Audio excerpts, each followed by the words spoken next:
Disclaimer: this video is for entertainment purposes only.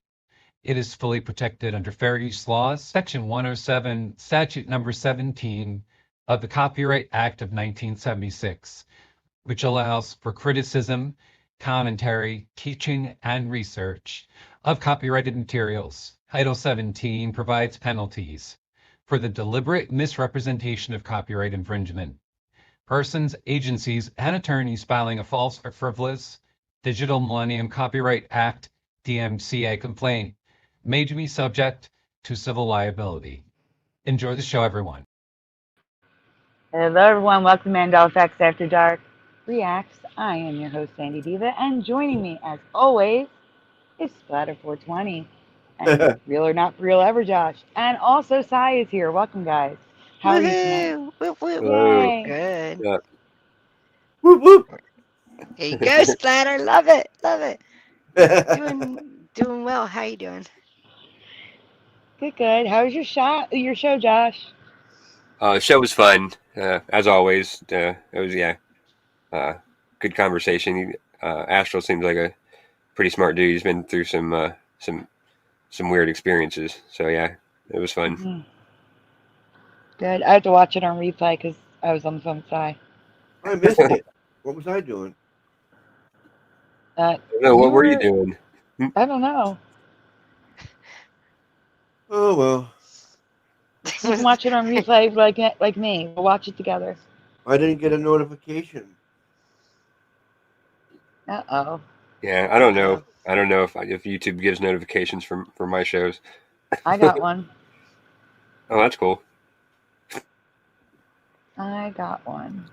All right, really quick, let me do a shout out because these people have been waiting for so long.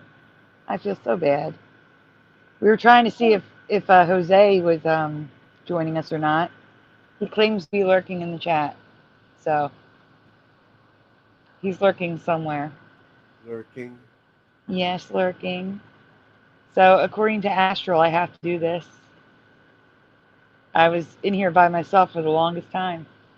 So I put that Sandy Diva was first in the chat tonight, followed by Sai. Well, Sai was not first in the chat. Sai was just second person here. Second in the chat was Parody Mike, followed by Astral Fugitive in third place, Kitty Cattywhack. Josh came in somewhere in between there. Little Cam 51, Tim Mothman, Flat 6, welcome to JSCO 77, Oiler Greg, Richard Minnick, Deeper Dave is here, and Mustard Seed of Faith. Deeper Dave, is that Super Dave? That's Super Dave, right? What are you doing? I think that's Super Dave. Scroll and see if I missed anybody. Who cares the mind is here? Not who cares the mind is here, but you know what I mean. Yeah. Splatter's here too. Splatter. Hey. Richard says lurkers. The lurkers are the best. They're nice and quiet. They don't cause problems, and they give us the views. It's all good. You guys are better though because the engagement makes YouTube share it out, so that's a good thing. Yes, it's me, says Deeper Dave. It is Super Dave. Okay. So who cares? Mind is here. Mustard C wrote it out. It's awesome. Yeah, the carpool did come. I even told Jose that. I texted him. Oh, it didn't go through. I didn't send it yet. Did I send it? No, I didn't. The carpool beat it to the stream, is what I was going to say. I didn't send it because he said he'd be lurking. All right, yes, I know the carpool is here. Maybe a few stragglers will still come in. Everyone, welcome to carpool. We beat the show. You beat the show. They beat the show. Oh my goodness. All right, so guys, we have some things to show tonight. I hope so. Yes, we do. I mean, there's an addition to the show. So here's the thing. I haven't been doing something on the channel because Sai recommended I need to stop. For a little while, at least. Uh-oh. Seems to be working. No, it's working. It's good. It's good. We're also watching Nikki. Who's Nikki? Are you talking about Nikita? Not Chiquita? What the hell? I don't know, because I don't know people's names. I know their YouTube names. I know some people's names, but not everybody's names. Yeah. Where did Pushing go? Josh? I don't know. I assumed he would be here. Josh, text pushing. Buttons. Buttons. I'm going to text them. Where the heck are you? Buttons. Uh-oh, you're in trouble. Ooh. It's okay. So here's what we're going to do. We're going to go back to having some fun, debunking some ghost stuff. But have you guys seen Ghost Hunters? Yes or no in the chat. Have you ever seen Ghost Hunters? That was like the OG ghost hunting show on TV. I think everybody's seen that. Uh-huh. Yeah, I've seen it. Astral says, I think Pushing had something to do. He said before he came back here. Okay. Maybe he ran to the store. Maybe he's feeding some cats. Thank you, Astral. Oh, Angels Are Life. Okay. Okay. Thank you, Lothian. Oh.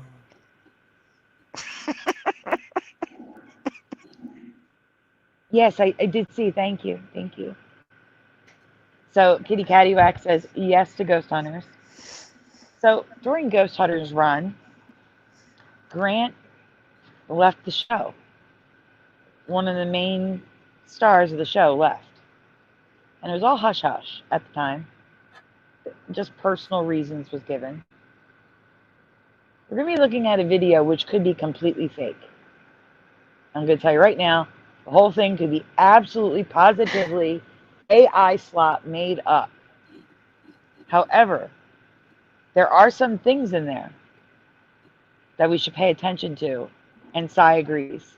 I sent it to her to look at. Correct, Sai? Yes, I watched it. Okay. Yes, hated it. Too generic. It's okay. We're not watching Ghost Hunters. We're not watching. I just need to know if you know who the people are. That's all that matters. And then we have a video from Jason Hawes, the other guy. And it's called Coming Clean, Jay and Grant. So I have not watched that. Sai has not watched that. But I'm curious to see if anything that's said in the first one matches with their video. It could be something completely different, and then we can watch, like, you know, saying, oh, this is irrelevant, stop the video. But because I found it right before the show. I'm like, oh, wait, maybe this is what they're talking about. So we're going to look at that too. But we do have, you know, you guys, I know you guys in the chat love Grandma's Nightmares. We got Grandma's Nightmares. I know you love Slapped Ham. We got Slapped Ham tonight. That's the first one tonight, Slapped Ham. And then we have another one, which is newish. I think we should, no, we did not show this before. It's the other one. That TikTok thread. So they're going to show us TikToks. If I had a computer, I would just make a list of TikToks and show you the TikToks like they do. It's the ones that I pick. But I can't do that on the iPad. So we're going to do it this way. We're still reacting to it. All that matters. Okay, Astral seen Ghost Hunters too. It's like Oak Island. We never find the treasure. Well, apparently that's because the treasure went home with Grant. But you'll see. Okay. Guys, oh, also, I want to say thank you to Daniel Riffle, if he's listening. I'm going to be showing your stuff tomorrow night. Because I have to make a whole presentation because you sent something. And I'm like, oh, no, that's not right. And then I sent it to Sai, and we're like, oh, no. Don't tell him what you said, though, Sai, because that's going to give the answer away. So don't say nothing. I won't tell my theory. Okay. Okay. I'll save your theory for the show. I'll save it for the show. Yeah. So, guys, is there anything you want to say before we get started? Josh, Splatter? No, I think I'm good. Splatter?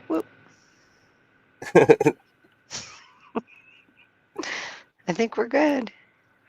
Good. I think Splatter's still muted. Hello, David, a.k.a. Logan Freeman. Oh, I didn't know I was muted. It's okay.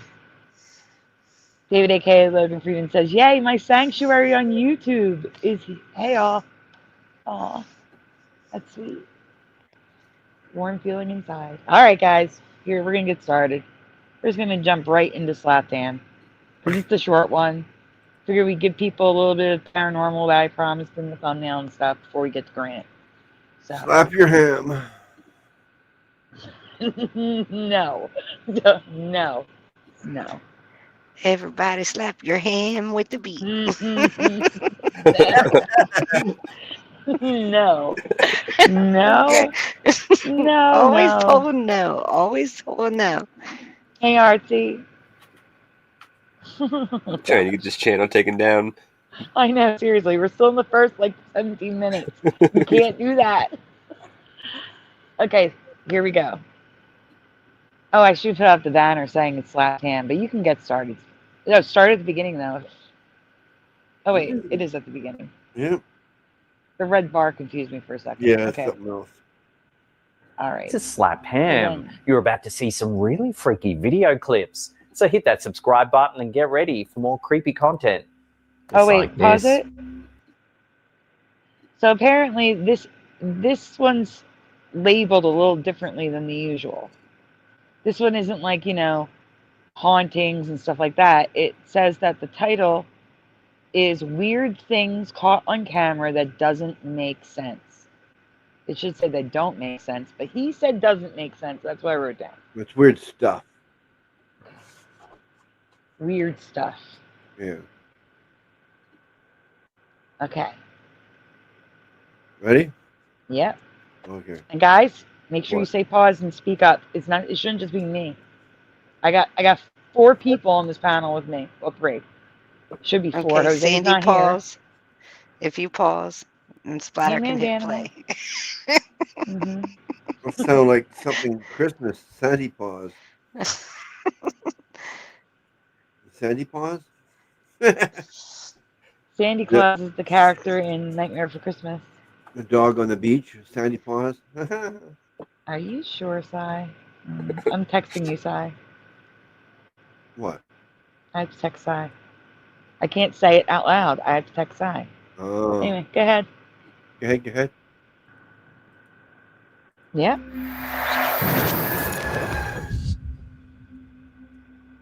A recent post to the Ghosts of London Facebook page has sparked debate after a visitor to Gettysburg, Pennsylvania shared a photo they believe may show the apparitions of wartime soldiers.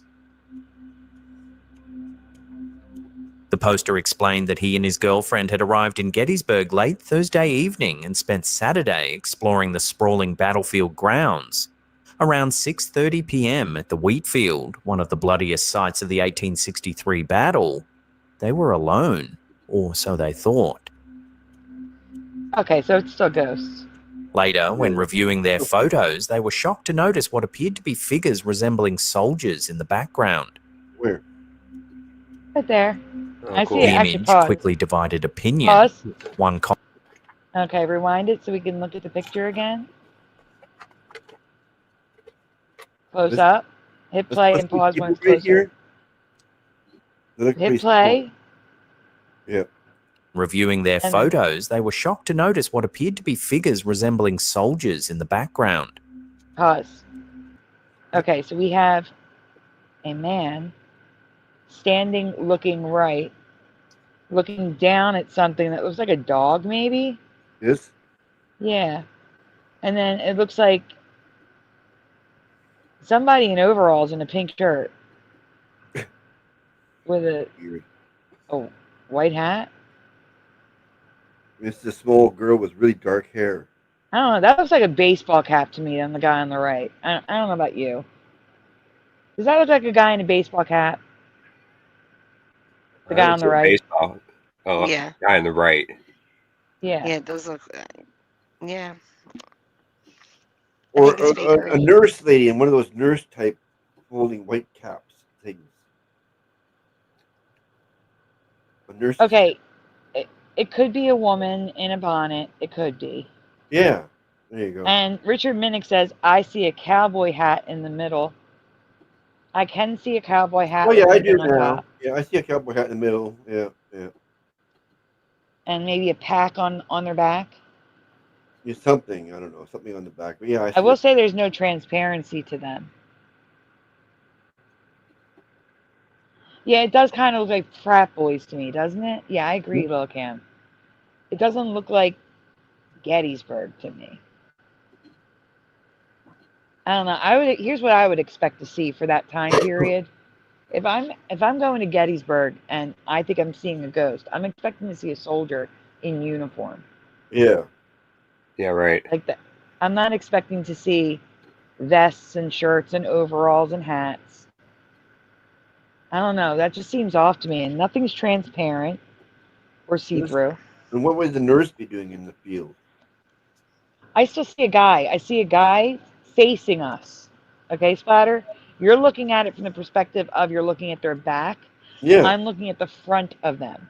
I don't Like wearing overalls with one of the straps off in like a red shirt, looking down with a hat on. Yeah, I see that too. Looks Hi, like a guy to Ormane. me. Hey, Ormane. I don't see that. It's just different perspectives. Yeah, well, I believe him. I just can't get that in my head. I can't see that for some reason. Hi, Mandanimals. It's Mandanimal, though. That's just the at thing. I'm just letting you know. Okay.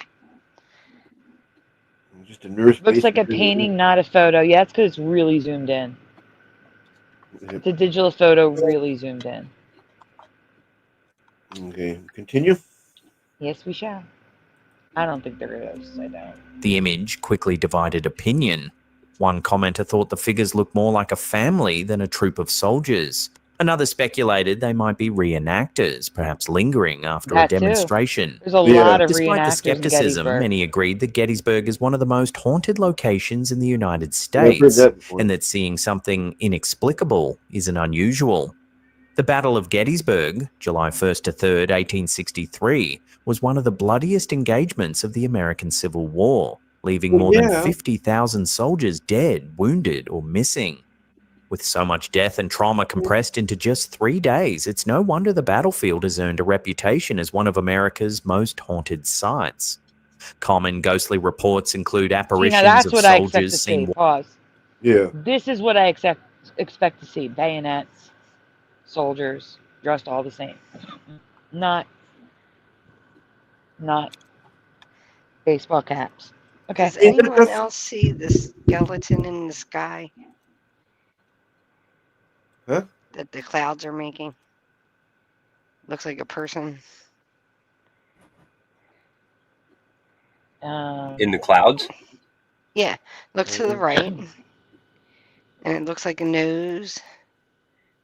And they might have a wig on or something. I don't see it. Huh. You might have a wig on. Don't see it. I see a I don't see monkey. it, but I will tell you that's artwork. That's not a photo. I see what looks like a monkey here looking up. See the big I see a monkey baby mouth crying. looking up. Talking about above the tree? That's what I see, a baby crying above the tree. No, on the right-hand side. And there's like a little dark spot up at the top right-hand corner. And then Yes. if you go down, you see like, it looks like a person. Looks like George Washington.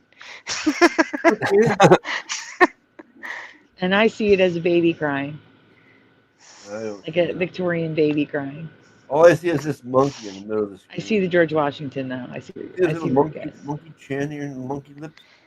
Thank you, Kitty. She said she sees it. Thank you. Paradolia. I need some of whatever Mandela size effects. smoking. Yeah. Well, Kitty sees it, so it's not just me. It's okay. I did see the George Washington. I did see it. I need an adult. It's okay. We can go All I on. see It's is- just artwork. It's just artwork. It's not I real. just It's see the okay. monkey here. Yeah, I'm sure it's AI art as well. That looks like AI art to me. Too perfect. With the moon and everything, it's too perfect. Yeah, the whole Gettysburg thing, that's stupid. No wonder there's so many dead people there. I mean, just line up and get shot. Who's next? I mean, you're all in the same field shooting at each other. no. What do you expect? That's dumb. Uh-oh. Hi, Jennifer. Just Uh-oh. hide behind a tree. Don't stand in the middle of the field shooting at people. You're gonna get shot. Guys, I'd step away for 2 seconds.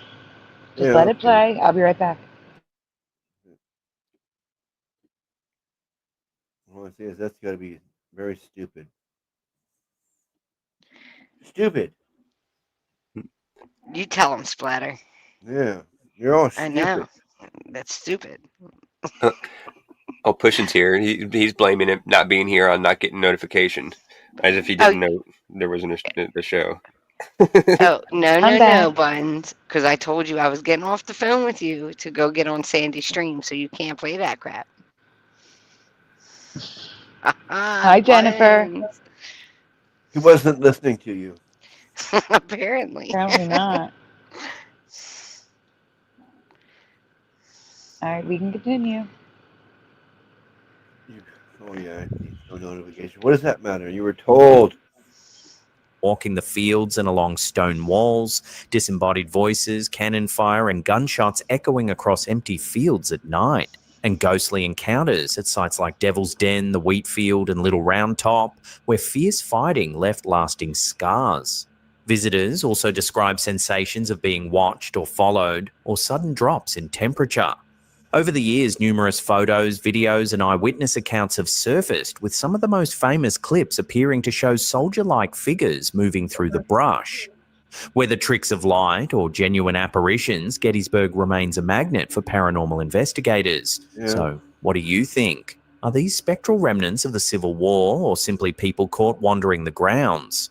Yes. Take another look at the image and let me know what you think in the comments section below. Those are people wandering the ground. Pause it. Pause it. Huh? Okay. Splatter, I think you need to try Brave Browser, says Josh. Yeah. I think it's either people that are staging it or they created it with AI. I don't think it's somebody roaming around on the ground. I can't switch over to Brave Browser right now, can I? I mean, it doesn't matter. But no, I do think it is people roaming the grounds. There's tons of people roaming the grounds.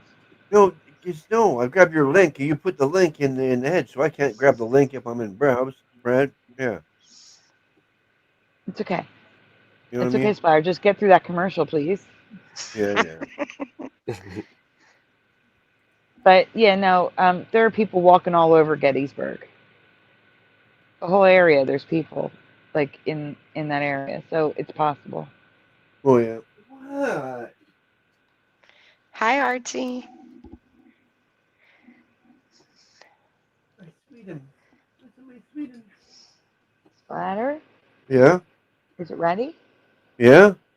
Oh, I got a black screen on my hand. Yeah. Well, I mean, the commercial just ended this black screen before it comes back on. Okay. Ready then? All right. Yes, we. Hello, tell him. Yes, please. Taking a break from the spookies for a minute, in a twist of real-life absurdity, security footage from Rishikesh, India, has captured something truly bizarre.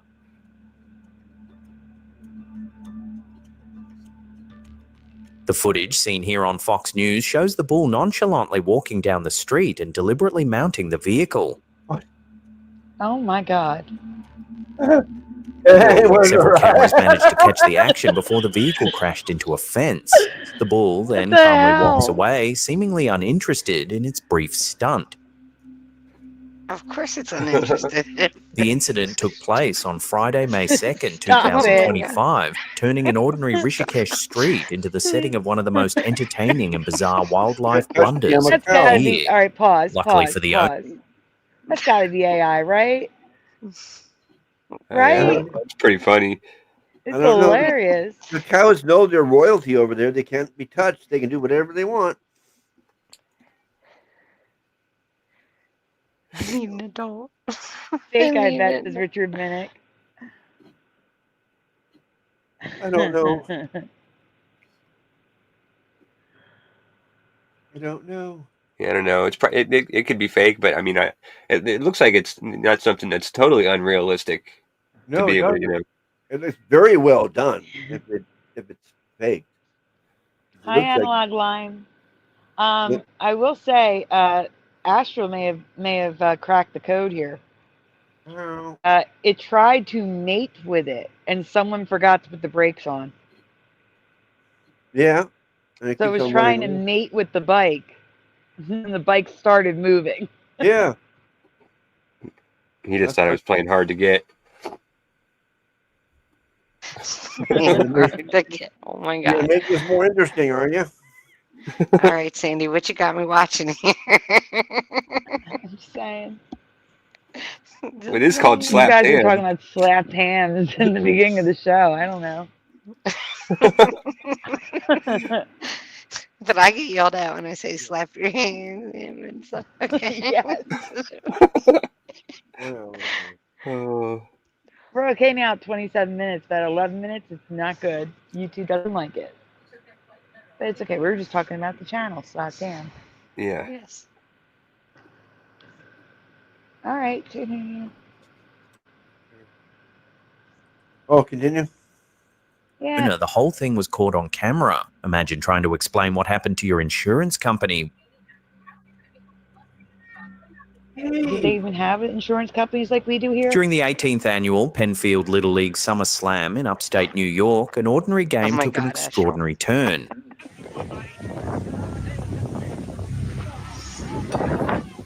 A security camera captured the moment a dust devil materialized as a young batter prepared to swing. Oh, wow. Okay. Players and umpires scattered, seeking cover as dirt and debris swirled through the infield. Look at the guy scattering right there, taking his good old time.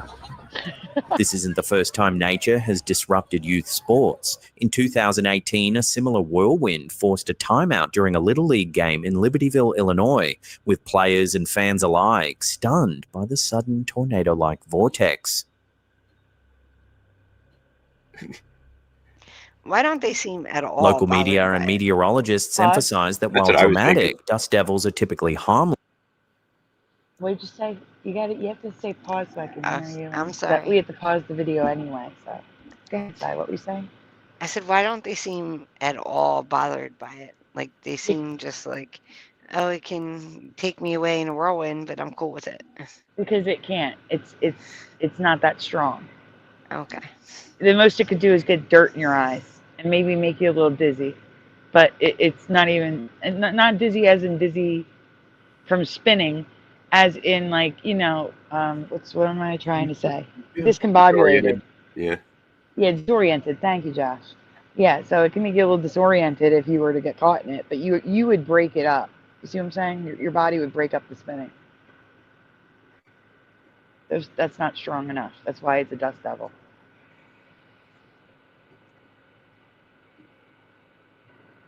Yeah, it just looks funny. Like they're just all standing around like it's a normal thing. Like, I at that age I would be a little nervous. I wouldn't want to get near it. At that age, Hello, I'd be running. Si. I'd be running toward it, seeing if it'd lift me up. Oh I would yeah. just be worried about my eyes. Yeah. Oh, that would hurt so bad if you have contacts in. Oh my Oh god. yeah. Close your eyes and go toward it. So bad. Okay. Okay. Wait. What? Hold on. Mandela sent me something and he said, you didn't feel that this morning? What? Let me see. I have to see what he's talking about. The most recent? No, I didn't feel anything, honest to God. Earthquake? No, a solar flare. I didn't feel anything. Oh, don't believe It was then. also raining here. No, I felt good. I love rain. I love rain. Love rain and snow. Just not cleaning snow up. But I love seeing the snow. It's so pretty. And I love Yeah, rain. I would agree with that. Yeah. Rainy days give me energy. I love it so much. Ugh. Well, you could have walked to the store for me. Okay, let me be clear. I love rainy days while being cozy under the blankies. Okay. The rain fall. Let me be There you clear. go. See. As long as it's not cold, though, I don't mind walking in the rain. I like walking in the rain, just not when it's freezing. Well, it's not that cold yet, but still, it's pretty wet. Yes. No, I mean like when it's cold, like below 50. Yeah. I would prefer it to be snow because it's less wet. You see what I'm I saying? gotta spray my jacket yet. I didn't spray it yet with the waterproofing stuff. Sorry for the little weather I can't speak. Yeah. Meteorological break in the content. Let's return to the Dust Devil. Okay. If handled with caution, unlike the severe danger that real tornadoes can pose.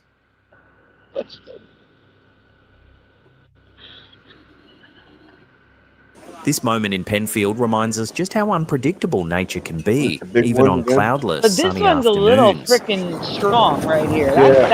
That's much. The other one, like nothing. That one's pretty strong. Yeah, this That one has will got people discombobulate running you from the good. infield. I wouldn't be surprised though if it went through people there and that's why it slowed down. I would not be surprised. Yeah, oh, there it goes. Oh, good lord. Oh.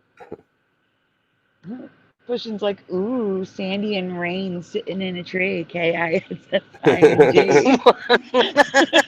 Oh my god. Buttons.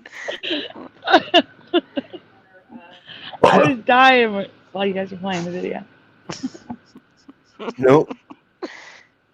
No, I paused it waiting for you. Man, Danimal, all I could say is maybe you are sensitive to it. Because I felt nothing. Not a thing. No difference today than yesterday, or last week, or the day before. I got too much crap going on to worry about things I can't see affecting my health because nothing's different. I gotta tell you. When things are different, I feel it. What are you playing, Splatter? Oh, nothing. I'm just getting it set up. Okay. All right, we can continue. I just put on YouTube over there with no sound so I can see what's happening in the chat. I see. All right. Of London Facebook page has stirred debate among both believers and skeptics. The poster explains the photo was taken 2 years ago in London, but only rediscovered days ago on an old memory stick. Yeah, I noticed that, Mandela man. I have both of you in my chat right now, so it's getting confusing when I look over and your comments are right next to each other. You're both in the chat right now. Okay, gotcha. Anyway, we can continue. Look at this guy's face. See, Josh, that's an example of mean mugging. Oh. And the face in the background is an example of a demon on a face. What the hell's up with that? That is totally, that's got to be AI, right? That's not a real face, right? I don't know. If so, it has a lot of makeup on. It's possible. It looks like it's stretched back. The chin looks really long. I mean, if it's a real person, I am so sorry. But that looks like AI to me. To me, it looks like one of those plastic Halloween masks. I'm just saying, it looks like AI to me. I did check Messenger. That's what I was saying. I know you're being stoned. I know. I absolutely know. Trust me, Mandela man, I know. What? And I am saying, you just may be sensitive to something that most of us aren't, because I mean, I'm feeling better. Like the whole world has exploded and I'm feeling great. It does look like someone messing around. I agree, Astral. All right, we can continue. It was their 26th birthday and they'd just been gifted a Canon film camera from 1984. Excited to try it out, they spent the day photographing the city, including one escalator scene that still unsettles them. Oh, they are saying that is At first, everything in the shot looks ordinary. But at the bottom of the escalators, a strange dark shadow lingers. Oh. The poster admits they never noticed it until recently. They're skipping past the dude to look. Yet Okay, it wasn't the pause. shadow Yeah, that right. drew most attention. Pause. That's motion blur. That could be a guy in a black shirt walking down the up escalator swiftly. It's called motion blur. It's what happens on film because I can even see the guy's head. Can you see it? Look at it No. real close. You can see the head of the guy.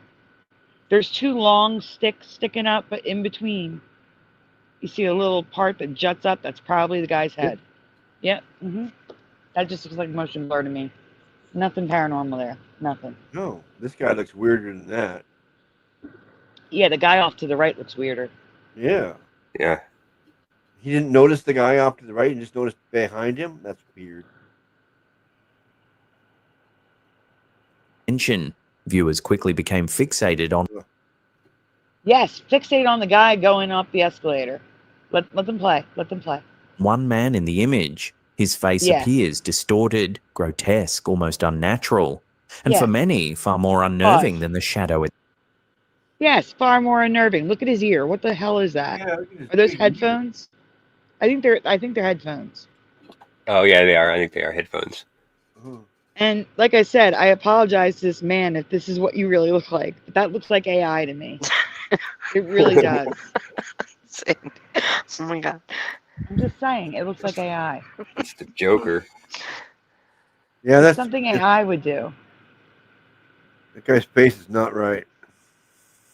The nose is not in proportion with the face, width-wise, not like length or anything. The width of it. The eyes don't match. No, it looks like a Halloween mask. The face is a little long, and the body is very boxy. It just looks like something that, yeah, Jack Chin, yep. The hair looks weird too. I agree. Like I said, it just looks like something AI would put together.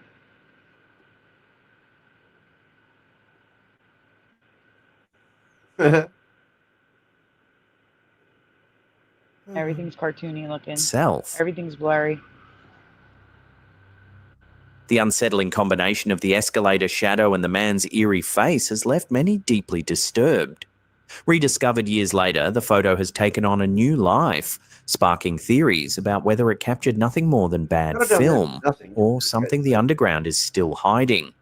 It's bad film, really. No, Yeah. bad film, you wouldn't have any images when you processed it. Yeah. I don't see nothing in that shadow down there. I just see that weird face. Okay. Not bad film. I'm going to say motion blur and possibly AI. Years later, this photo surfaces as AI. And if it's not AI, like I said, I apologize to the person in the photo. Okay, we can continue. They're watching. That would be my luck, though. The one guy comes across my video. Imagine boarding a plane only to find someone already sitting in your seat, someone who looks exactly like you. That's precisely what happened to Glasgow photographer Neil Thomas Douglas in a bizarre and uncanny encounter. In October 2015, Neil Douglas boarded a Ryanair flight to Galway and headed to his assigned seat. So here's one of the Mandela effects I covered with years ago with airplanes. Why are all the engines scalloped on the back? Yeah. I do not remember that. Have you ever drawn an airplane before? And have you ever seen a drawing of an airplane before with a scalloped engine?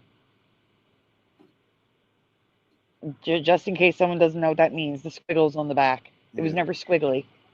No. Yeah, It looks like a monster took a bite off the back of the engine. That's what it looks like. Yeah. Well, you'd be surprised how many engines look like that and have looked like that since the early 2000s. So I just want to point that out since that's a great picture of it. I mean, we've covered a lot of Mandela effects with airplanes. But that was one of the ones that really bugged me. Who knows? Yeah, I've never seen it look like that before. Like it's pretty No, weird. that's really new. Yeah. And how are we supposed to know who that smiling man is? Come on. Some dude on an escalator. Random person in the background. Yeah. All right, we can continue. It's just a squiggly 47 says pushing. To his shock, it was already occupied. When the passenger looked up, Neil thought, he looks like me. Startled yet amused, the two struck up a conversation, took selfies, and realised the stranger was Neil's doppelganger, an unrelated look-alike so strikingly similar do look it felt so uncanny. similar. Astonishingly, both men even checked into the same hotel in Galway that night. The concept of a doppelganger, literally a double walker in German, has long haunted folklore, literature, and psychology. Such encounters tap into primal fears about identity, fate, and the unknown. Historical cases of real-life doppelgangers continue to add to the mystery. The story of Emily Saget is perhaps one of the most famous historical accounts of a living person's double appearing in plain sight. Saget was a French school teacher working at the Pensionnat von Neuvelke, a girls' boarding school in present-day Latvia. According to witness testimonies, her students repeatedly saw a phantom version of her in the classroom. On one occasion, while Emily was writing on the blackboard, her double appeared beside her, mirroring her every movement. Yet Emily herself seemed completely unaware of it. In another incident, while... I tried. Okay. That's not a doppelganger. A doppelganger is not... A doppelganger is a person that looks like you, not an apparition that shows up next to you, mimicking your movements. Yeah. I would call that a demon. A mimic, imitating somebody. Apparition. Definitely. An apparition, yeah, but I'm saying I would call it a mimic. It's mimicking someone. It's not a doppelganger, it's a mimic. No, totally not a doppelganger. A doppelganger is a living, breathing other person that looks like you. And get you in trouble. Yeah. Yeah, the two women, they were not the same. Nope. All right, we can continue. While Saget was observed outside in the garden, her spectral twin materialized inside the school, visible to startled students and staff. The apparition was described as lifelike, but slightly faded, moving in eerie synchronization with Saget.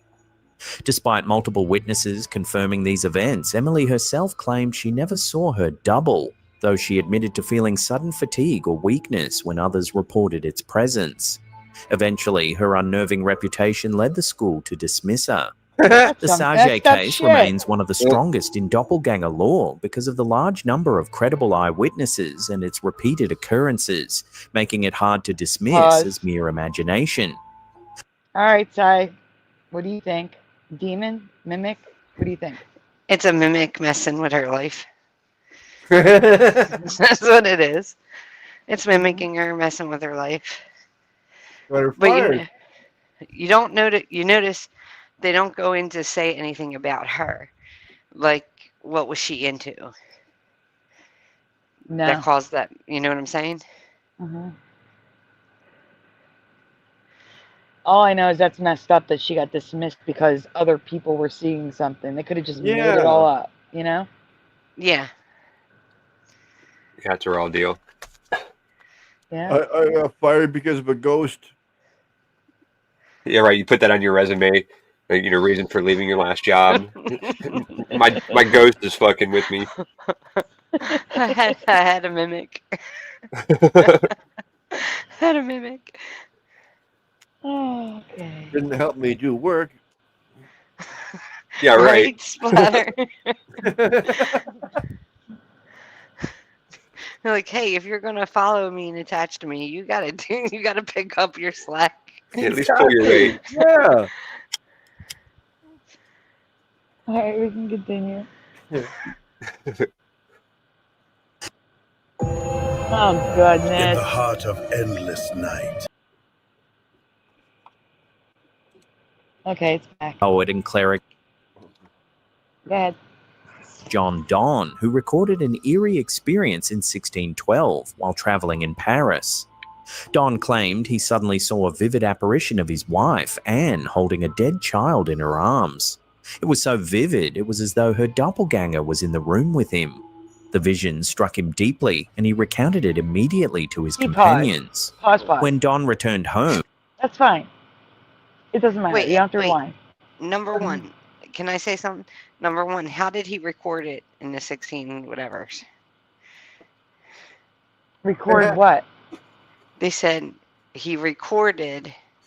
Oh, that means write down in a book.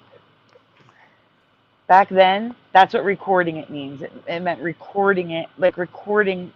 Making a record. Making a record of it. Thank you, Josh. That's what I'm trying to say. I So think he had a record little too recording much to drink, to be honest with is you. writing. Could be.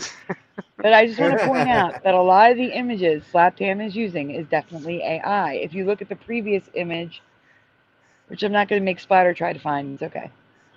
The baby is wearing like a 1920s hat, like a little baby bonnet of like a 1920s hat. While it looks like Virgin Mary, then Virgin Mary is holding the baby. And then you have the guy, you know, like Don Quixote, he's dressed like the 1500s. They don't match. None of them match. So AI. This is AI. I'm telling you. So the wife looked like the Virgin Mary. Look at her. She's right there. She's wearing a veil and everything. I'm just saying, maybe he had a little. The baby's got a binky. It's got a binky. I didn't notice that. Okay. AI. All right, go on. he discovered that at the exact Morgan. time of his vision, his wife had given birth to a stillborn child. For contemporaries steeped in religious symbolism, this eerie coincidence was considered a powerful omen of death.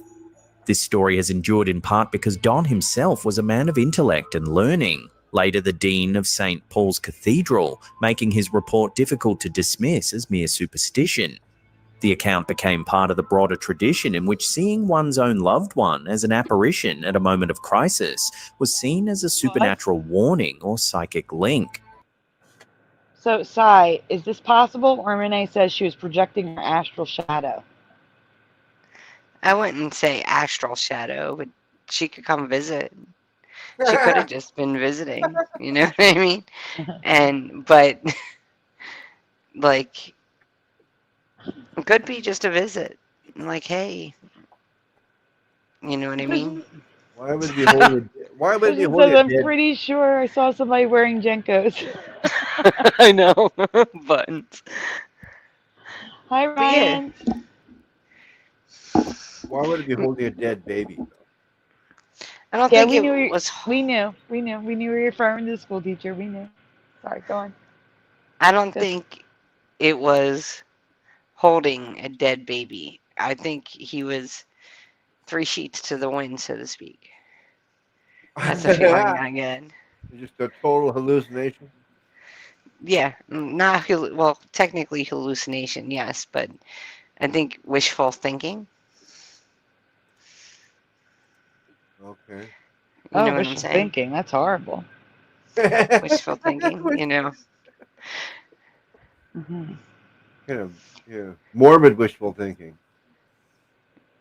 Well, sometimes it is morbid, but yeah, I think it's just, I think he had too much to drink.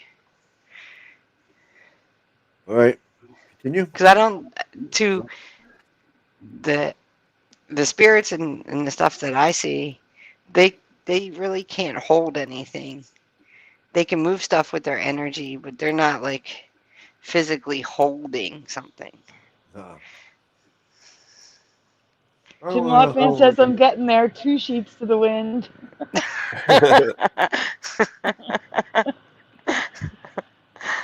Oh my. All right, we can continue. Throughout history, encounters with one's own double or doppelganger have often been viewed as an omen of misfortune or impending death. Wait, pause a second. According to Splatter, you missed Sai. What? Do it again. Woo woo. Woo woo. Woo woo. Love it. I'm confused. It's okay. You did it. That's all. She wanted you to do it, and you missed it. So I'm sorry. I like when you do woo woo. Oh, okay. Woo! Woohoo! It makes me happy. Bringing joy. Woo, woo, woo, woo.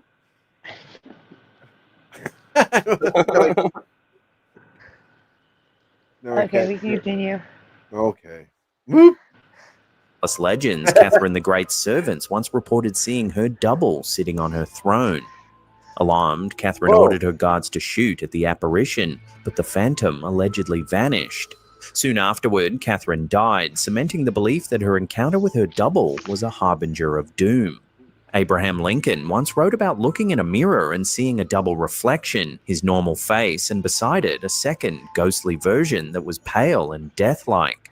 Lincoln interpreted this as a symbolic omen. The healthier face Pause. represented his first term as president. That could actually have been the mirror. Now, they didn't specify it was like, if it was in his home, then I'd be like, okay, well, that probably not, because, you know, he would know if his mirror was warped. But making mirrors is it is very hard. Having to do with the clarity, because it's got metal inside to make that reflection, and it is possible that the mirror he was looking at had a warp to it that could have caused like a, you know, like a double reflection. Since they don't specify where the mirror comes from, I'm just saying it could be the mirror that caused that. Oh yeah. I'm not saying he did not see something. I'm just saying it's possible it was just the mirror. Especially Hi, older Roger. mirrors. Especially older mirror like that, you can see a double That's what I'm reflection very saying. easily. Yeah, because they were handmade. Those things were not mass-produced yet. No, I look at an angle on it. Yeah. Even with these mirrors, today's mirrors, you can do that. Mm-hmm. Okay, we can continue. Oh wait, Ormane says, silverback 3/4-inch plate glass can have a double image. Thank you, Yeah. Ormane. There you You go. guys should check out some of Ormane's work on his channel. So good. So good.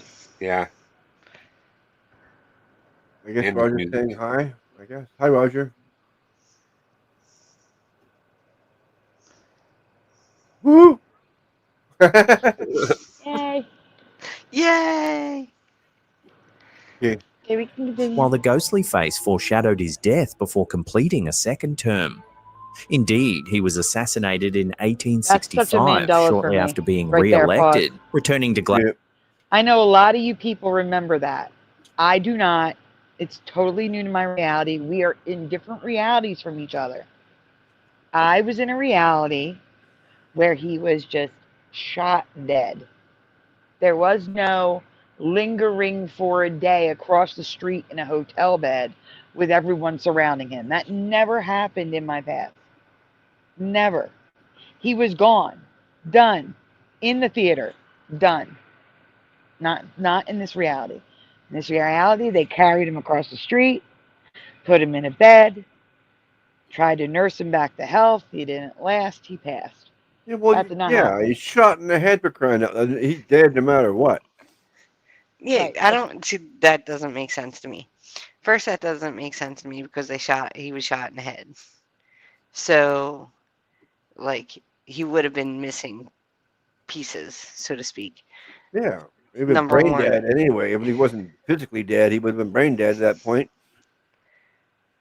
Also, another part of that Mandela for me is after John Wilkes Booth shot him, in my past, he was behind him. He just ran away, just ran behind him, just left. Because that is the path of least resistance. He's already up there in the alcove where he can just, run out of there, go down the steps and go out the front door, just run. That's the easiest way to get out of there. That's not what he did. In this reality, he went past Lincoln, jumped over the edge of the balcony, broke his leg, went up on stage, went backstage, and then out the back door. That is not what happened in my past. None of that happened. This whole timeline is wrong for that. Can't run very Anyway. fast with a broken leg. No. Yeah. It may have been his ankle or his foot, not his leg. I'm sorry. Yeah, but It was the still, ankle. It'll slow you down. Yeah. Yeah, majorly. Anyway, That whole thing is Mandela for me. Sorry. So everybody in the audience had broken legs. They couldn't chase him. I think they were all more concerned about Lincoln instead of chasing the man with the pew pew. I would have been chasing the dude myself. It already happened. You can't help what already happened. Might as well catch the person that did it. Correct. Well, like I said, Splatter. He had a gun. They weren't chasing him. They were like backing away and hiding. Yeah, I'm with you, Splatter. You can be on my team anytime. You go ahead. Something happens to me, you chase right after them. Yeah. I'm good with that. Well, I don't know if did they even have 6 shooters yet back then, or were they just like one shot and then you got to sit there and reload with powder and a pellet and. Welcome, Medi833. Uh-oh. I gotta check your real name. I'm just saying, Splatter, you can be on my team anytime.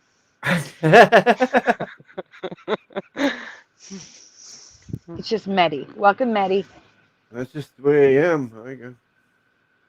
I know you're not. It's okay. Guys, I'm like alone in, well, not alone, but most people don't remember the current way. I'm like by myself, honestly. It's okay. You're all good. Okay, we can continue. Glasgow, Neil Douglas's flight encounter is both amusing and somewhat eerie. A selfie-worthy moment that doubles as a brush with something inexplicably actually, Splatter. strange. Are such meetings... We should be playing it at 1.25. Oh, yeah, you say that now that we're more than halfway through it. I know, I just realized it. I'm sorry. I know, I usually do it to you at the beginning, but lately I forgot. It's okay. It's better be. We paused it enough where it doesn't matter. Yeah, Okay. true. Go ahead. Pure coincidence? Or could they hint at deeper mysteries of identity and fate? Have you ever met someone who looked just like you? If so, let me hear about it in the comments section below.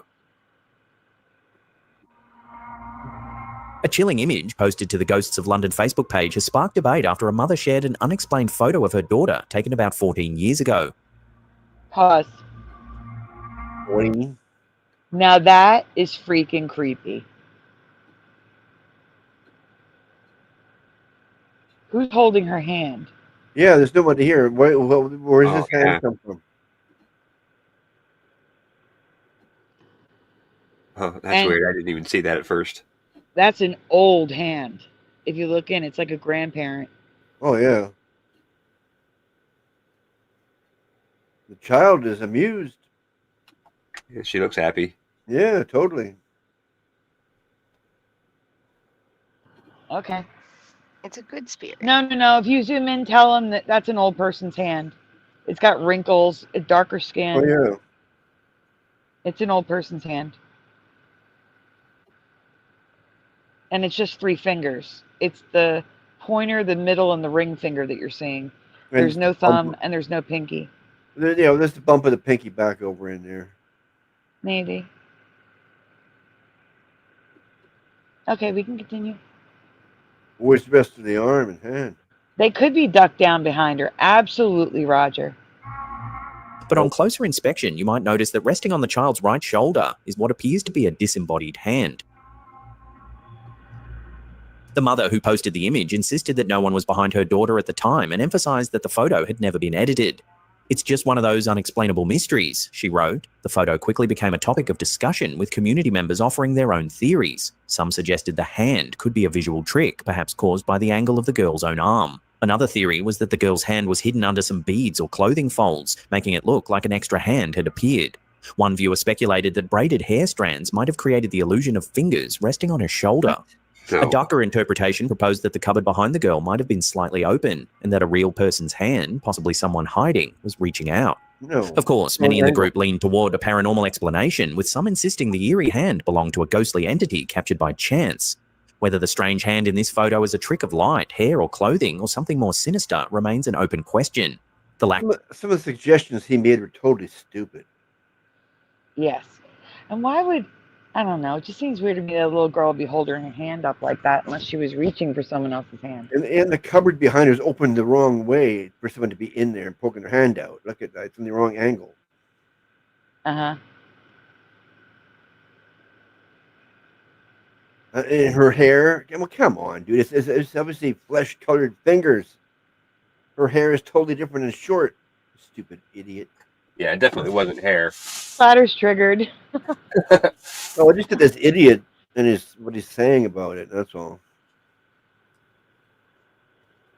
Yeah, they were Editing bad and the fact that excuses. the poster only rediscovered What's that? Sorry. I said they were bad excuses. Totally. Yep. So did Ormane says, right, Splatter? Those excuses were dumb. And he Yeah. says, right. Yeah. Totally. And that's what got me irked. What an idiot. Take away his narrating rights for that. Shut his channel down. Yeah. He was just listen, Callum was just reiterating the suggestions that were in the comments. That's all. They weren't his ideas. They were the comments. I know. Oh, he should be slapped upside the head with a ham.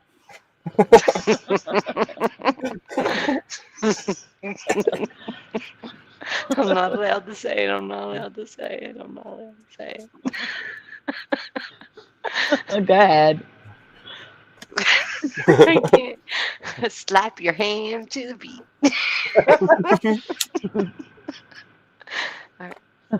It's insulting my ignorance, says Ormane. There you go. All right, we can continue. the picture years later adds to its mystery. Start trading Oh with Evil my Canada. God. With I'm ready. A short but intriguing video recently surfaced on Reddit, posted by user Inevitable Hospital 1, showcasing a strange spherical object hovering in the skies of Long Beach, UFO. California. Oh. Oh, you got it now? Okay. I said, ooh, UFO. It's Yeah. right there between the two things. Here's the ball. Poles. Yeah. The orb hovers for a few seconds before darting out of frame, raising questions. Oh, that is darting. Long Beach lies in one of the US regions with All right, notably pause. frequent UFO. Yeah, that was Question for the fast. chat. Yeah, question for the chat. Does anyone know of any drones that can fly that fast, that quickly? A balloon in the wind. No, a balloon can. No, they move back and forth. They don't. A balloon can't move fast away like that.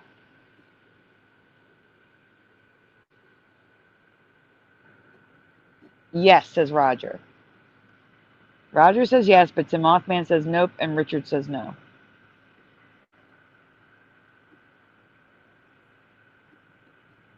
I mean, it is a UFO. It's unidentified. We don't know what it is. That's So right. it's That's all a definitely UFO is. It's just an unidentified flying object. Mm-hmm. Not a civilian drone, says Astral Fugitive. Anything flying you can't identify, that's a UFO. Pushin says the pyramid I saw was higher and smaller than that. Also, it was stationary. Well, you seen a flying pyramid? Mm-hmm. Interesting. You know what? I have not done this yet. Guys, take a moment, please. Make sure you've hit like on the stream, because I know some of you have forgotten. You're just so enthralled by the slapped hand playing on the screen that you forgot to hit like when you got here. Subscribe if Holy you shit. haven't already. Huh? Good, Josh. I was going to say, I actually forgot to hit like, so. See, Oh, this is why I no. do it. This is why I do it. I know there's only 11 likes or 28 people watching. That's not good. Yeah, that's why I have to say Not that's good. too low. So please subscribe if you haven't already. Ring that bell so you know when you go live. Also, donuts are very much needed and appreciated right now. All the apps are expiring, but they're never ever required. Links are Cool. in the description. Let's get back to the UFO. If you want a show, they're kind of required. Okay, we can continue spreading. Reports. A deep dive into the National UFO Reporting Center and MUFON databases reveals dozens of reports describing floating metallic spheres, erratic lights, and shapes maneuvering unlike conventional aircraft. Moreover, a recently resurfaced interview is igniting discussions about UFOs, hidden surveillance, and advanced materials, thanks to shocking claims from a former engineer with ties to NASA and Lockheed Martin. During a December 2024 episode of the Ecosystemic Futures podcast, engineer Richard Bandurek shared that he once worked with a specialized group analyzing trillions of microscopic extraterrestrial devices mysteriously scattered across the planet. According to Bandurek, these artifacts are not random debris, but intelligent, self-reconfiguring what is that? technologies Pause. intentionally distributed. Drones? Yeah, is that a drone light show? Yeah. It's Why are got they to all be red something and like green? that. That's pretty. Okay. Bye. Maybe it was around Christmas. Yeah, Maybe. Christmas drones. Yeah, see, yeah. Yeah. Worldwide and capable of blending seamlessly with their surroundings through advanced cloaking mechanisms. That's not a drone. That's a sphere. That's a balloon. It does look like a balloon, but it doesn't fly like a balloon. Bandurek or stated move that like some a of these balloon. nanoscale objects exhibit Balloons don't do remarkable that. properties. They can reshape on command, cloak themselves by bending or projecting background That light, was trick and even photography. That was whoever was in the vehicle was driving off, making that look like it's going fast. I don't think so. It was too zoomed in for that. It would have been out of frame in 1 millisecond. Oh, that's what I'm seeing. I'm seeing is just filming it out the window and then he drives off all of a sudden. It looks like it's floating away. I saw a globe. Anyway, yeah, I saw the balloon. Okay, we can continue. self-destruct into dust if tampered with. Lab analysis of the resulting residue allegedly revealed non-terrestrial isotopic signatures. He implied that these devices might be part of an omnipresent sensor network, possibly designed to observe or subtly influence human activity without detection. Bandurek also mentioned the US Department of Defense had some involvement, though ongoing research now rests largely with private and NGO entities.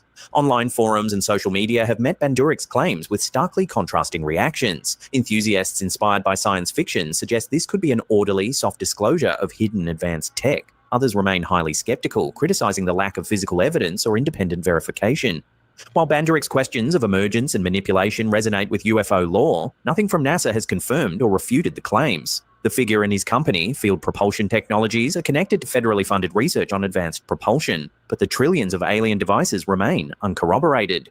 Richard Bandurek's assertions tap into a potent mix of fascination, fear, and cosmic grandeur, suggesting we may be under covert surveillance by advanced extraterrestrial technologies. Until peer-reviewed evidence surfaces, these ideas remain speculative, but undeniably thought-provoking. So could this video of a strange orb-shaped object show evidence that we are being watched from above? And what is your take on engineer Richard Bandurek's remarkable claims? Let me know your thoughts in the comments section below. Hey, pause. Well, let me read it from the stage. Josh. Yeah. You remember how I did all that stuff so that you were at 200 subs? What the heck happened? Well, what happened is that like the next day it went up to 203 subs, and it was like when we were talking that morning, I just happened to look at it and it was up to 203, and then like a half hour later while we were talking I refreshed it and it went down to 197. I hate YouTube sometimes. Yeah. They're ridiculous. It was pretty ridiculous. Mm-hmm.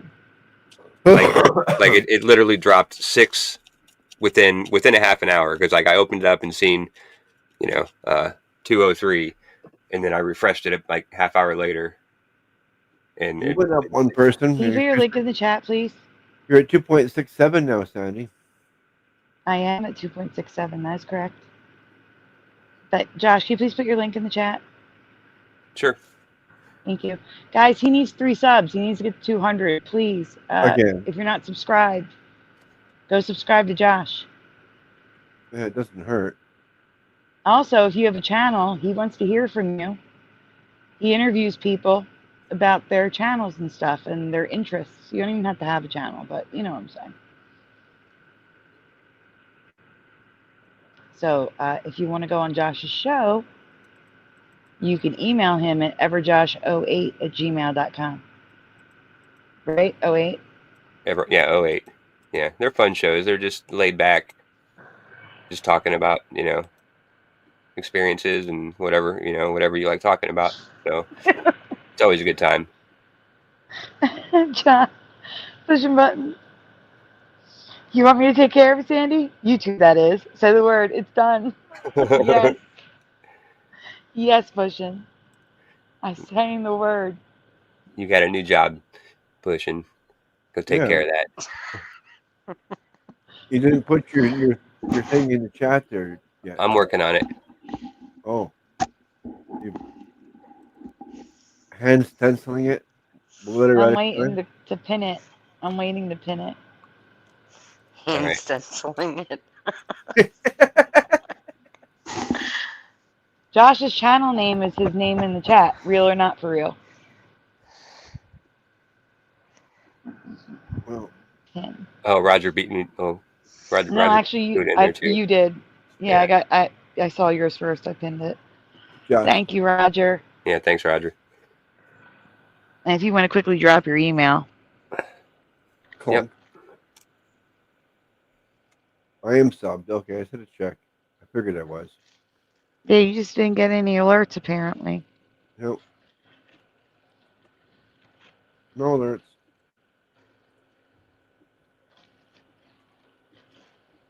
Hit that thumbs up, people. Yes, please. Yep. I just hit it up. I hit the thumbs up on my 5 accounts. On yours. Oh, thank you. Since I was slacking in the beginning. As always, as usual. Thank you, Thanks, Mandela Man. Not Mandanimal, Mandela Man sub. Oh, cool.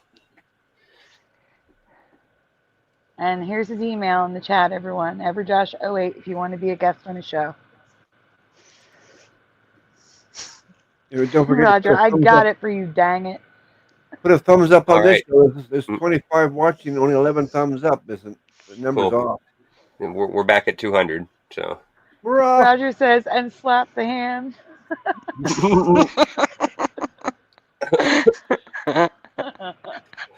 Oh my god. All right. Now that Josh is back at 200 and everything's right in the world, we can go on. Yeah, thank you guys. Oh, wait a minute. A little more advertising if he'll click on it. Let me reset. Just do a restart just to see. I can't put it on the screen yet, but Fushin says he's interviewed such hits. Okay, that is better. Okay, as Sandy Diva. Thank you, people. Psy, Propagate, This Light, Astral Fugitive, Mud Rabbit, Mr. Super Sidewinder, Pushin' Button 62, and even Gordon. Oh, not Gordon. That was the perfect advertisement until the end. And many more, like Spotter and Jose. Yeah, and Rebecca. And Rebecca. I see now there's 21 thumbs up now. That's better. Yeah, not perfect, but better. I got 23 on my end. Yeah, and coming soon, David, aka Logan Freeman. Coming soon, David, aka Logan Freeman. Yeah, hope he doesn't mind. Is he breathing hard? Leaking that. 31 watching, only 23 thumbs up.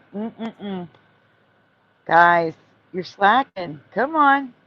And Josh used 5 of his accounts to hit like, so that's really slacking there. We got like 19 thumbs up. Guys, hit the thumbs up, please. Oh, I see 23 now after I refresh, but still. Right, but 5 of them are Josh. Again, donuts are very much needed, very much appreciated, never ever required. Josh, here's a dancing donut for Splatter, and for Psy. Here you go. Hey, Adam, for Christ. I think Psy went to have a cigarette. Hi, Adam, for Christ. No, I'm here. I guess I lost my job, Josh. No. You're fired.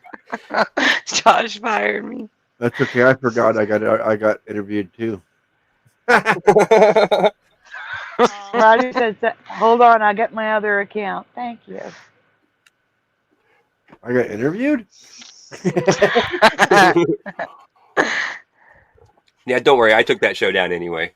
No, I'm just kidding. I didn't. That was a good show. That was a popular. People like that one. Jose was on the splatter. I think I was there too. I don't remember. It was in the beginning when Josh first started. Yeah, The right. beginning. Yeah, Jessica. Jose was before Splatter, I think. Like Splatter was 4th. Jose was 3rd. Yeah. I was supposed to be first. No, Sandy was supposed to be first, which she was. Oh, okay.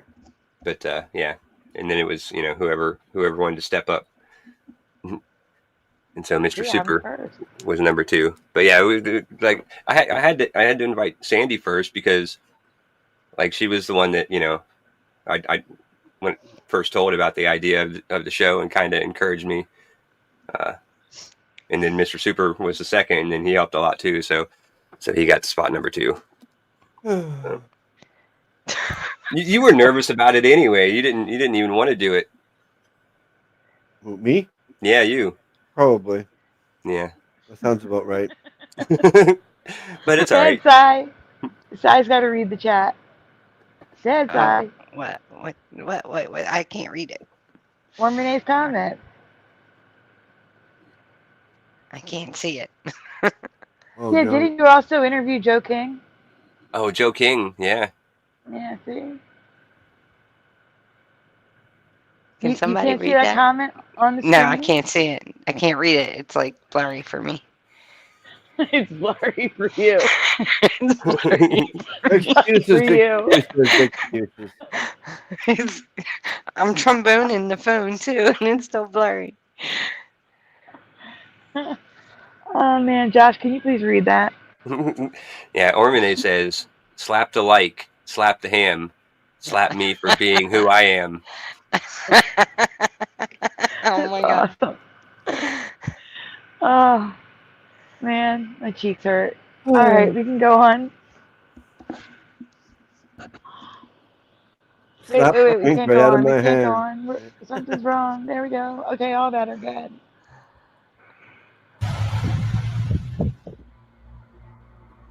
Hey, it's me, your pal, Mothman. I'm out of work. Get this video to 10K likes and I'll be... Oh yeah, actually we'll leave that on. Okay. Deep beneath the earth, near Ottosdal, South Africa, miners unearthed strange spherical objects known as the Now that would be spheres. breaking the algorithm. Dating back nearly 3 billion years, these rounded stones, some with etched grooves like cricket balls, have fascinated and baffled both scientists and conspiracy theorists. Most geologists attribute the spheres to natural concretions, mineral deposits formed under immense pressure over time. Studies show they are composed of minerals like hematite, wollastonite, and goethite, consistent with surrounding volcanic rock. Their symmetry and grooves, while striking, can be explained by natural sedimentary processes. No, those lines are not natural. Those are carved. Yeah, there's no way they're natural. A cannonball, crying out loud. Well, no, they fit in the palm of your hand. I think they were used for this is my opinion. I have no idea what they were used for. I would think they'd be used for like weights, like like a scale, and you have to put weight on one side, or maybe it was a game, or maybe it was Jack and the Beanstalk. they were the magic beans. The magic beans. I think it's a cannonball.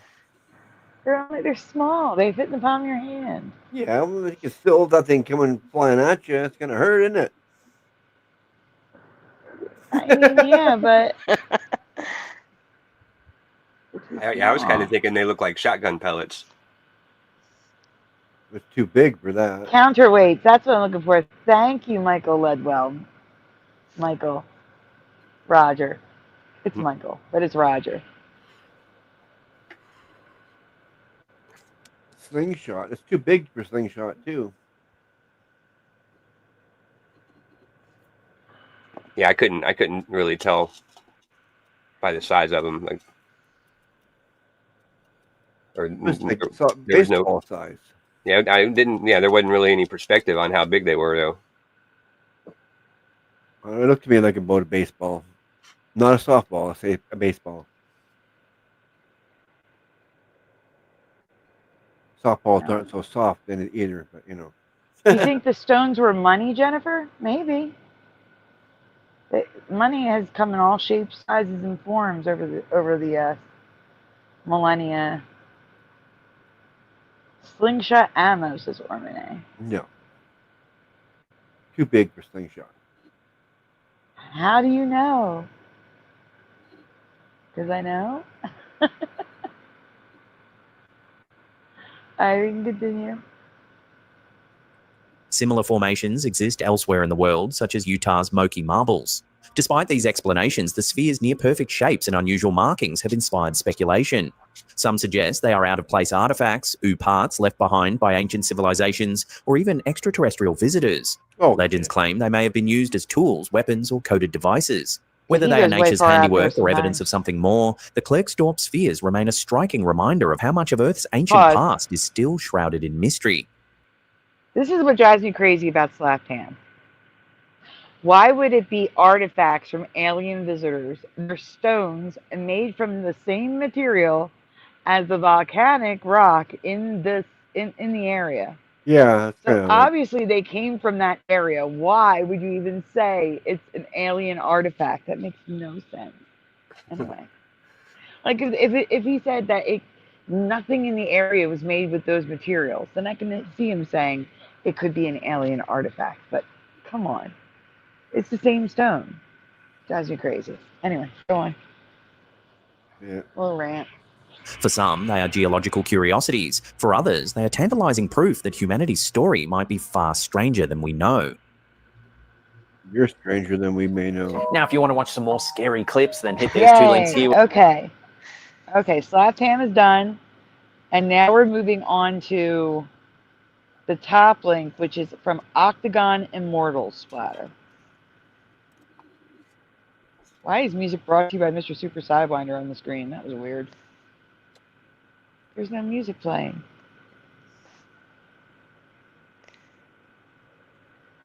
OCTOGON Immortals. Okay. Again, the story we are about to hear could very well be complete BS. Yeah. Created by AI. Oh yeah, most of the stories on ghost hunters was BS.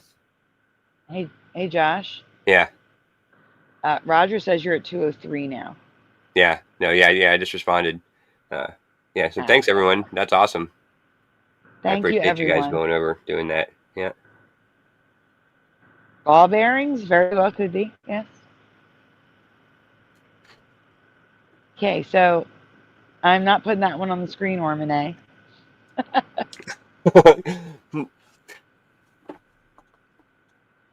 I do think Slapped needs to try to stop to use the use of any AI in his vids. I agree, tell him. It's too much. Too much. Nice. Yeah. Some buffer rooms, says Astral. I was always a skeptic of ghost hunters. Well, here's the thing.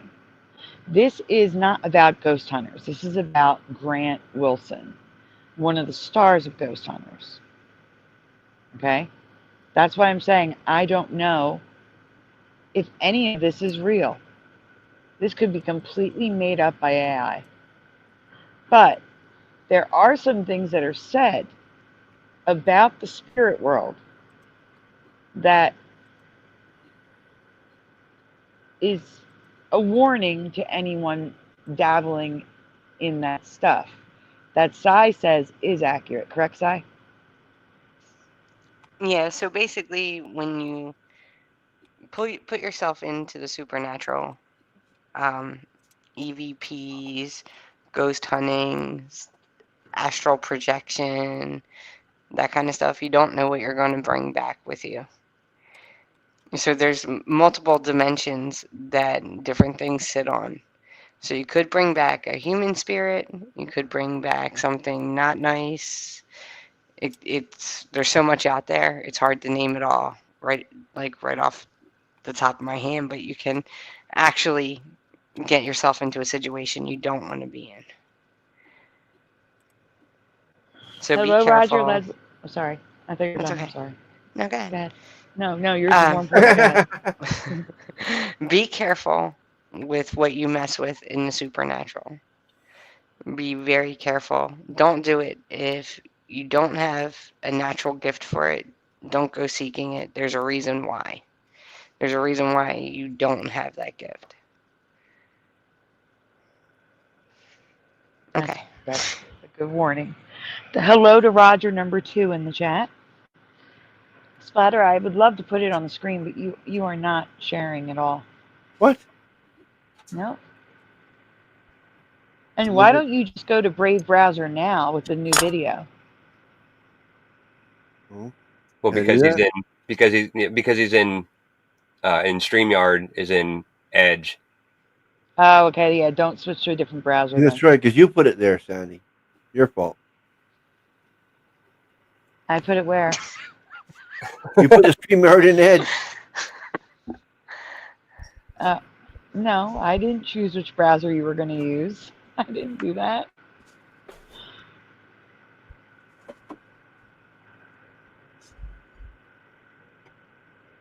Okay. Well, the 3 Rogers, please make sure you hit like on the stream. Subscribe if you haven't already, and ring the bell so you're notified, please. Okay.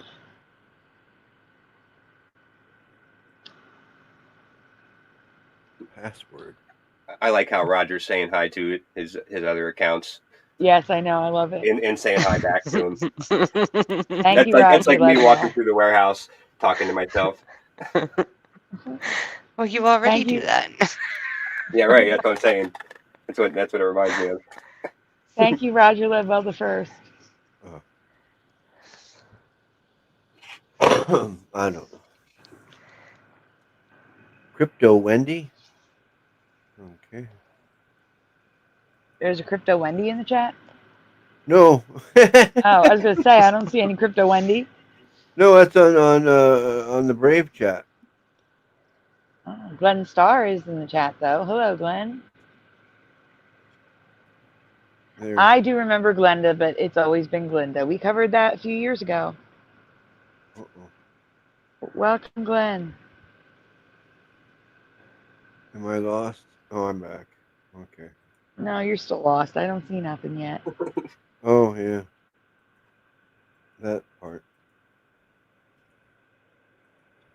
You had me trying to switch over to Brave, and then I came across Wendy O Crypto. Jennifer, you can have as many accounts as you have emails.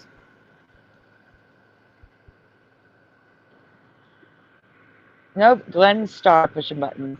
Oh, whatever. Okay. Jessica says, Jessica is reminding everyone, before we get to the next video, the donuts are very much appreciated, so please donate tonight. Links are in the description. Thank you, Jessica. I'll give you a thank you with sprinkles on top. All right. Let me get the banner up. OCTOGON Immortals. Now, again, disclaimer, this may be completely fake. Yeah. It's the moral of the story that we're paying attention to. Dr. Bob is here and says, you're not lost, Splatter. You're just stoned. No, I'm not. Not yet. Not yet. Not yet. Dr. Bob's nightmare. Okay, we can go on. It's so easy to fake. Like to have your friend in another room say, "Oh, did you hear that?" Okay, but again, this has nothing to do with ghost hunters. This has everything to do with Grant, the guy on the right. The guy in my thumbnail. Okay, fine. I'm just saying that these are so easy to fake. Okay, and before you start, I have donuts popping up in the chat, so Yes, I'm going to do the. Yes, I do, from Adam for Christ. And Jessica S. is dropping my Cash App. So I got to do the little happy, loving donut. Drop it like it's hot. We're going to go green.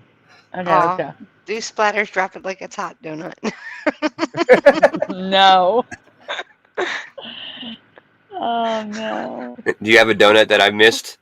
There, right there. He's dropping it like it's hot. Okay, let's continue before this becomes a catastrophe.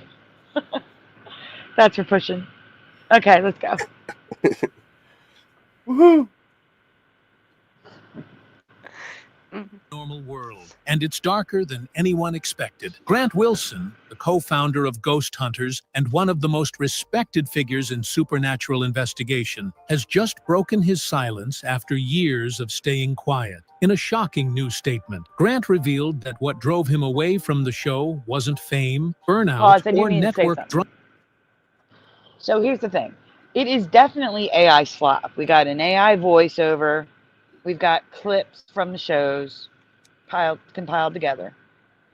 But that doesn't mean a human didn't write the script. You see what I'm saying? So I can't tell for sure if it's AI slop or not. Did AI write the script too? Very, very possible. But again, there is a moral to this video. And that's what Sai says we need to pay attention to. All right, continue. It was something else entirely, something that followed him home. What he's describing isn't just a haunting, it's a warning. Tonight, we're uncovering what really happened behind the cameras, the secrets that never made it to air, and why Grant Wilson now says they were never alone. Before we begin, hit subscribe, because once you hear what Grant confessed, you'll understand why he may never speak again. Before the world knew him as the calm, level-headed investigator on Ghost Hunters, Grant Wilson was just an ordinary man with an extraordinary fascination for what lies beyond. Born in Providence, Rhode Island, Grant grew up surrounded by whispers of haunted mill towns, strange lights in the fog, and local... All right, Sai, you're reading the comment. Go ahead. What? All right. Watch her eyes will she won't, they won't be blurry anymore. She's miraculously going to be able to see your screen now. Shut up. I really couldn't see it. The guy is mean mugging. I really couldn't see it before. The guy is mean mugging. Yes, so she says, see? He is mean mugging. Okay. We can go on. Legends that seem to cling to every old house in New England. He wasn't a thrill seeker, he was curious. In the early... Ormane says it's a miracle. Sorry.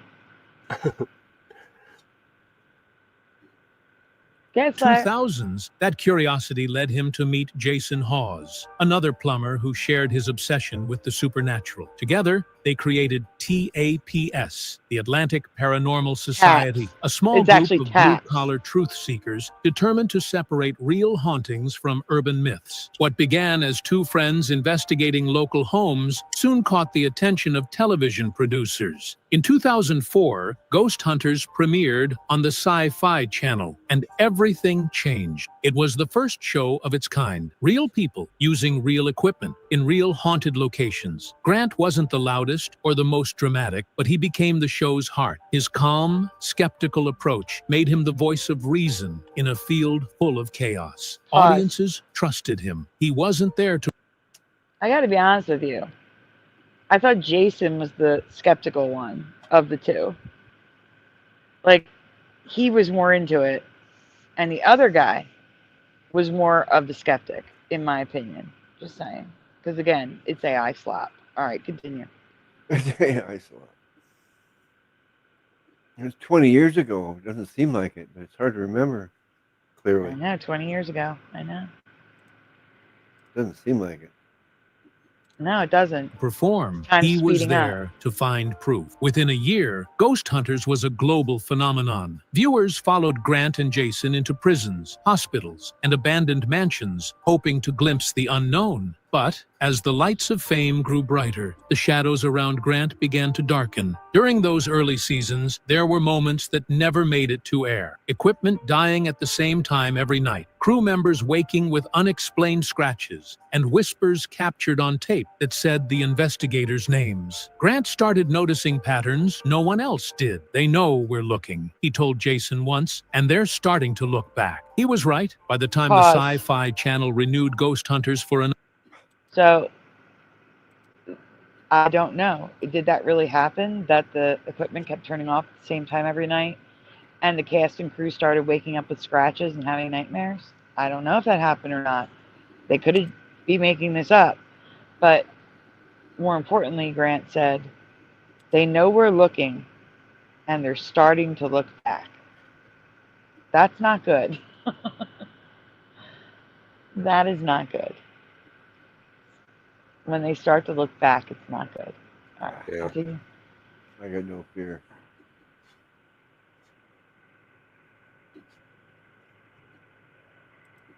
Gets better. Okay. Another season, something unseen had already followed Grant home. And from that moment, the man who once hunted ghosts would slowly become the hunted. By 2008, Ghost Hunters had become the crown jewel of the Sci-Fi Channel, a global hit that turned paranormal investigation into primetime television. Every week, millions watched Grant Wilson and Jason Hawes chase shadows through the ruins of America's haunted history. To viewers, it was Every 5 thrilling. seconds. Yes or no in the chat. Do you remember this as Taps? Because I do. Mandela Man, it was always Ghost Hunters for me. You do remember it as Taps, I? Yeah, I remember it as Taps. So I knew that was the name of their thing that their you know their brand and stuff. But it was always Ghost Hunters for me. I think no, I remember because it was in a black background with white lettering, TAPS.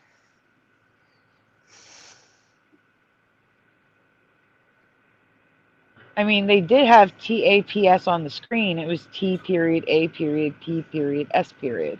They've had taps on the screen, but for me, the show was Ghost Hunters. No, I it mean was like absolutely in their taps. intro. I believe you. I'm not saying I don't believe you, but it was always Ghost Hunters for me, Mandela Man. Pushing Buttons remembers Ghost Hunters too. Are you saying the name of the show is now Taps? No. Oh, okay. Mandela Man is saying he remembers the name of the show being Taps. Oh, I gotcha.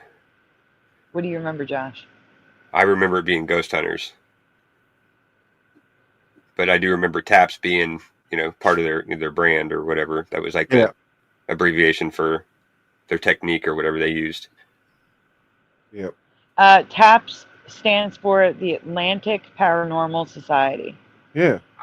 Astral says Ghost Hunters, but I think TAPS is also a side thing. Logo TAPS. Good night, Roger. Good night, Michael. Good night, Roger. Good night, everybody who's leaving.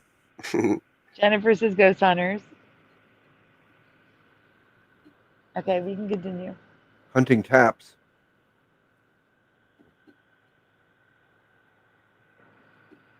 The team, it was becoming dangerous. Off camera, the experiences grew darker. Crew members began reporting nightmares after filming. Dreams so vivid that they'd wake up screaming, convinced something had followed them back to their hotel rooms. Cameras malfunctioned only in specific areas, as if something didn't want to be recorded. There were even nights when the team's walkie-talkies picked up faint voices whispering their own dialogue before they had even spoken it. Grant tried to stay grounded. He told interviewers that fear was just part of the job, that the real danger came from old buildings, not ghosts. But that illusion began to crack when the paranormal activity started bleeding in.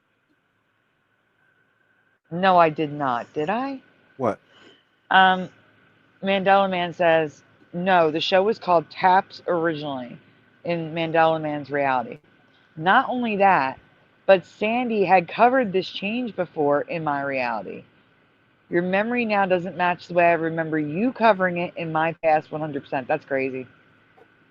Craziness. Yeah. I'm going to Flickr. I need you guys to make sure to pause this after a short time. Say something important. All right, we can do that. Ooh, Chubbers has been inside for an hour. That's good to hear, Pushing. Yay, you found the cat.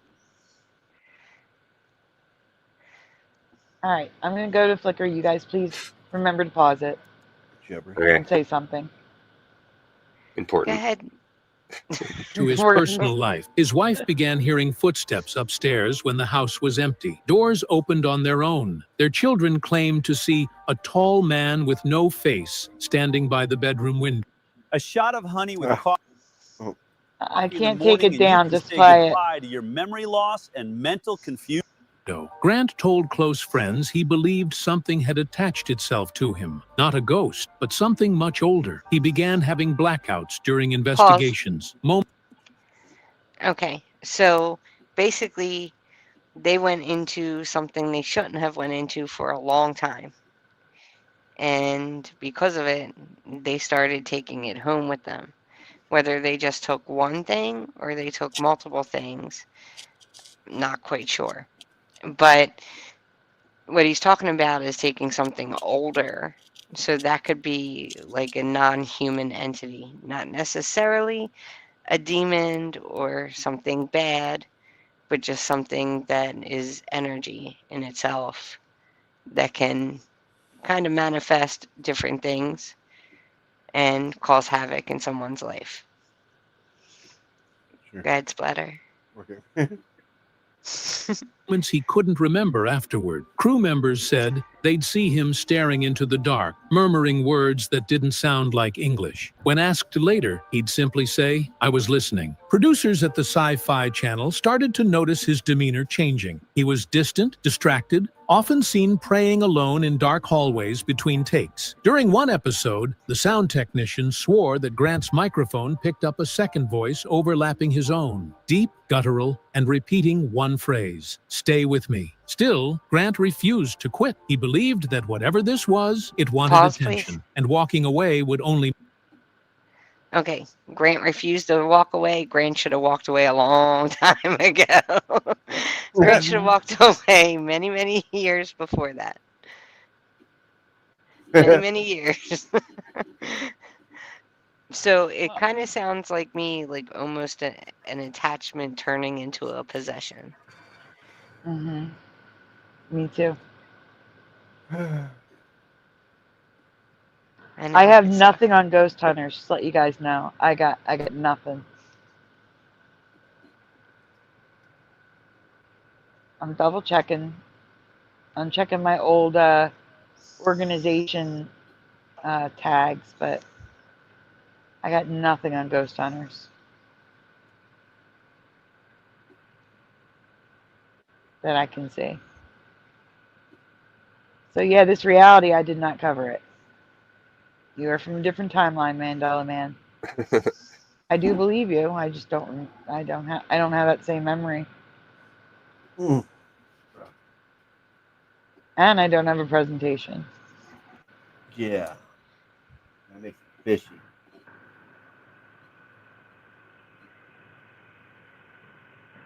All right, go ahead, Splatter. Make it worse, but deep down, he knew something was happening that went far beyond haunted houses. Something had decided that Grant Wilson was its next project. It was supposed to be just another investigation, another haunted location for ghost hunters on the Sci-Fi Channel. The team had been called to an abandoned children's hospital in upstate New York, a crumbling brick structure known for shadow figures, screams in the stairwells, and rumors that the building itself breathed at night. For the first time, Grant seemed uneasy before filming even began. There's something wrong with this. Okay, so let's look at like major red flags, right? He's praying by himself. He's isolating himself. There's a mimic voice over his. So what do you think people that noticed that around him should have done? Maybe not let him go ghost hunting or try to keep him away from it as much as possible instead of filming it. Any thoughts in the chat? Yeah, but now you're talking about his job. He can't just stop doing his job, you know? Yeah. He's under contract. He's either going to have to stop doing his job or get possessed. I think finding a different job is kind of the better route to go. No, I agree. Yeah, I just don't think that's the one he chose. Yeah, I don't think so either. Well, he did, just a lot later. Again, this could all be fake, too. Mm. Oh, yeah, it's a story. I'm an ugly lady. Oh. Go ahead, Splatter. place, he told Jason, though he couldn't explain why. From the start, everything felt off. The air inside was colder than it should have been. Their EMF meters spiked even when no power was running through the building. Every piece of equipment failed in the same room, the old surgical ward. When the crew reviewed the night's audio, they discovered something chilling. Underneath the usual static was a faint, rhythmic sound, like a heartbeat, and layered. Splatter, are you playing this at 1.25? Yep. Are you sure? I just put it there a minute ago, I thought. I wasn't. I'm still in Weird. Flickr. I can't see. I did. What happened to it? Did I go out and come back? No, you switched videos. That's why I was checking. Oh, okay. That'll do it. Thank you. Yep, no problem. Thank you. Okay, now Over I'm it, back. a whisper, a voice, repeating Grant's full name over and over. Later Hello, that night, Southern Grant was Sierra. walking through the lower hallway alone, his infrared camera rolling. The footage was never aired on television, but members of the production crew have since described what they saw. As Grant called out, "If anyone's here, can you show yourself?" A black shape appeared behind him, tall, thin, and featureless. The camera's temperature sensor dropped from 68 degrees to 42 in seconds. Then the figure lunged. The next moment is burned into paranormal history. Grant screamed. See, none of these events that this video is telling us is on camera. None of them. And as I said in the beginning, Story. there were many locations they filmed that they never released to the public. And of course, all of the ones with real paranormal activity, they didn't release. That makes no sense for a TV series. And that's why I'm like, this has got to be fake. But again, we're listening to the morals of this story. That's why we're listening to it. Then we're going to go, after this, we're going to watch a video on Jason's channel about these two to see if anything that they talk about lines up with this. All right, go on.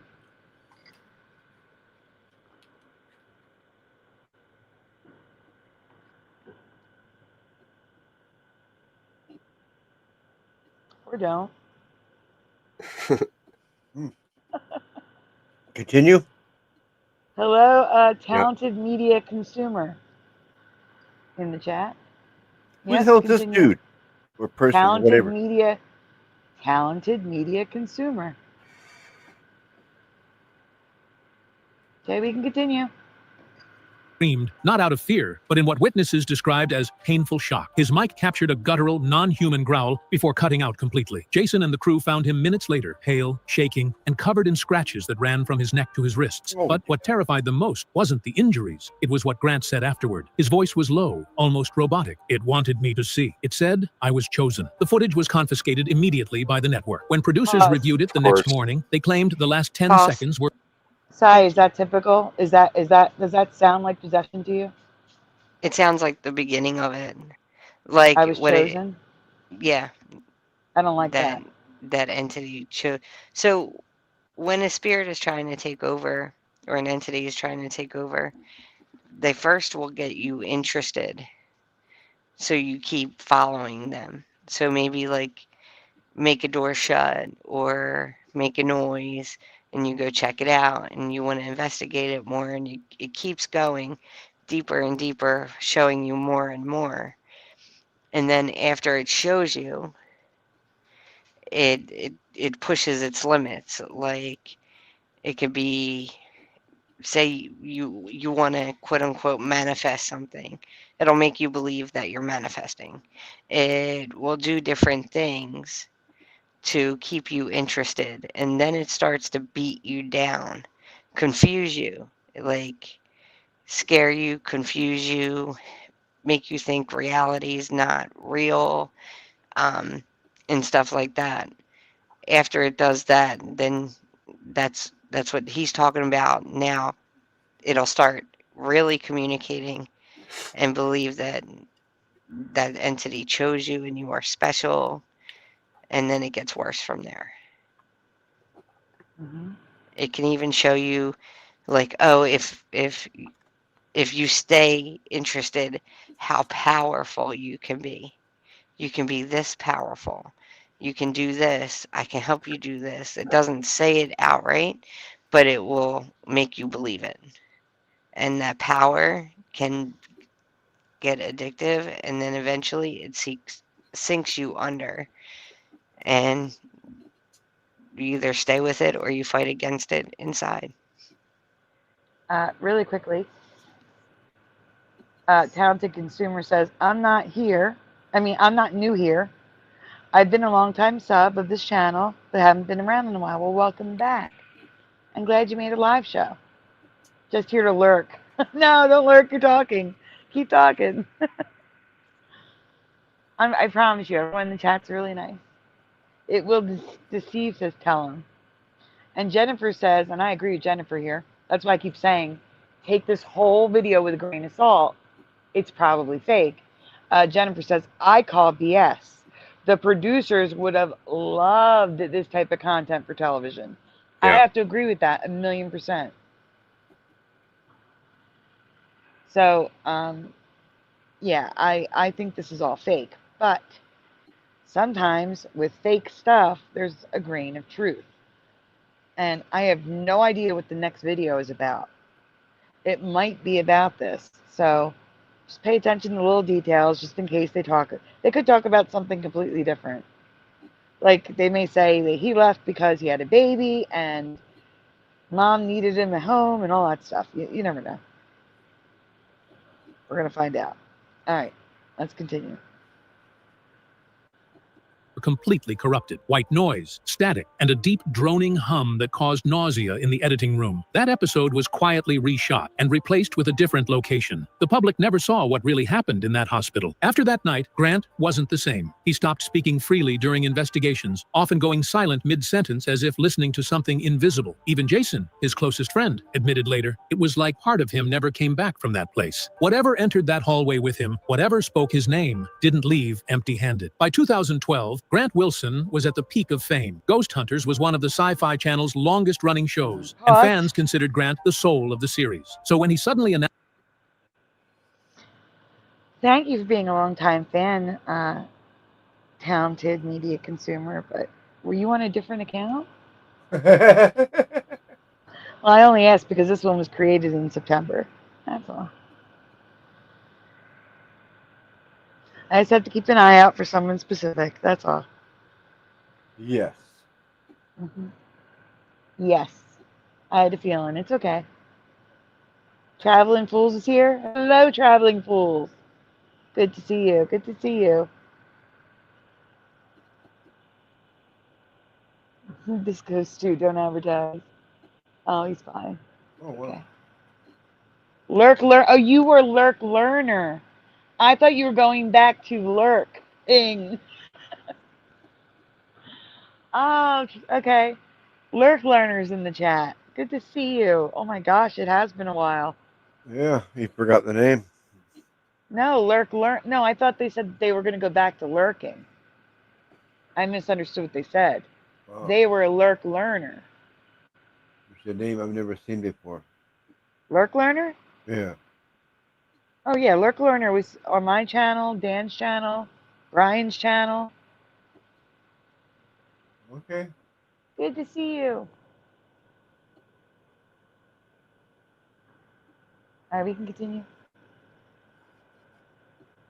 Announced his departure in the middle of season 8, the world was blindsided. The network called it a personal decision. Jason Hawes thanked him on air. But those who knew Grant personally whispered a different story, that he'd been forced out, not by contracts or producers, but by something unseen. In interviews that year, Grant's tone was cautious, almost rehearsed. He told fans he wanted to spend more time with family, but those who worked behind the scenes knew better. He'd stopped sleeping during investigations. Crew members found him pacing hotel hallways at 3 a.m., mumbling to himself. He carried a small notebook everywhere, filled with symbols and fragments of sentences written in handwriting that didn't look like his own. One entry reportedly read, "It's not a place, it's a thing. It waits in the static." The Sci-Fi Channel executives had grown uneasy after several unexplained technical incidents. Lights flickering during interviews, corrupted footage showing brief flashes of faces that didn't belong to any crew member, and audio files that played backwards by themselves. Some believed the phenomenon was following Grant.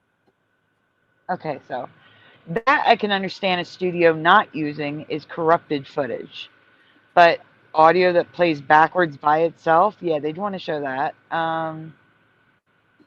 Faces showing up that was, no, like, you know, they didn't know whose it was. They'd want to show that. That's why I think a lot of this is fake, but we'll find out.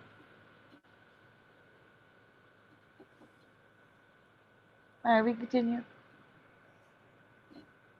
Specifically, one producer quit after claiming his home phone began ringing every night at 2:17 a.m. And when he answered, all he heard was Grant's voice, whispering, "Don't let it in." The problem was, Grant was out of state when those calls occurred. When he finally left the show, fans noticed his final episode felt unusual. Why does it matter if he was out of state? It was a phone call. I was gonna say, it's like, because you can't call from out of state nowadays, or back then. The problem was Grant was out of state. Who cares? Anyway. That's funny. No, we did not watch this. I've never watched anything Ghost Hunters related here. Ever. So Pushin was in a reality where we watched this already. I don't even think this video is that old. Hold on. I'm going to check.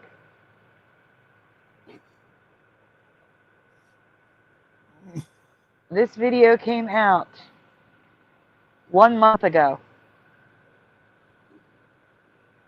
So we definitely did not react to this within a year. Yeah. Not likely. Something's here says Grant was on Mars. Or Grant only called collect. Called collect. 217 yeah. Glenn said, who you gonna call? Local Ghostbuster. Analog line says, get with the timeline, Pushing. Jeez.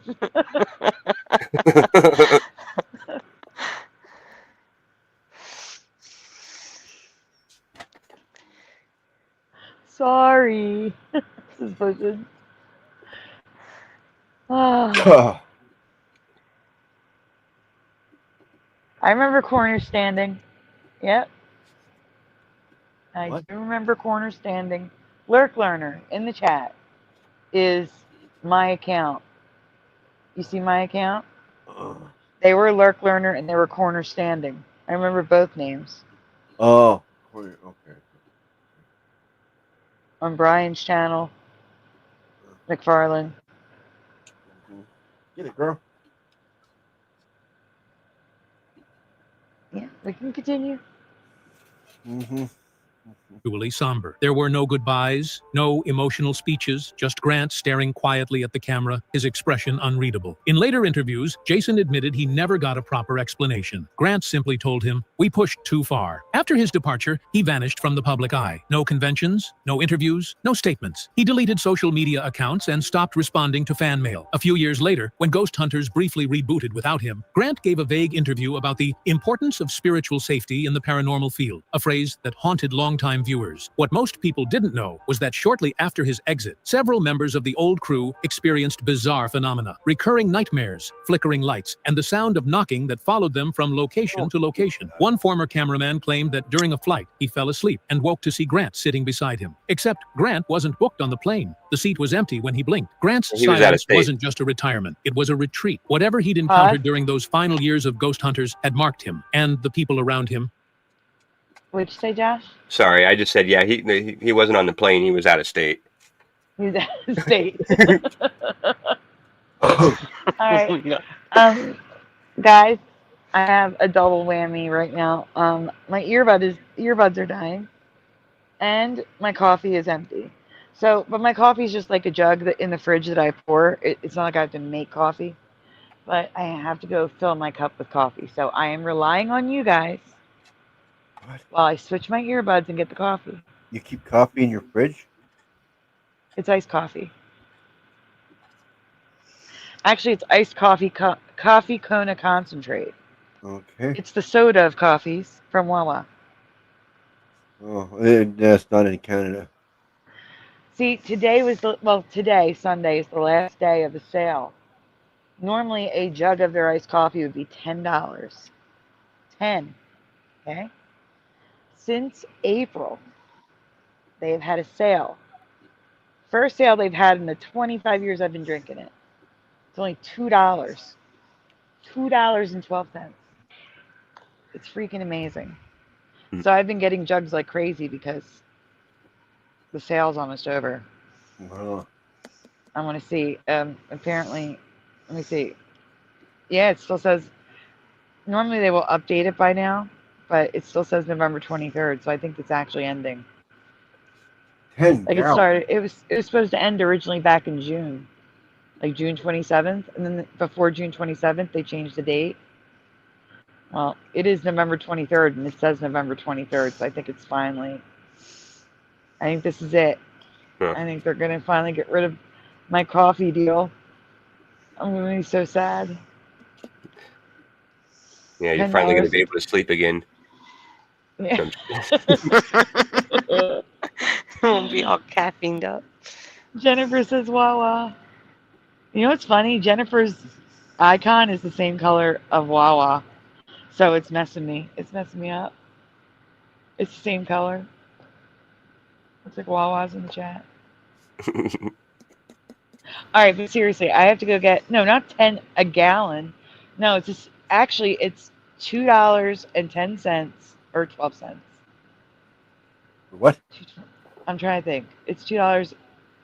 See, the Wawa is like the color of the J, the box around the J. So anyway, any size is $2. So I bring 64-ounce refill jugs and fill them up, and it's still $2. So I just asked for a 64-ounce iced coffee refill, and normally that's $10 for 64 ounces, but it's $2 with the sale. So yeah, I'm gonna be sad. That's a big jump. Oh yeah, I hate that. Yeah. 5 for the price of 1. 5. But anyway, I have to go. So I've only heard Sai say pause tonight. Because Josh is a slacker. Well, I thought Splatter was in charge when Sandy's away. No, Splatter's in charge of hitting pause when you guys say pause.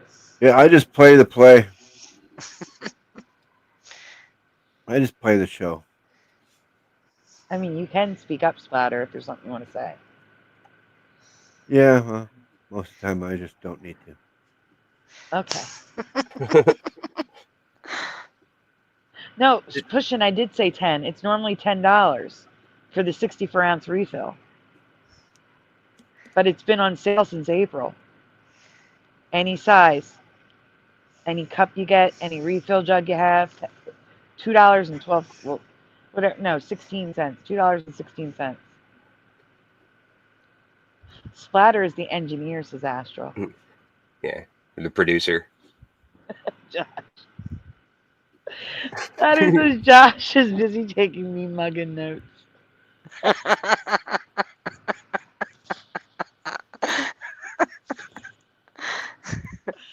Okay.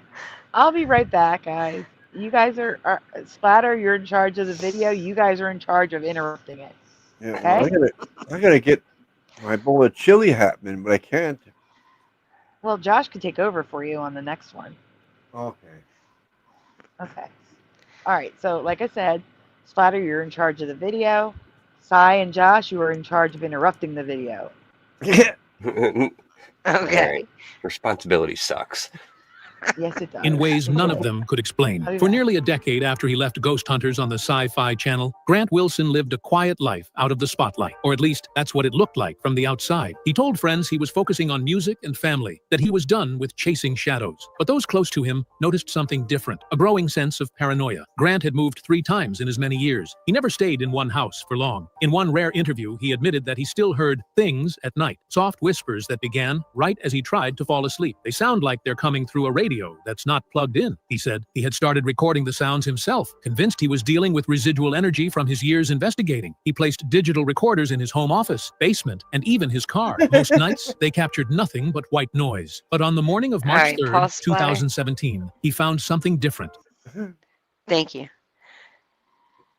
So, he didn't leave it alone. He left the show, but he didn't leave it alone. He kept recording crap. If you're going to leave it alone, actually leave it alone, and things will get better. They will get bored. They will go away, but leave it alone. Go ahead, Splatter. a pattern. The static had formed into rhythmic pulses, almost like Morse code, except with faint syllables layered beneath. When Grant slowed the audio down, he claimed to hear words. We never left. He sent the file to 2 audio specialists he'd worked with during his time on Ghost Hunters. Both returned the same analysis. No evidence of tampering, no external interference. The waveform didn't match any known sound pattern. The specialists advised him to destroy the files. Instead, Grant uploaded them into an old laptop that he used only for paranormal data. That's when the real terror began. Within days, his laptop began turning itself on at night. The speakers emitted bursts of static followed by what sounded like his own voice, but warped, echoing from a distance. He'd unplugged the system completely. So somebody advised him to destroy the stuff. Yeah, right. That's what I was just. I was just thinking, you know, like they're like, oh, there's nothing to see here, but destroy those immediately. You know, like, okay. But he decided not to destroy. So he asked somebody's advice, and they gave him the advice: destroy it. It's not a good thing. Blah blah blah. And he's like, nah, screw it. I'm gonna double down on it now. Yeah, basically, Splatter. I'm gonna double down on it. I'm back. I'm gonna for get a pausing second opinion. All right, go ahead, Splatter. And you guys can still continue to pause it even though I'm here. Doesn't have to just be me. Yes, Josh.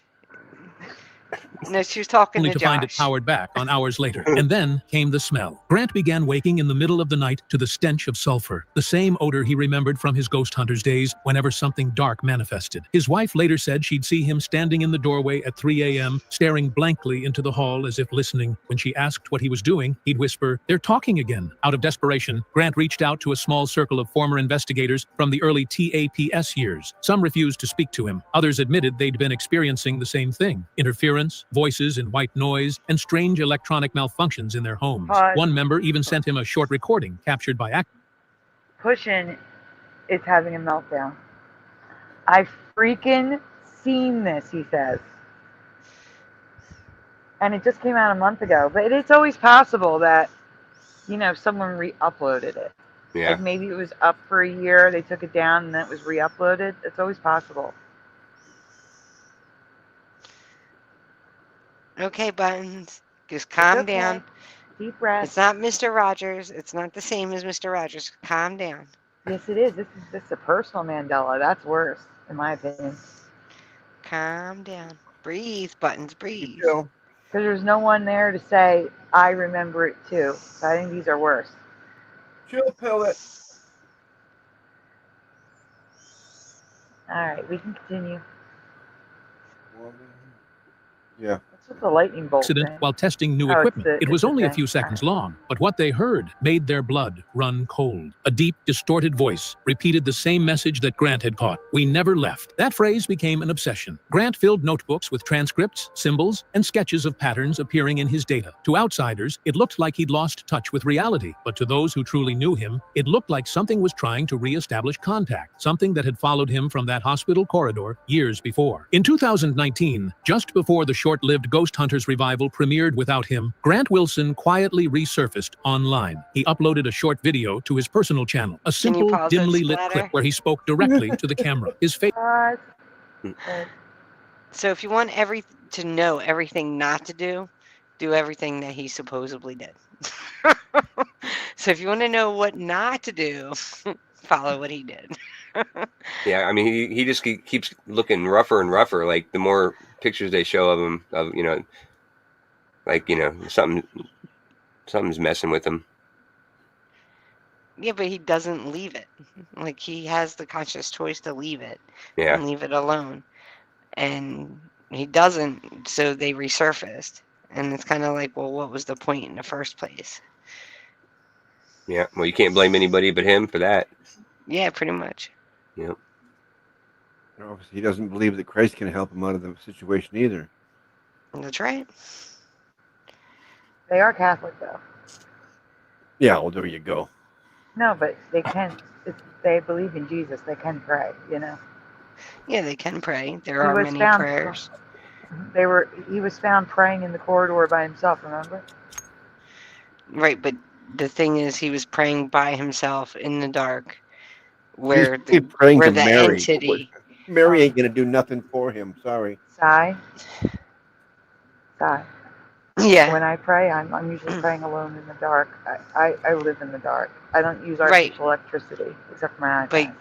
you weren't looking for the ghost in No. where you're praying.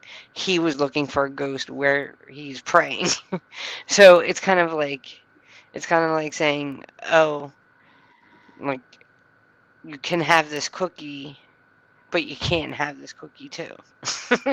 Like it's confusing, because if he actually wanted to pray and do, strong prayers, then you don't do them where you're ghost hunting. If you Or think you need them that bad, if you think you need them that bad, you don't do the ghost hunting. well, I could see doing a prayer beforehand with everyone, with everyone, not alone. A prayer of protection to protect everyone. I could see doing that. But you also don't do it where you're at. You do it Right, like before you enter. right before you enter, yeah. Yeah. And then and the other thing is, we don't know what he was praying for. He had been praying to see something, to see more Yeah. activity for the show and stuff like that, which is not good. Yep. All right, we can continue. What is that? Is there a car? No. I'll text you real quick. Okay. His face looked older, thinner, but his eyes carried the same intense calm he had on the Sci-Fi Channel years ago. "I've been doing this a long time," he began, "and I think some things were never supposed to be recorded. There are frequencies the human mind isn't meant to hear." Then he paused, glancing off camera as if listening to something just out of frame. The video ended abruptly. It was less than 2 minutes long. The upload vanished within 24 hours, but a handful of viewers downloaded it before it disappeared. In the background, behind Grant's voice, there was a faint sound that none of them noticed at first. A low hum, almost like a growl, stretched through static. When the clip was run through audio software, that hum revealed something terrifying. A secondary voice beneath his own. It was repeating 3 words over and over, perfectly synchronized with his speech. "Still with you." Days later, a private recording surfaced on Reddit from an anonymous user claiming to have worked as a sound engineer for Ghost Hunters during its later seasons. The file was allegedly pulled from an unaired episode, one that never made it past internal review. In it, you can hear Grant alone in a Lurk Learner, I am with you 1,000,000%. I am praying to not see anything at all. Me too. 100%. Or Renee says same. Yeah, we're all on the same page. Yeah. Okay, you can go on. an attic space asking standard EVP questions. For the first 2 minutes, nothing happens. Then a loud metallic clang echoes through the audio. The voice that follows is unmistakable, deep, resonant, and clear as day. "You brought us home." The authenticity of the clip has never been confirmed. The Sci-Fi Channel declined to comment, but for those who heard it, it was the missing puzzle piece, proof that whatever Grant encountered on that fateful investigation had attached itself not to a Sai, Yes. how bad is it to hear "you brought us home"? How bad is it? You screwed at that point? Seek spiritual guidance. Find someone that knows some stuff. Yeah, that's bad. That's really, really bad. Find somebody, like, honestly, what he should have done was when the first professional told him to destroy it, he should have destroyed it. But even before that, when he left the show, he should have left it all. Destroyed everything he had, his case files, his pictures, etc. The laptop. And the laptop, everything. Just destroy it all, and it'll go away. But I think he was too far. He was in too deep. The curiosity was still there. And that is a human nature type thing. It's normal to be curious of stuff and want to seek out truth and stuff like that. But when something definitely is bad is happening to you, like you're, talking to stuff in a hallway in the dark by yourself, and you're doing just abnormal stuff, yeah, it's time to just walk away from it. I agree. All right, we can continue.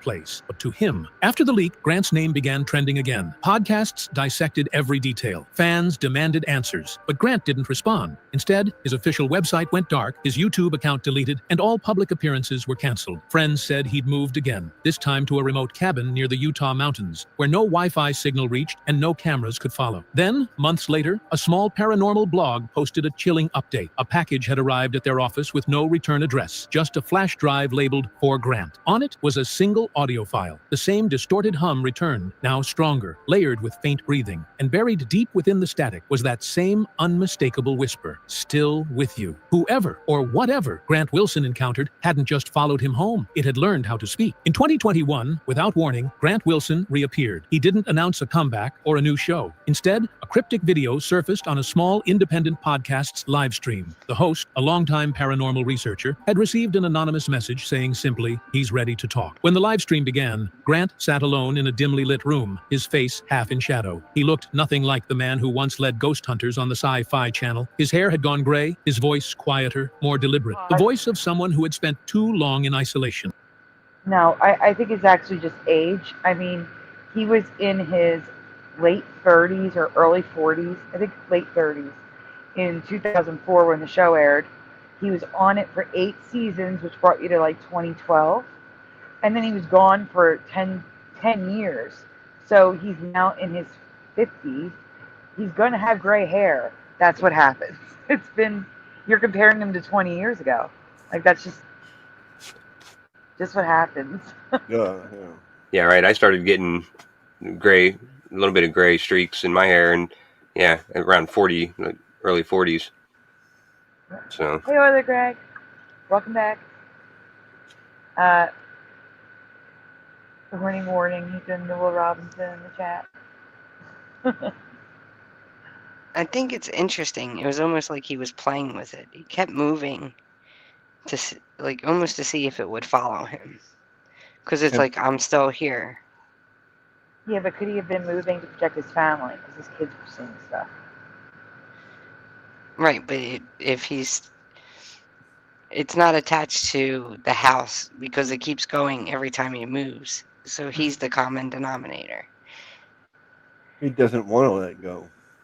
Yeah, I agree, Splatter. I don't think he wanted to let it go. David, a.k.a. Logan Freeman, this guy used to be on the TV series Ghost Hunters. And something supposedly happened at a haunted hospital. Mormon says, looks like a victim, but I am out of state. Oh, that's good. Alright, we can continue. You guys missed the out-of-state reference, but that's fine. For nearly an hour, he spoke without notes, recounting what really drove him away from television, what he'd been hiding from the cameras, and why he believed something non-human had latched onto him. It started as a hum, he said softly. Then it became words, then dreams. And in those dreams, there were faces of people I never met. Some were crying, others smiling. But all of them said the same thing. You let it in. The host pressed him to clarify what it meant. Grant hesitated, then looked directly into the camera. We used to think hauntings were just energy, leftover memories, but this thing thinks. It listens. It learns through sound. Every EVP, every recording we ever made. Sigh? Yes. Okay, so the faces he saw, some smiling, some crying, were they like guardian angels? Because they were like, you let it in. They were like, let's say to him, like, this is what you did, you need to like fight. Yeah, that's basically what it is. They could have been protecting him, spirits that were protecting him, that he ignored when they were trying to warn him. And it could also be that they are being tormented by whatever is attached to him. Okay. Hey, Mandela Man, are you here? Oiler Greg remembers taps like you do.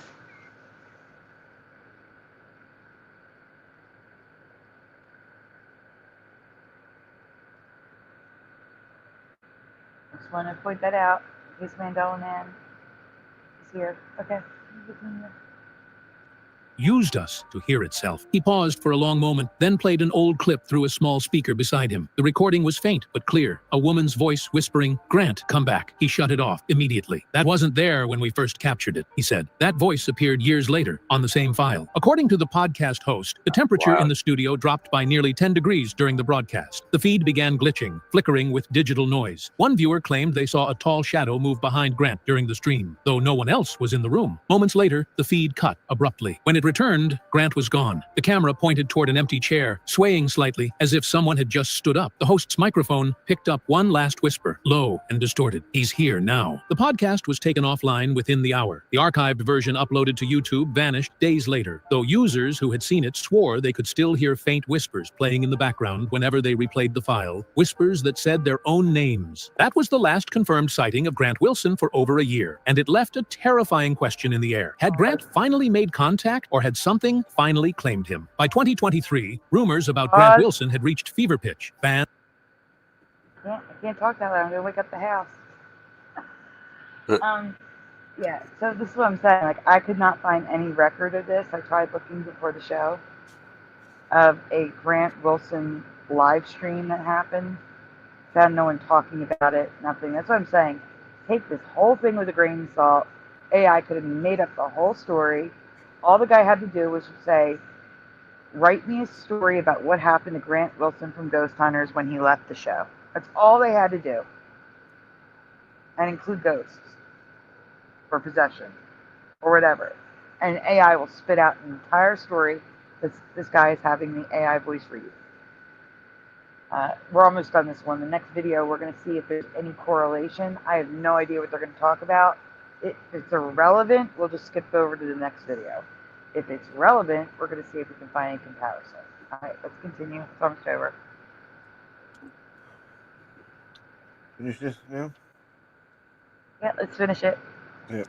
So I'm gonna eat my dinner. Skeptics, and former Sci-Fi Channel producers all had theories. Some said he was working in secret with a private research group to study what he'd uncovered. Others claimed he'd been institutionalized after audio-induced psychosis. A few insisted he was dead. Then, in late summer, a strange pattern began to emerge across paranormal circles. Several amateur ghost hunting channels reported receiving anonymous emails with encrypted attachment. When decrypted, each file contained the same 10-second audio clip. It was unmistakably Grant's voice, distorted but calm, saying, "Don't listen too long. It's learning your tone." Of course, the important clip. Rewind it, Splatter. I want you to hit the J key. Huh?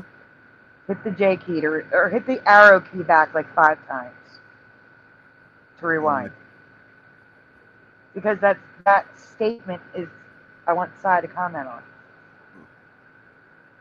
Hey, Super Mario. Audio static. One channel owner uploaded the audio to their social feed as a warning. No, you didn't Within rewind hours, it, did you? their entire account. You didn't rewind it. I wanted you to did. rewind it. Well, it wasn't on the screen. I hit the back button or the arrow. I don't know how many times. I hit the J works more. Okay, right here. Play it here. Contained the same 10-second audio clip. It was unmistakably Grant's voice, distorted but calm, saying, "Don't listen too long. It's learning your tone." Those who played the file reported odd occurrences, sudden power outages, corrupted devices, nightmares involving radio static. One channel owner uploaded the audio to their social feed as a warning. Within hours, their entire account disappeared. At the same time, a small group of fans claimed to have found Grant's abandoned cabin in Utah. They described it as untouched, no sign of struggle, but unsettlingly quiet. On the walls, dozens of Polaroids were taped in neat rows. Each one showed the same scene: an empty chair, a recorder on a table, and faint light streaks twisting through the air like smoke. The final photograph, still developing when they entered, showed a blurry outline in the doorway that resembled Grant's silhouette. The recorder on the table was still running. When investigators played back, The photo developed. They were in a dark room. I don't understand that one. Still developing. A photo's still developing. They had to have been in a dark room. That makes no sense. Anyway, go on. The last file, it began with heavy breathing, followed by Grant's voice, shaky but determined. If anyone finds this, don't try to help. It feeds on curiosity. The moment you start asking questions, it knows your voice. That's how it finds you. Then came the same phrase that had haunted him for years. We never left. After that, only silence. When the group uploaded snippets of the recording online, the Sci-Fi Channel issued a rare public statement, not denying the claims, but warning viewers not to tamper with unsanctioned archival material. The post vanished within hours. Those closest to Grant have since said that before disappearing, he mailed one final package to Jason Hawes. Inside was a notebook filled with strange drawings, binary code, and a single handwritten line at the end. The voices don't come from the dead. They come from what's waiting between frequencies. Jason never spoke publicly about what was in that notebook, but insiders claim that after receiving it, he quietly stopped filming any paranormal content. Whatever happened to Grant Wilson, whether he crossed a line between the living and something else, remains one of the darkest unsolved mysteries in television history. They're saying he's missing. He's currently missing. I don't know, but the video we're going to be watching next with Grant in it is from a year ago. Oh, please, says Jennifer. I know. Hello, Go-Kart Bob, and hello, Grand Tour Richard. Okay, you're grabbing this one here, Josh, because I got to get something to eat. Yep, I got it.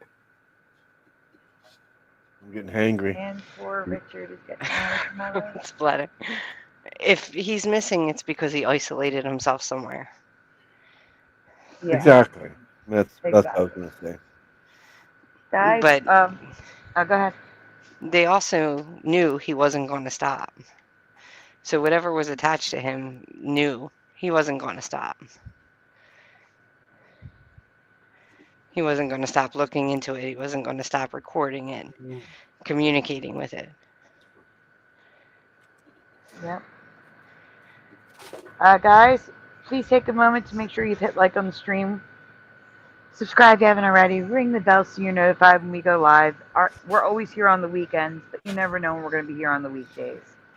Donuts are very much needed, very much appreciated, because all the apps, except for StreamYard and Flickr, are expiring. I got to see how many more months of StreamYard we have. And Flickr's 1 month after StreamYard. So I got to keep an eye on that, because we're at least halfway done, at least. And, but yeah, so links are in the description. And I think we're ready. Let me get this off the screen. Having issues. Banner, Jason Hawes. Why did it say Immortal? There we go.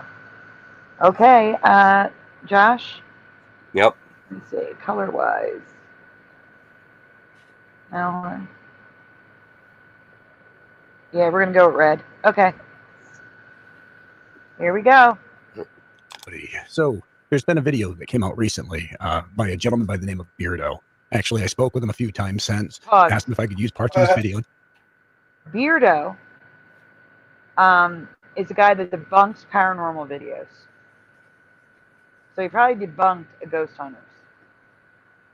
So that's probably what he's going to get at here. So yeah, this is very much paranormal related. So let's check it out. Just because I don't ever really Web respond Banger. Good to see you. Sorry, to a lot of these things that are out there, because we all know, I mean, the internet can be crazy, but he was respectful. He was decent. Though some things I might not like, it doesn't mean I have to dislike the guy.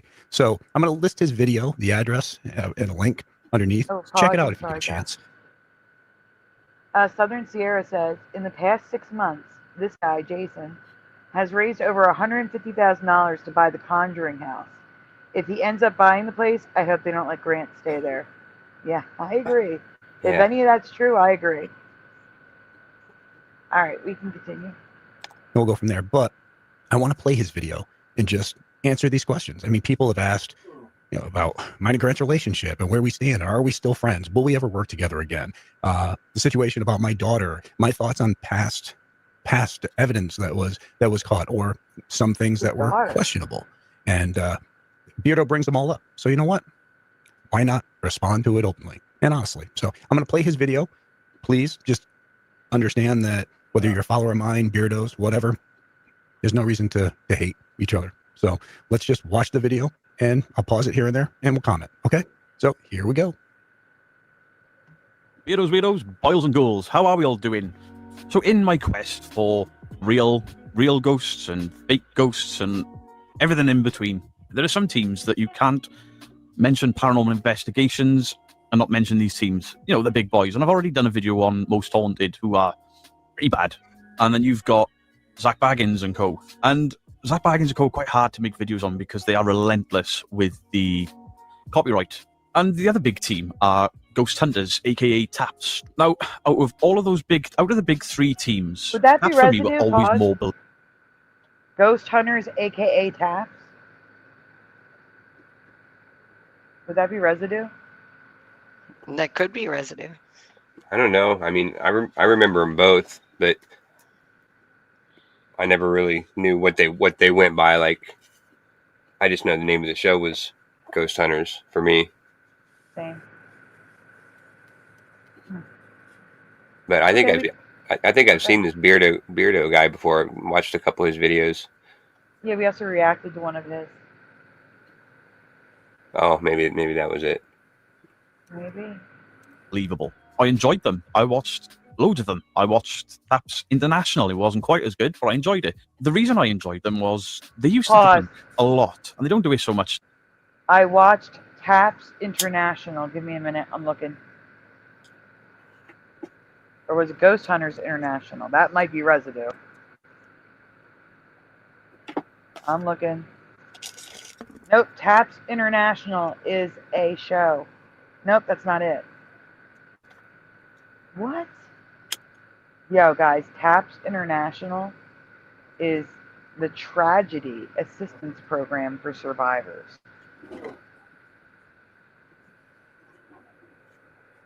Well, survivors of what? I don't know. Give me a second. I'm writing Ghost Hunters to try to find. It says, share best practices, based emotional support programs to bring surviving families of coalition partners. Ukraine. Oh. I'm not sure. All I know, war. We're going to say war.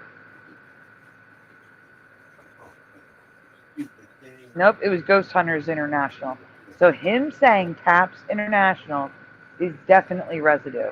So Josh, I'm going to record my screen so I don't have to go searching for this later. Okay. Can you please rewind it to when he, just rewind it back a little bit where he says Taps, aka Taps and Taps International.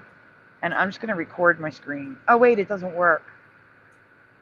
All right, what's the timestamp? I'm just going to text myself. Sai, I'm texting you the timestamp because you're right here. Okay. 2 hours, 30, we'll say 30 minutes. Okay. All right, you don't have to rewind it. We're good. Just hit play. Okay. Thank you.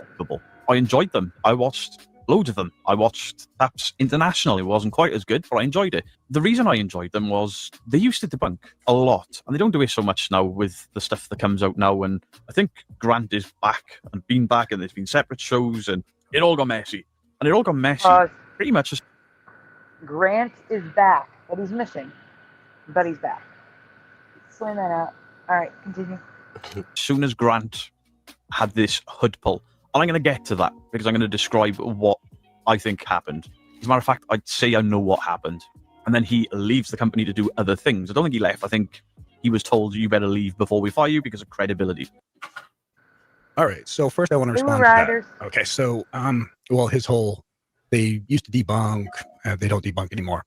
Now, a lot of people don't realize that, first off, we still do debunk. Now, a network is in charge of all the shows that air on their network. We're in control of where we investigate, our teams, whoever's on our team. We're in control of production. They all work for us. We don't answer to them. But again, the network is in control of the episodes that air. So say we went out and did 30 investigations.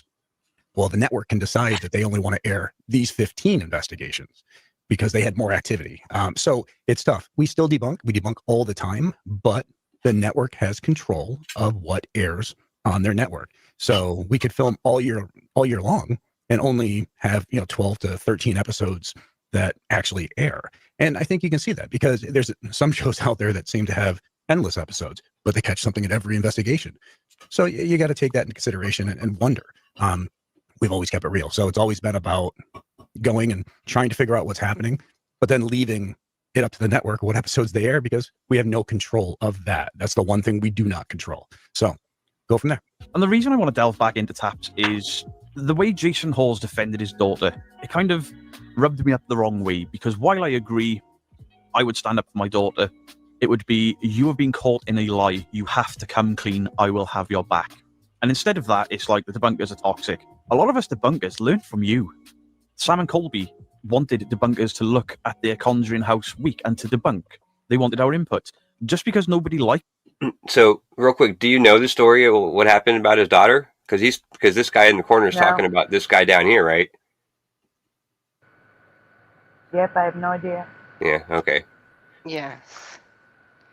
But it sounds like she got caught in a lie and didn't, like, fess up to it. I'm researching. Yeah, maybe they'll explain it a little bit later. The input once we put it out there doesn't mean that we are now suddenly toxic. We did exactly what you guys wanted. And a lot of us just did what Jason Hawes and Grant used to do way back in the day. All right. So, I mean, he makes some good points here. First off, I'm not going to sit there and say my daughter faked things if I don't know if she faked things. So I do want to apologize to Beardo. All right, there you and go. That's whoever what it else was. might have taken my... Yeah. Good call. my past video. Wait, I'm sorry. Pause it. Yes, I did know about Dustin Diamond's death.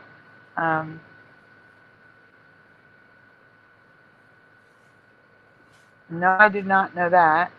But he was in a music video where that happened. But I do remember him dying.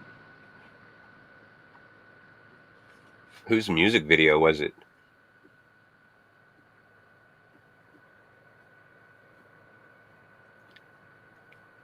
And that wasn't the year before. He died in 2021. He died from stage 4 lung cancer.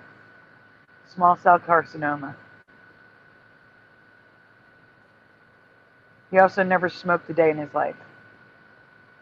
He died 3 weeks after his diagnosis. That's how my friend, the one that I believe got the thing in January of 2020, same thing happened to him. He had kidney cancer that spread to the lungs. And it says here that it was later reported that the cancer likely started in another part of his body before metastasizing in his lungs. So it's the same thing. All right, we can continue.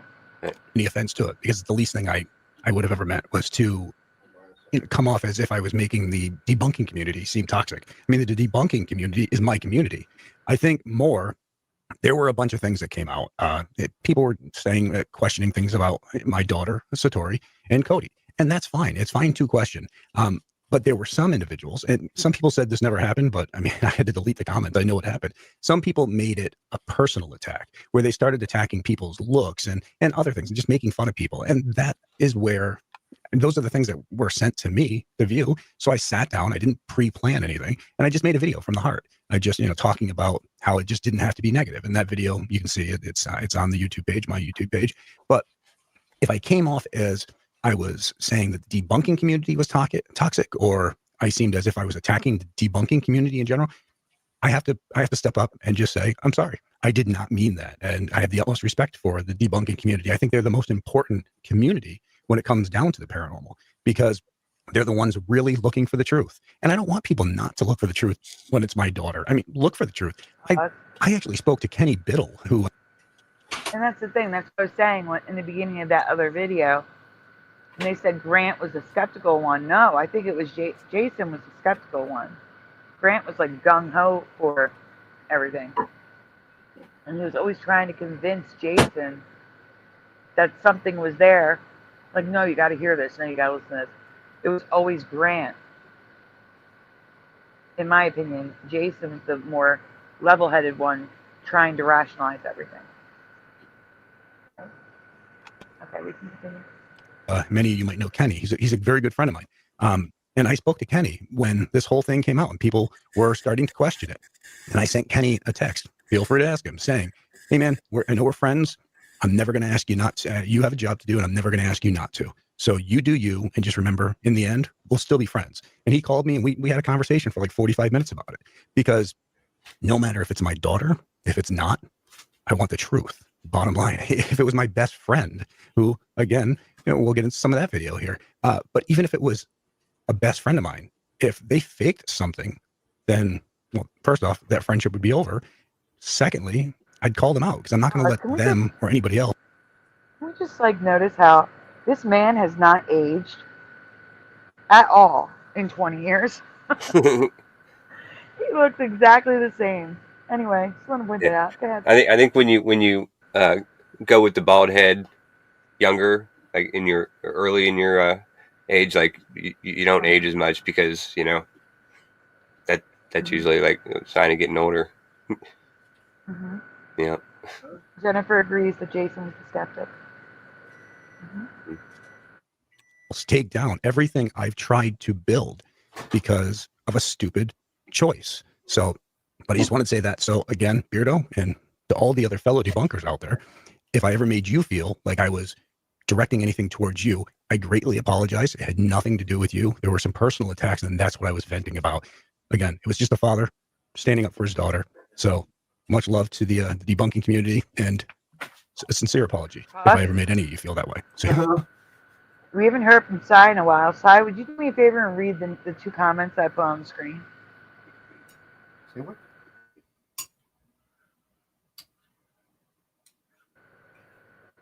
Sai, are you there? Uh-oh. Did we lose Sai? No, I'm here. Okay. I was reading it. Huh? It says, I'm a rational person trapped inside a bubble of irrationality called the Mandela effect. There's the second one. Mean mugging. Please, I can't read it. Please. Pays off. Pays off in the end. He looks younger because he's mean mugging. Is that what you're saying, Pushing? Yeah. And Southern Sierra says, his daughter was accused of copying a paranormal museum format used by Greg and Dana Newkirk. They worked something out. Thank you, Southern Sierra. All right, we can continue. Here we go. But I want to show a little clip of why I was invested in this show for a while, because they didn't behave like other ghost hunters where they was running and screaming, and then, even though it was a little bit more dramatic with the soap effect things, the actual investigations, they debunked a hell of a lot. They put homeowners at ease, and I enjoyed that. And it's kind of what I do from this chair. So this is the clip that I want to show you of why I love this channel and probably what started to turn me into a debunker. They had reports of a ghost of a female laughing in a bathroom of a restaurant or a hotel. I can't remember, and I'd have to go back and try and find which season, which episode, which would be an absolute ball ache, and then I'd have to pull it off Amazon Prime, which doesn't allow me to screen record. So I've got to find it through other channels on YouTube, and the footage is going to be grainy and horrible. That's the only way I can do this. But I want to show, in the interest of fairness, why I enjoyed these guys so much in the beginning. Claims of a lady laughing. Ladies' room. What are the reports? Women's laughter? What?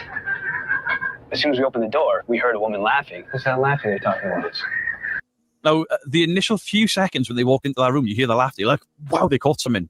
And then as soon as they look up, they know where it's coming from. And instead of claiming it to be a ghost, they go looking. Where's it coming from? Right there? Like a speaker. What? Well, let's see if we can lift this crap up. See what's up there. It's a speaker. Oh, yeah. I see the sensor right here. Debunking as they go. And they did this quite a lot. I remember an episode, and I can't find it. I agree with him. That's one of the reasons why I like the show. They didn't just immediately jump to it's paranormal. They would look for plumbing issues. They would look for electrical issues. Speakers in a drop tile ceiling. They would look for reasons that were not paranormal. Now, I did not watch all the seasons. I did not watch any reboots. I didn't really. I watched like 1 or 2 episodes of International, so I don't know if that stopped or not. But that was why I liked this show. they actually looked for non-paranormal reasons. Yeah. And then sometimes they didn't have a reason and determined it was probably paranormal.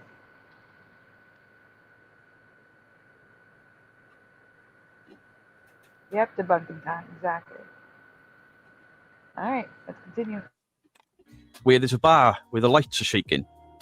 And they go up into the ceiling above it, and they find mechanisms attached to the top of the light fittings from the inside of the ceiling, or it'd be the floor above it, into the ceiling below, that was designed to make these things move. And these people were stupid enough to call this team in whilst claiming they were being haunted. And obviously, it bit these people on the ass, because these guys would present their evidence at the end and be like, you faked it. And I had respect for that, because that's got to be awkward to do. That has to be to sit in front of someone and say, we know you're lying, face to face. I'll take some balls. I could do it. I could do I'd it. actually love to do it. And then we get to this ridiculous coat pull. All right, so You all know Beardo, just so you know, that's the same. Huh? So you all know I could do it. Oh yeah, yeah. You have no problem. You'd be like rubbing your hands together, like, all right, come on, bring it on. Yeah, yeah, that's right. That's funny. Episode. It was Moss Beach Distillery and out in California. And some people had said, oh, well, all they had to do is research online and see that this place had these things. Well, actually, back then it wasn't as easy as just researching it online. But we also try not to research a place before we go there. The main reason behind that is if we research a place and we find out that a young boy died in the back room by the name of Timmy, when we go there, we're going to be contaminated. And we're going to be looking for a young boy who died in the back room by the name of Timmy. So we want to go there totally with a clean slate, looking to see what we catch. And then after we catch stuff, then we want to go and do the research and see if they connect. That way, the evidence stands on itself, on its own, a lot more.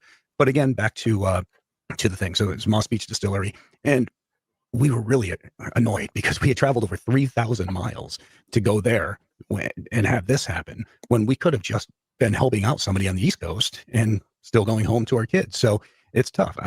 That's things like that will drive you crazy. And so you say they went 3,000 miles to find out that they were faking it. Yeah. Yeah, I'd be pissed too. Yeah, I would be as well. Yeah, definitely. Between the money and like the production. Yeah, I'd send them a bill. That's what And I was saying. I'd make them pay everything. Also, it's kind of like making a mockery of them. Roll them more reason to make them pay. Yeah. They just wanted to be on TV. They saw it as free advertisement. Yeah, but then why did they air it if that was the case? Could they not have known it at the time? Well, no, they debunked it during it. But anyway, Jennifer says Ghost Hunters did an episode where they claimed the ghost blew out the candles in the bar. I remember that one. So they set up a candle and left. And they didn't leave a camera running to record it. And when they came back, the candle was out. And I thought that was pretty stupid not to leave a camera running to the blanket and record the evidence. They did stuff like that all the time that was stupid. Yeah, well, still, there could be someone off camera blowing the camera out and the candle out anyway. Exactly. Right. All right, guys, it's about that time. Sai has to go for the night. All right, Sai. It's bedtime. It's bedtime. I has to sign off. So, y'all have a good night. Good night. Good night, Sai. Thanks for being here. Thank you for your input. And I guess I'll see you guys tomorrow. Yeah, see you tomorrow. See you tomorrow. Good night. Good night. All right, we can continue. We had to argue with the network for quite a while to get them to finally air this episode because they didn't want to air it. And we kept on arguing the fact, saying, you know what? They did this. We need to show all the investigators out there that people will try to pull this on you. And also, if they try to pull it on you, that we'll put it out there and let the world know. So because we want everybody to be aware that this, if you ever get called in here, you're going in somewhere that isn't really paranormal. So, and that was the big reason why we fought so hard to get that episode to air. And there's a lot of places that we go to that we still figure out what's going on. But again, we come back to the situation where We can film all these episodes, but the network makes the decision on which episodes air on their network. Yeah. So if you film 30 episodes, but the network decides, well, we only want to air these 15, there's no control on that. We control the investigation, where we investigate, who's on the team, production, but we don't control what the network puts on their channel. So, all right. Now, there are 3 instances of this coat pull in that episode that I remember. I think it may even have been 4. And I think that Jason clocked what was going on. I don't think he was in on it. I think Grant just took it to himself to make the show more interesting in this episode. And Jason clearly rumbled him on the 4th one, because in the re-upload to Amazon Prime, this part of the episode is missing the 4th pull. All right. One thing I want to just voice here is, I know the episode he's talking about. It was a 6-hour live show on Peapatch Island in Delaware, I believe. And I've never actually sat down and watched these videos because, you know, there's a lot of things out there that, and I heard speculation. I will never deny that. But there's a lot of things out. It's like sitting down and watching your own YouTube videos. It doesn't usually happen. Yeah, right. Especially a 6-hour live stream. Yep. Yeah, I was thinking the same thing. Out there that people throw out there, no matter what evidence you catch. So I always just kind of just figured, all right, well, there's people venting and saying things. Super Mario is asking, does anyone remember The Simpsons being referenced in Slimer and the Real Ghostbusters? No. No, I do not remember that. It could be an NE, but you would have to, I'm not going to sit and watch all the episodes and try to find all the You'd have to tell me what episode, because I would have no idea where to find it. Send me an email, though. I don't want to lose it. All right, we can continue. I caught bits and pieces of the videos here and there, but I never sat down and analyzed. So I'm going to do that now with Beardo showing the video. So nothing to hide. Be straightforward and honest. There's only 3 pulls on there, and I distinctly remember the 4th pull because Jason was looking at the hood and his face said everything. And I'm probably going to look for that after I've recorded my initial reaction to this hood pull. See if I can find if somebody else has managed to debunk it or find something. So we'll screen share again, and let's have a look at this hood pull. Oh. Now, initially, it looks quite impressive. You know, he's walking, and there's this movement, and he gets jerked back. But when you watch the episode, and you can watch it in its entirety, apart from the 4th hood pull, this arm is always in his pocket when that pull in motion happens. And when you see the back of his hood, it doesn't pull out from him to give him that jerking movement like he's been pulled back. The hood pulls down. How has this happened? Because Jason checks his hood and there's nothing that he can see. Well, if you cut a hole in the lining of your jacket from the inside, run a wire and stitch a wire to the inside of that hood. You can give it a little yank as you're walking. And that's pretty much what happens. But I don't think he's actually pulling it with his hand. I think he's got some sort of retractable keychain. I used to have them for work because I did security. I had loads of bunches of keys, and you'd put them on your belt on these little metal belt loops, extend them out so you didn't drop keys, etc. If you dropped them, it'd swing and then retract back in. And I think he's got one of these, and he's just pressing a button in his pocket. And he seems to be very aware of where Jason is stood, and he tries to keep out of his sight, apart from one area. And we'll see if we can find that, see if somebody else has debunked it, and of course, I'll give that person the credit. Hey, Preliminal. What was that? Hold on, my coat. I didn't even see it. Oh. Now, it pulls. If the hood is there. Yeah, I know. It looks just like he's kind of just like leaning back. I'm not seeing anything pulling. It pulls inwards and down. It doesn't pull out. So why is he jerked backwards like something has yanked him back? The hood pulls down, he throws himself back. It doesn't... It looks odd. So go into slow motion. Oh, I see it. The hood pulls down. Ugh. It looks like a hand is pulling down on his neck. Huh. Rewind it to the full clip going backwards. You can see it really well.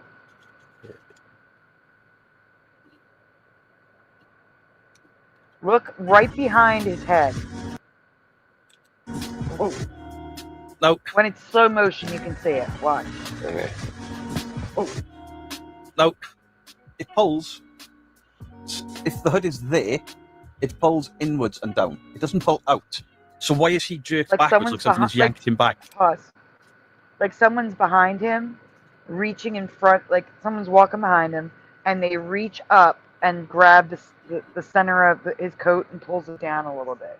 You can see it really well if you're looking at it in the slow motion replay that's about to come up. What happens if I... Ooh, I'm going to make it full screen so it's easier to see. Let me get the thing down. Okay, now listen. Make it play so that we see Grant in profile again. Hit play, and then pause it. The hood pulls down, he throws himself back. It doesn't... It looks odd. Alright, wait. Okay. Alright, let him walk a little bit, and then... Alright, pause. Let's go into slow-mo. Pause. See that part that's sticking up on his collar? The little point? Right here? That's what you're going to watch. That little point right there. Keep your eye on it. That's going to squish down. All right, hit play. The hood pulls down. Oh, yeah. It sure did. Mm-hmm. So, to me, I don't think he did that. Something would have to come from the top and do it to push that point down. And it literally, to me, looks like an invisible hand is, coming down and pulling it. Yeah, like a horse collar tackle. Don't know what that is. I'm just going to take your word for it. That's in football, like when you come up from behind somebody and you grab them, like right from behind, like the top of their jersey, like the back of their neck, and pull them down that way. Gotcha. Yeah. Mm-hmm. So I do see it, and I believe that's genuine. I can't see anything that's causing it. It's a 15-yard penalty on the field. Oh, that's a stink. Brooklyn said he's a cheater. Cheater, pumpkin eater. Okay, we can continue. Oh, no, wait. No. Don't continue yet. Sorry. I got to take you out of full screen and put the thing back up. All right, now we can continue. So his body language or his movements, the hand in his pocket, it's all offset alarm bells ringing. Okay, so the video that I showed you earlier on today was Ghost Hunters Live 08. Grant's goat? Grant's coat gets pulled close analysis. VV ASAP is the channel. And his Listen, I just did his video is about... Thank you. I just did screenshots. Okay. We're good. Thank you. Okay, you can go on. How real this is. So with some searching, I have found former GH fan. He's only got 156 subscribers. This video is from 2008. Now, I haven't seen this, so we'll get to watch it at the same time. Let's see what this guy is. Hopefully, he debunks exactly what I have described on that one scene. This video is only 1 minute 45 seconds long, so don't hold up much hope for it. I guess it's got something to do with copyright. Let's check this out. Ghost Hunters Live coat tag collar debunk. That's what we were looking for. Right, the purpose of this video is to illustrate 3 points. Pause. I'm going to have to make this full screen because he leaves it up in the corner. So, I don't like doing this, but we're 3 hours in. Maybe they won't know, so. Alright, let's watch this. Grant's collar that's was why you're pulled... tackling horses, Josh. Oh, no, I love horses. Down and not back as was stated. That's exactly what we've said. Causing the collar fabric to bulge outward. Grant's jacket does not move with the exception of his collar fabric. Finally, the Grant could not have been pulled back as an unseen force by an unseen force as was stated. We will illustrate this by removing the forward tilt of Grant's body, allowing us to see exactly what that collar is doing. So it's the top of the hood pulling down, which bulges the back. Cool. Now look at his right arm. There is a movement to him pulling down. His body language is all wrong. Now whoever's edited this have changed the camera. They've tracked the camera to stop the backward jerk happening. There's the top pulling down, this part bulging out. Spot on. But his arm, look where his arm is in his pocket. There's something off. Even the way he's looking, he's kind of... It was all off. It was all off back then. 25% speed. There's the pull with the left arm. There's the hood pulling in and the pop bottom bulging out. He leaves go, turns around. I just got my coat pulled. Okay, so this channel is called Episode CJS2. Or was that LL? Well, investigating Fault Delaware. And this video is 15 years old. Why am I covering something that's 15 years old? Because these are the guys I believe. Now, he's got multiple camera I angles wish on you this. would make So this look. full screen so we could see it. Yeah. Yeah, it is hard to see, even with it being on full screen on my TV. Yeah, it's still like less than a quarter screen. Right, I'm going to mute this and then slow this one down because I haven't seen this angle for years. There's his hand going into his pocket. There's a button clicked, and look at that depression there. And he does the... it's the exact same motion on that hood. Let's watch this again. Watch his right hand into the pocket. It goes, pull. And then he just bounces backwards like something has pulled him, even though that's clearly pulled his hood down from the top. Beardo guy's really trying. Jason at this point, thank you for the subscription, Andy Bird. Jason at this point is having a... Well, to be fair, if somebody's... If there's like a hand pulling from the top, you know, pulling down, it's going to naturally pull backwards too. Like that's the whole point of that type of, you know what I mean? So I don't think him going backwards is that odd of a reaction. No, this Beardo guy, I don't like it. He's trying too hard to debunk it. He's making shit up. Yeah, he is getting pretty deep into it at least. Yeah. Good luck. He's got, obviously, the thermal imaging camera inside the hood, so he can see. He probably needed a torch and a proper camera, or a torch on his eyes, to be fair. But obviously, he's trying to prove to us, which is why I don't think he knew what was going on. But he was suspicious. His body language is just off. As in, he looks quite pissed off. Jason's checked the hood, but if that retractable wire is just fished up through his coat... No, it's just that Jason was the skeptical one, so he always looks for a non-paranormal reason. And that's what he's doing. He's looking to see if anything is weird there. And he doesn't see a wire or anything. So, I mean, he literally goes and examines it immediately. I don't think it's debunked. I think the debunkers found a way to prove how it could be done, but I don't think that's what's happening. No. Because Jason would have pointed it out. Yeah. Like, come on, dude, what the hell is this? You know, like... I think he would tell you. Look, he's like looking annoyed. He's got the resting, the mean mugging face going on. Yeah, RBF. Oh, we have initials for it now. Oh yeah, well yeah, she started with the HBF, and then RBF. It's easier to say. But, so is that how the dynamic of the show? I mean, like I used to watch this here and there, but I never like followed it regular. Like, so Jason was like kind of the skeptical one. Well, they both would try to debunk it, like look for logical explanations first. But I always saw Jason as the more grounded one, like even more so than Grant. Interesting. It was harder to convince Jason than it was Grant. Gotcha. There was always Grant pulling Jason to listen to something. Stuff like that. Yeah. Good to know. Going into the sort of the ridge of the end of the hood. Jason's not going to feel that, which is what makes me... He was looking hard because he clearly didn't believe it. But he couldn't find anything there in the dark. He used the thermal imager to look for some reason instead of his eyes. But I don't believe he was in on this. And his body language says he was quite pissed. All right, so let's comment on quite a bit here. I wanted to play it in its entirety because I wanted people to see what Beardo and others have actually talking about, because I've got nothing to hide when it comes down to this. As you can see, first off, when you can see at one point I say something about they said they caught it on the thermal. That's because I've got an IFB, which is a little earpiece in my ear, so I can hear what's going on. Because I'm investigating and so forth, but I'm also listening to hear if another team is having better activity than us. I can have them swap over to that team because I'm producing the show as well. Also, if they're cutting to commercial, whatever. So if somebody's got to take a bathroom break, we can do it that way. So Grant had these experiences. It's really the first time I've sat down and analyzed this video close, but Grant had these experiences. I didn't. I can see what people are saying. If somebody grabs onto the back of your jacket and pulls, it's going to actually come out, unless they're pulling downward. But then again, I mean, the way the fabric moves, it's strange. There's no question about it.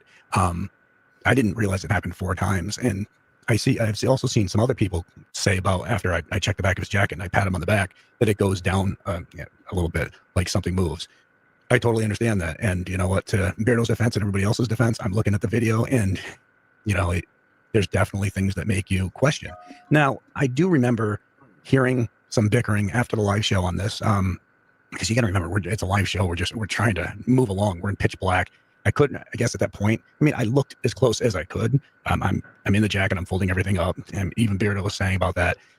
So the only other thing I could have done would be to ask him to remove his jacket, which I didn't think about at the time, to be honest with you. So that's on me. But I looked as good as I could while I was in there because trying to figure out what's going on. I didn't really see it happening myself because you don't realize those cameras that you're seeing us on are IR cameras. We're in pitch darkness, walking around with nothing but our equipment and little flashlights. So it's tough. So upon looking at that video, I can definitely see where people would be questioning some of the things that happened. There's no question on that. I do remember talking to Grant after the live show, and Grant told me that it kept happening to him. And that's all I could take from that because I tried to see if there was anything in the jacket and all that stuff. So from there, I had to take Grant's word on it. And well, I just got to say, like, this guy seems pretty sincere to me. Like, you know what I mean? Like he seems more, honest and open, and So I mean, yeah, I've seen the show a couple of times, but just watching him talk, he seems like a pretty straightforward dude. But he could be a good actor too, for all I know. But I just thought I wanted to say that. Yeah. Knowing Grant for 15 years prior to this show, Grant never seemed like the type who would try to pull something like that. That would fake anything, because it was always about keeping it real to us, to the point where I can't get into too much detail, but there was one thing that happened in between season 4 and 5 where something was changed. Now, it wasn't evidence, but it was just a piece of footage that was changed, a little piece of a thermal thing. And we caught wind of it, but we didn't catch wind of it until after the episode aired. And when that happened, it created a complete lockdown of the show where you can talk with Grant and Steve or Dave. We literally came to a screeching halt and walked off the show because we were not going to allow production to manipulate or change or do anything to any of our video or evidence or anything like that, because that should be nothing that they're ever able to do. Because bottom line, production company can go on to make 1,000 shows, but if they destroy your reputation in one, then you've got nothing left, but they're going on to make thousands of shows. So, and I remember talking with Craig Pillagine, the owner of Pilgrim Films, great guy who was always pretty much, the only reason we ever agreed to do the show was because Craig said, I just want to send cameras with you to follow you and document you guys. You do what you're going to do. So it was always, even with him, it was about keeping it real, because that's what it's always been about. So again, looking at this video, I'm not going to deny there's some things that make me question it. But then again, also knowing Grant, I don't think that he would have ever done something like that. So I can go from there. But I see what you mean. It's, if somebody grabs onto a jacket and pulls it, it's going to come like this. It's not going to go down like that as if it's going in. So, yeah. All right. Well, let's see what else Beardo's got here. Whereas the TAPS team, they took everything seriously, scientifically. They debunked as they went, and then it got a little bit too blown out. And now that Jason has, come out and basically said, I'm Jason Hawes. I work for TAPS. I am legitimate. I've always been legitimate, and I wouldn't stand for fakery. Well, maybe because Grant left the show, and I think it's left the show after that HUD pull. Was it all linked? Was he pushed out or told, you need to leave because we all saw what you did? Possibly. But if how long after the show after this live stream did he leave? I don't know. Because I mean, the way he's making it sound is that it was, kind of a short time after this live stream that he left. So yeah, I would be curious about that. I'll try to find out. It's the first I'm hearing about it. Yeah. If Jason had any integrity, surely he would have addressed that HUD pull was fake. I don't think he did. And, I've had a look online. There's nothing I can find which Jason has outwardly said, I call Grant faking. Maybe it's some sort of allegiance because of friendship, but if I was working with someone and my entire business and my integrity was at risk because of a stunt, I'd call them out. I'd have to. So, guys, let me know what your thoughts are in the comment section down below. I know this is old, but I may have an audience that are not aware of this. Or there may be some people that remember watching this way back in the day and then never knew anything else about it afterward. What's that? Do we know the date of this live stream?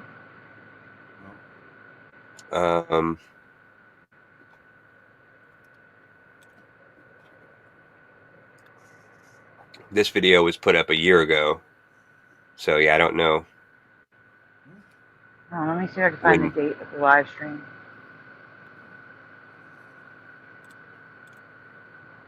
What? Yeah, it doesn't say anything in the description. Yeah.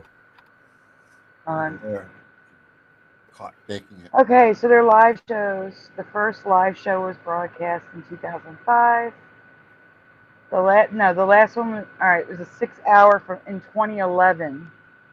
Halloween 2011.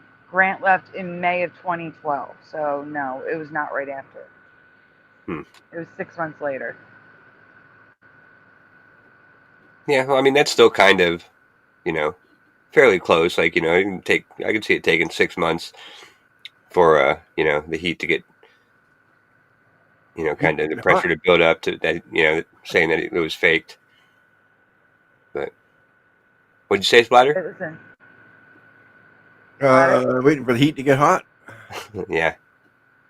Lurk Learner says he's full of it. My current apartment used to be a hospital. My high school dorm used to be a mental institution. He's full of it. He even investigated my old high school dorm.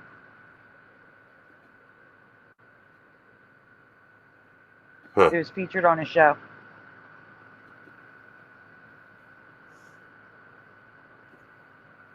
I don't think one of these guys are going to fake anything because they're going to lose their job if they did. They don't want to do that. That's not true. TV stations want, networks, I think, would want you to fake it if nothing's happening. If you have week after week after week with nothing happening, they're like, we don't have any content. I could see that happening. Yeah, like that's what happened in the real world eventually after so many seasons. Like, shit would get boring, and so they would, kind of script things. They kept bringing Puck back. Yeah. What? Different Puck. A character on the real world was not a character. Well, yeah, he became a character, but he was a a real character. person on the real world was named Puck. And he caused all sorts of drama on the real world. Oh. There's more than one Puck. There is. He was the original Puck for me. He was. All right, we can continue. It's just good to remind ourselves that even the guys that we considered to be the best were not infallible to fakery and somebody in the team deceiving. And I thought it was definitely worth a look. I hope you enjoyed this video. Much love. Beardo out. All right, so I gotta say, respect to Beardo. I mean, they did a great job on this video, and I definitely recommend people check it out and draw their own conclusions from this. Now, when it comes down to Grant leaving the show, Grant didn't. I know there was speculation. Oh, this is where Jay and Grant's relationship fell apart. Grant was still on the show for seasons after this.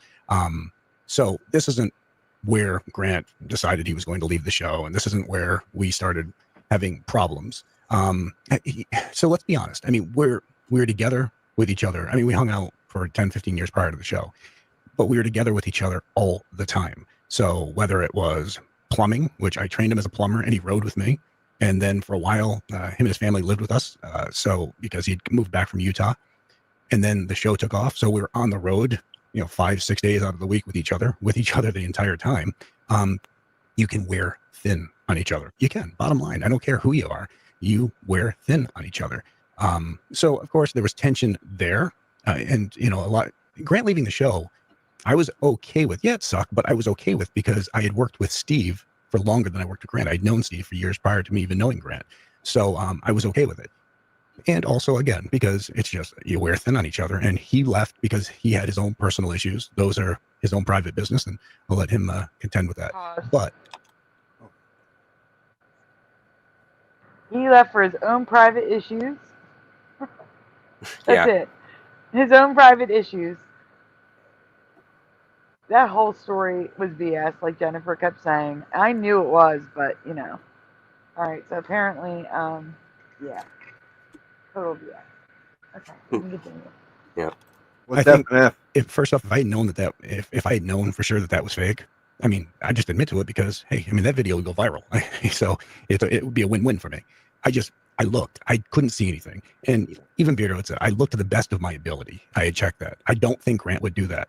So you guys can draw your own conclusion. Watch the videos. Make your own choices.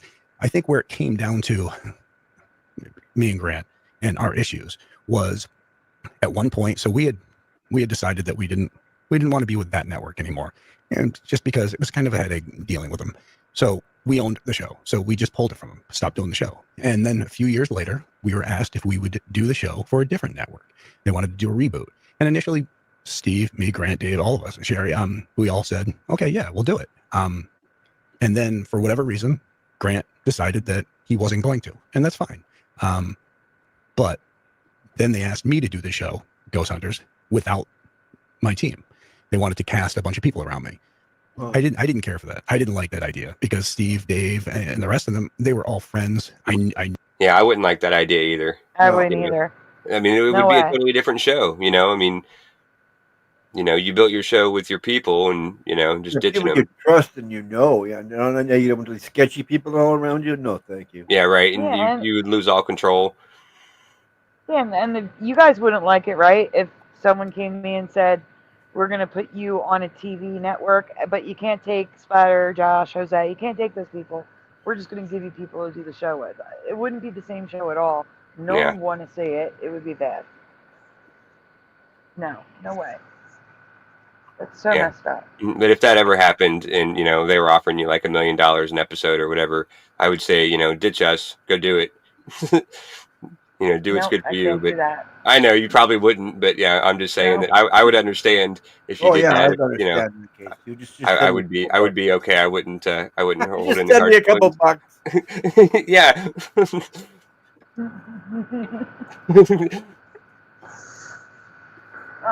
I was thinking that splatter, but I wasn't going to say it. But yeah, I'm glad you did. Yeah, you gotta say it. That's funny. Just some back day. Knew them. I trusted them. Nothing against new people, but I did. I trusted them. I knew them. I had worked with them for so long. It was a routine. We knew each other. But they wanted me to do the show without the team, and I refused. So instead, we stayed together as a team. And I talked with the Travel Channel, and we decided that we were going to do a show with them that we could stay together as a team. But right before we decided that we were going to do that show, we were told by somebody that Grant had been approached to do the reboot without the team and with a new cast, and he accepted. So I think that's where. Wow, that's you know messed up. First off, yeah, well, that's exactly what we were just talking about, and that's surprising. Yes, it is. Well, Grant, you jerk. Yes, he is. Unless, of course, he's doing it to give money to people, but I don't think so, because they're all making their own money. Yeah. Right now. Yeah, and they might have offered him a lot of money, like you're saying.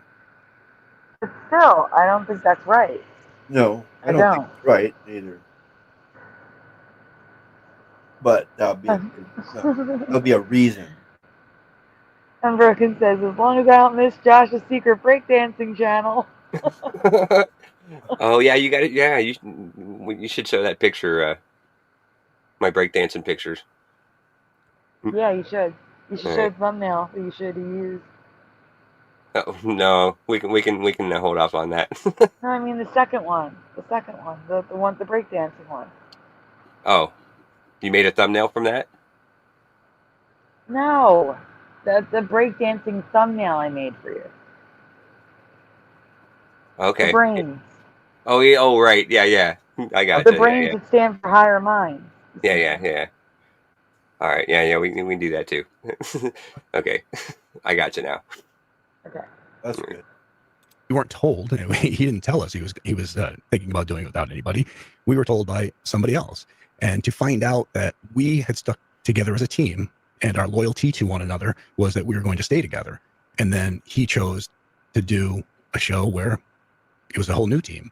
That kind of felt, that rubbed us wrong. That did. It felt like, well, we wouldn't have done the show without you, but you chose to do it without us. Gerald Neal says, I think Steve had something to do with Grant's departure. And Grant seemed like a nice guy. I don't know if I believe this story. I mean, this is Jason's his best friend. He's best friends with him for 15 years. I don't think he'd lie about Grant doing that. And I'm sure we could look it up and see a Ghost Hunters series without them. It's just Grant. So everything he's saying can be corroborated. But I don't think he faked something. I don't think he was faking it. All right, we can continue. So I think that is where mine and Grant's relationship really kind of broke and went our own ways. Now, I still think Grant is a great person. He's still a friend of mine. I'd be there in a heartbeat if he needed me. But that, I think, became the rift between him and us. We stayed together. We did what we did. And then and don't get me wrong, the people who did Ghost Hunters, the reboot, I met some of the best people out there from that show. And Brian and Rochelle, two of my closest friends. I love them dearly.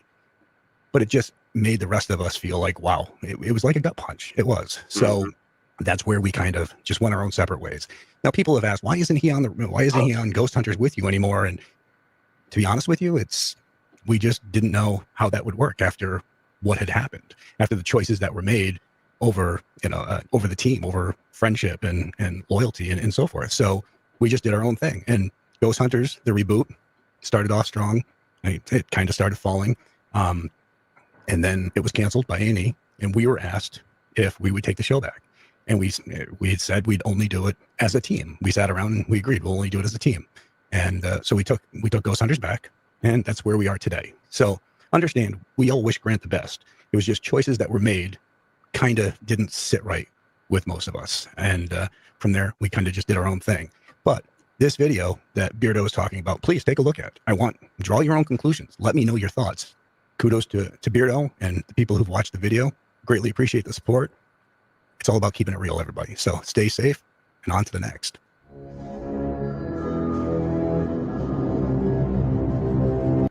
Okay. Yeah. So again, all these videos are linked in the description if you want to check them out. And if you liked Ghost Hunters, apparently they're still doing it on YouTube. Jason Hawes on YouTube. Well, that's cool. Yeah, I have to check that out. I like Jason. He seemed like a real guy. Yeah. Yep. They both did. I don't know. But now we're going to react to that TikTok thread. Terrifying haunted TikToks. What? Josh has it. Don't worry. It's okay. Okay.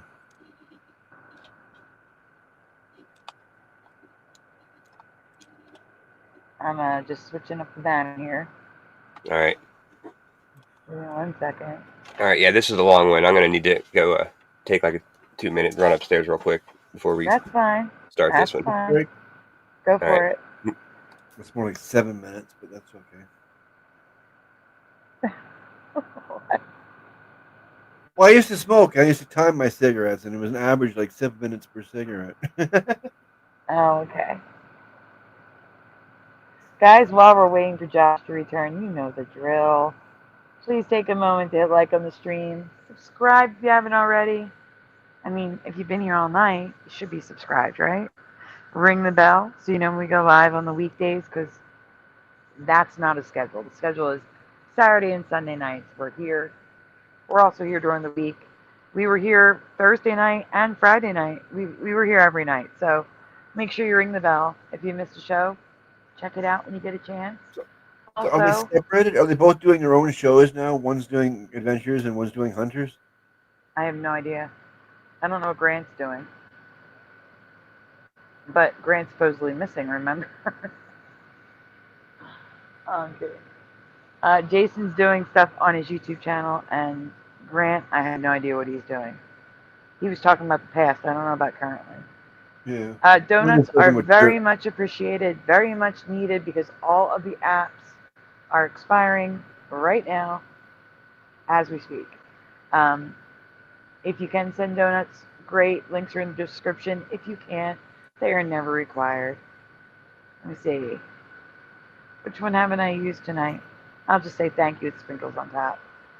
And throw some gurgles up on the screen. Yeah.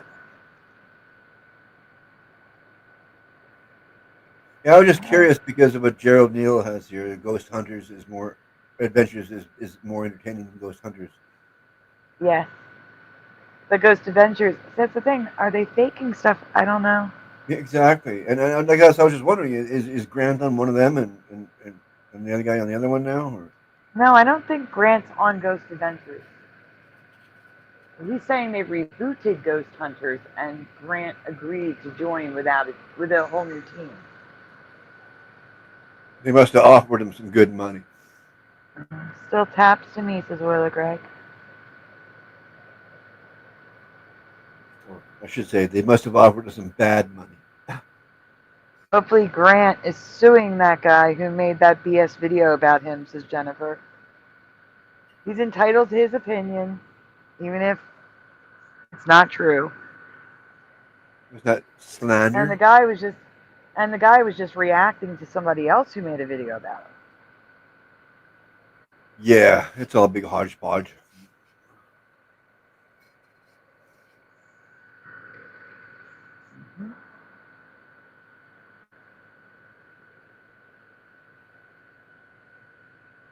Suing him for slander. Clark Lerner says, I am in downtown Las Vegas. My apartment being an old hospital that is more legend than fact. The building is set up to close off in sections in case of emergencies. Oh, that's crazy. But still partly hospital? Huh. Yeah. I live in a hospital. I like downtown Las Vegas. What's wrong with you? Absolutely nothing. I just live in a hospital. Have you been to downtown Las Vegas? I have, yeah. I've been to Vegas twice, and the one time when we went and spent like a day, just in the downtown part, like on like the Fremont Street, and like not any of the residential downtown if there is any, but yeah, downtown Vegas is pretty cool. It's pretty empty now, apparently. You should have told Teresa. She would have met up with you and said hi. Oh yeah, it would have been 2000. I went in 2020, and then like 2020, 22, I think. Yeah, I heard it's pretty empty there now. No one's going to Vegas anymore. Yeah, it was pretty empty when I went in 2020. I went in May of 2020. Oh, man. And it was completely dead. And it's more dead now, apparently. Wow. Oh yeah, I don't know. That was like right at the beginning of lockdown, so I can't imagine it being more dead than when I went. The streets are empty. I've seen some video clips. Yeah, oh yeah. The driving, like I was nervous about driving on the strip, but yeah, that year it was no problem whatsoever. It's a ghost town. Yeah, it was a ghost town for sure. So I wonder if it can change in any way or shape or form to save itself.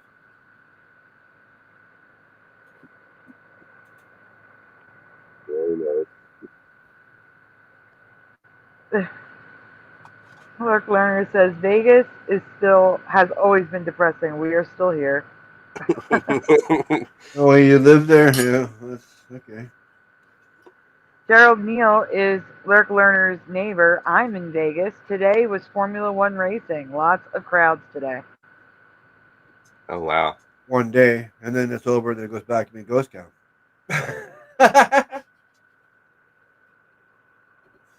All right, well, now we're moving on to TikTok, where a lot of stuff is fake. So let's see what we can debunk. Here we go.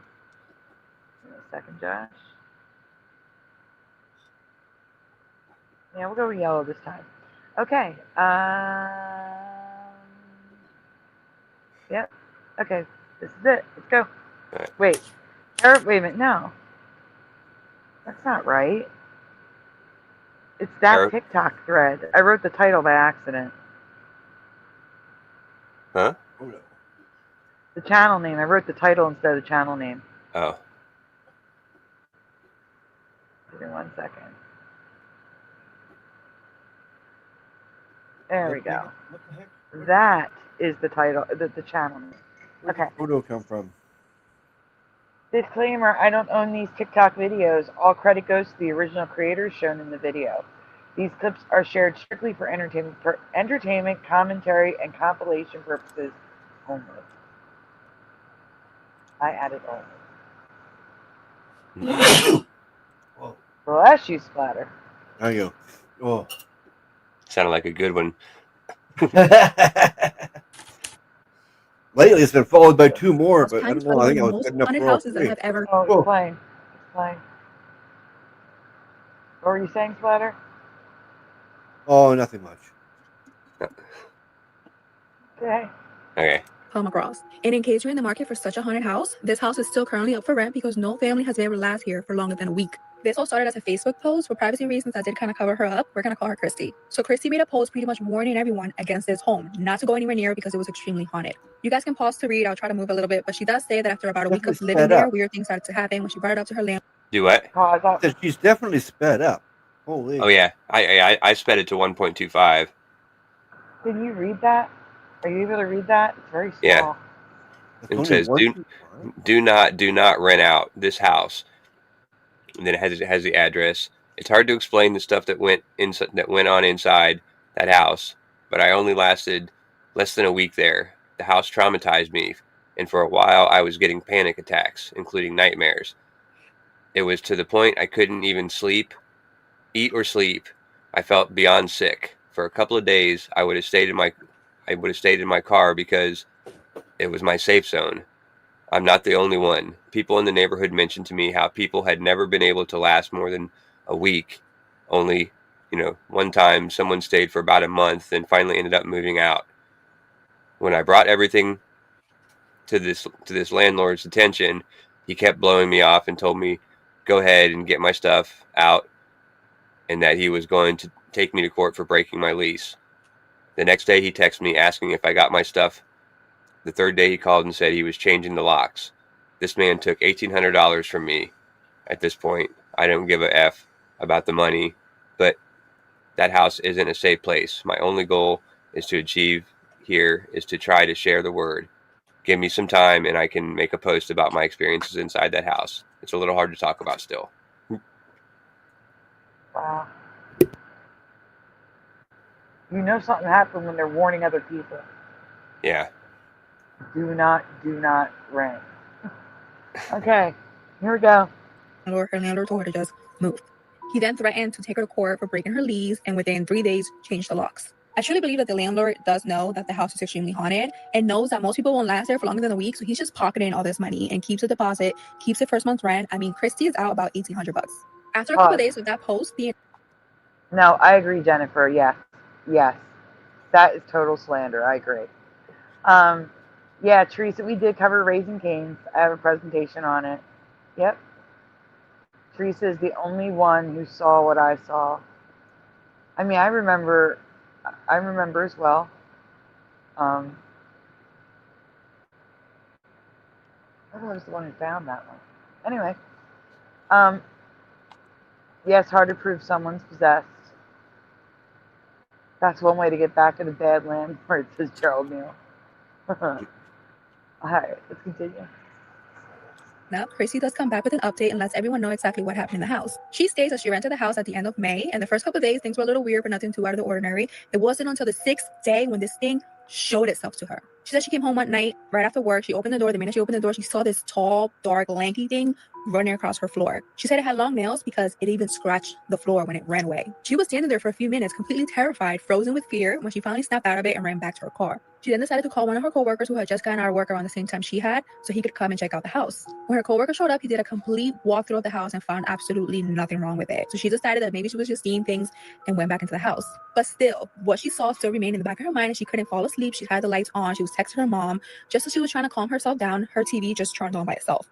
She looks over and sees that the remote is right next to her. So she's trying to understand how the TV just turned on by itself. And then she looks over again and the TV turns off. At which point she decides to get up and it's time to go to her mom's. As she's making her way back to her car, she's letting her mom know that, hey, I'm coming over. Things are crazy. Like, I'm done. Her mom tells her to just sit tight, that she's going to be right over and they're going to figure this out together. Once her mom gets there, Christy begins to explain to her what just happened, but her mom just kind of stops her mid-sentence and starts to walk in the direction of where the crawly thing ran towards. Christy decides to go back into her bedroom while her mom walks around the house, just checking everything out. When out of nowhere, something pulls her hair and she Yeah, it is real. I agree. That is a Mandela effect. It's real. I found the residue for it. Teresa doesn't do Mandela effect stuff anymore.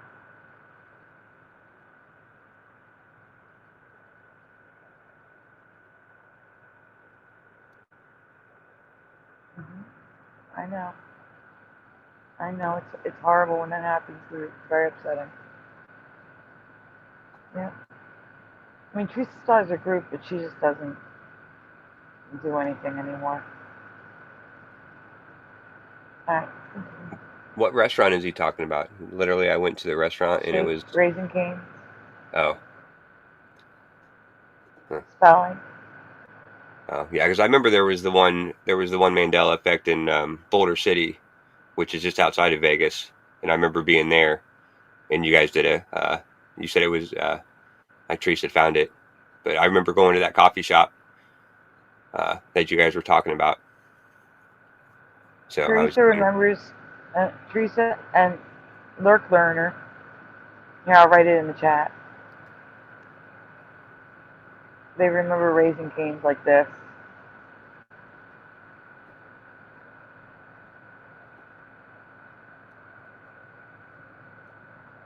There you go.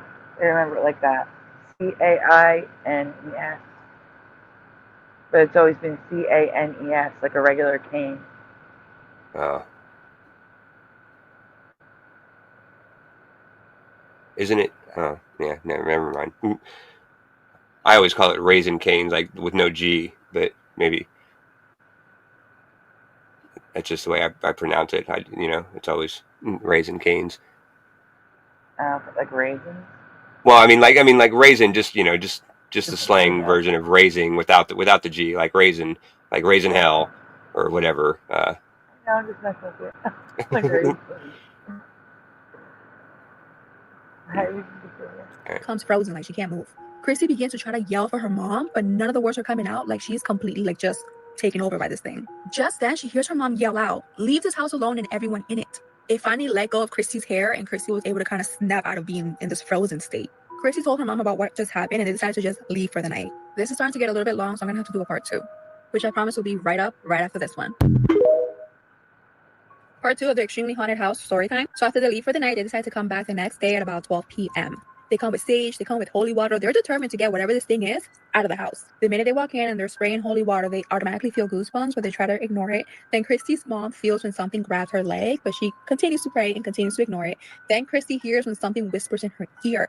They both end up leaving after that. Christy does return to the home thinking that she can now do it on her own. Being that the house had been blessed, she felt like she was safer. But the minute she pulled into her driveway, she instantly began to feel sick to her stomach, and the left side of her face became extremely hot. She decides to pull right out of the driveway and go to her friend's house. Once she gets to her friend's house, she becomes even more sick. Her stomach is hurting, she has a huge headache, and as she's telling her friend about everything going on in the house, her friend also becomes sick, and she also starts to get a headache. It wasn't until Christy left her friend's house that her friend started to feel better, which means that this home had already affected Christy, and she was now carrying around all of this negative energy. It is now nighttime, and Christy decides that as Sai would say, no, something is attached to her. Oh, that's not good. Okay. Yeah, right. Yeah, they attach to people, not things. Yeah. Yeah. Yeah, and I agree with I think it was Mandela Man. Should be originally Raisin Canes, like that's the way I remember it. R-A-I-S-I-N. Yeah, and that's C-A-I-N-S. Yeah. Teresa does remember raising though. Huh. Yeah, I don't remember the E in Canes. It's always had the E. Maybe. Yeah. In this reality, I'm saying. Yeah, right. Yeah, no, I go there all the time. A-N-E now. Yeah. Yeah, interesting. she needs to at least try again, and it's time for her to go back to the house. The minute she goes back to the house, she pulls into the driveway and she instantly becomes sick again. She ends up calling her mom, who then tells her to just wait for her outside, that she will be right over. At about 10 p.m., her mom does make it to the house, but she did not come along this time. She had her cousin's boyfriend, her friend's boyfriend, none of which had any knowledge of what was going on in the house. Christy's mom wanted to know if anyone else felt what they felt when they went into the house. And before her cousin's boyfriend could even make his way into the house, his face automatically got hot. Everyone started to mention how heavy it felt in there, how their chest felt extremely tight. Chrissy decides to just run in and grab as many clothes as she can and make her way out, but without even realizing it, her and her other friend just burst out in tears, like uncontrollable tears. Chrissy had to walk out of the house just to calm herself down. Sunday night came around and Christy wanted absolutely nothing to do with the house. Her kids were actually getting ready to come back from being at their dad's house, so Christy definitely did not want her kids in there, so they decided to stay in a hotel. Christy's mom really started to notice a huge change in Christy's personality. Like, she wasn't this upbeat person anymore. She was always very sad and depressed, and she just wasn't being herself. So her mom decided to do an egg cleanse. The first time she tried to grab the egg to cleanse Christy, the egg literally flew out of her hands. Monday night, Christy is now getting panic attacks. Like, what's an egg cleanse? I have no idea. Okay, I was just wondering if I was the only one that didn't know what that was, or.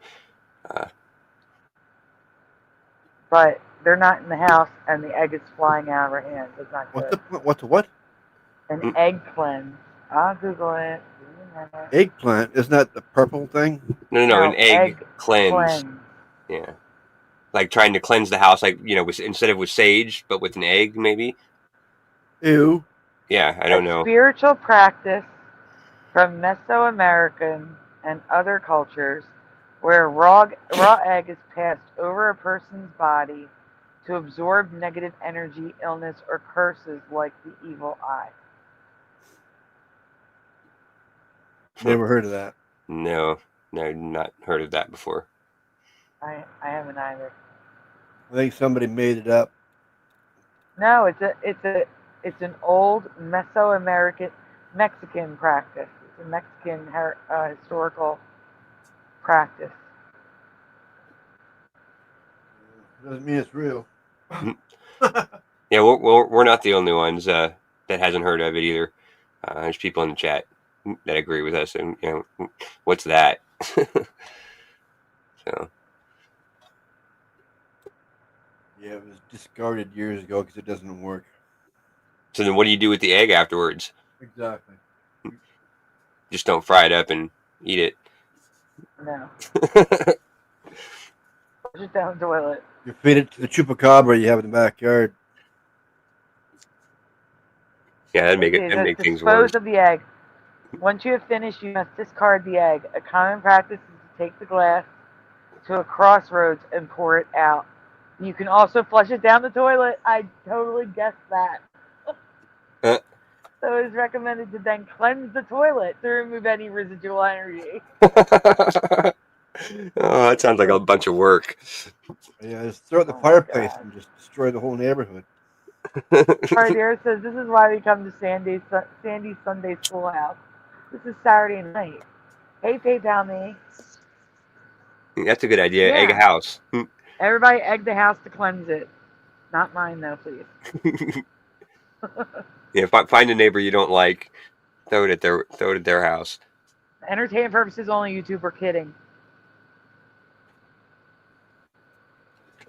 Yeah, sorry.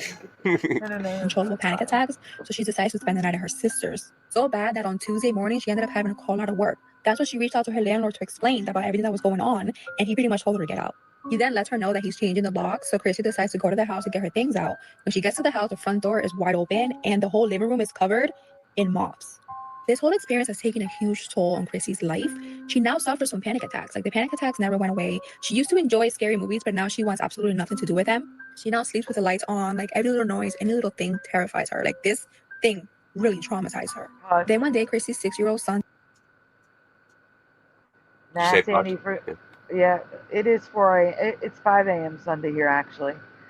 Gerald Neal, I did have residue of that background story where the dog's name was Caine. Caine. But the owners, when they named their dog, named it Caine, spelled Caine. So it supported what Teresa remembered. But I have seen that. Yeah, we can continue. Told her that whenever his dad would drop him off at the house, he would force himself to go to sleep because he didn't want to see the ghost anymore, because the ghost would always come and bother him at night. My grandma's house was extremely haunted. I don't know what happened on that land or in her. What the heck? Can you see? It's very small and it's white. Can you see the name of the creator? They're not announcing the creator's name at all. You know what I'm saying? They're just literally taking TikToks, compiling them, and uploading them to YouTube, which is just fantastic. They're probably making thousands of dollars a month. It's amazing. Felice Storytime. Okay, so this comes from Felice Storytime. We're going to stop at each one. I don't know what the last creator's name was. All right.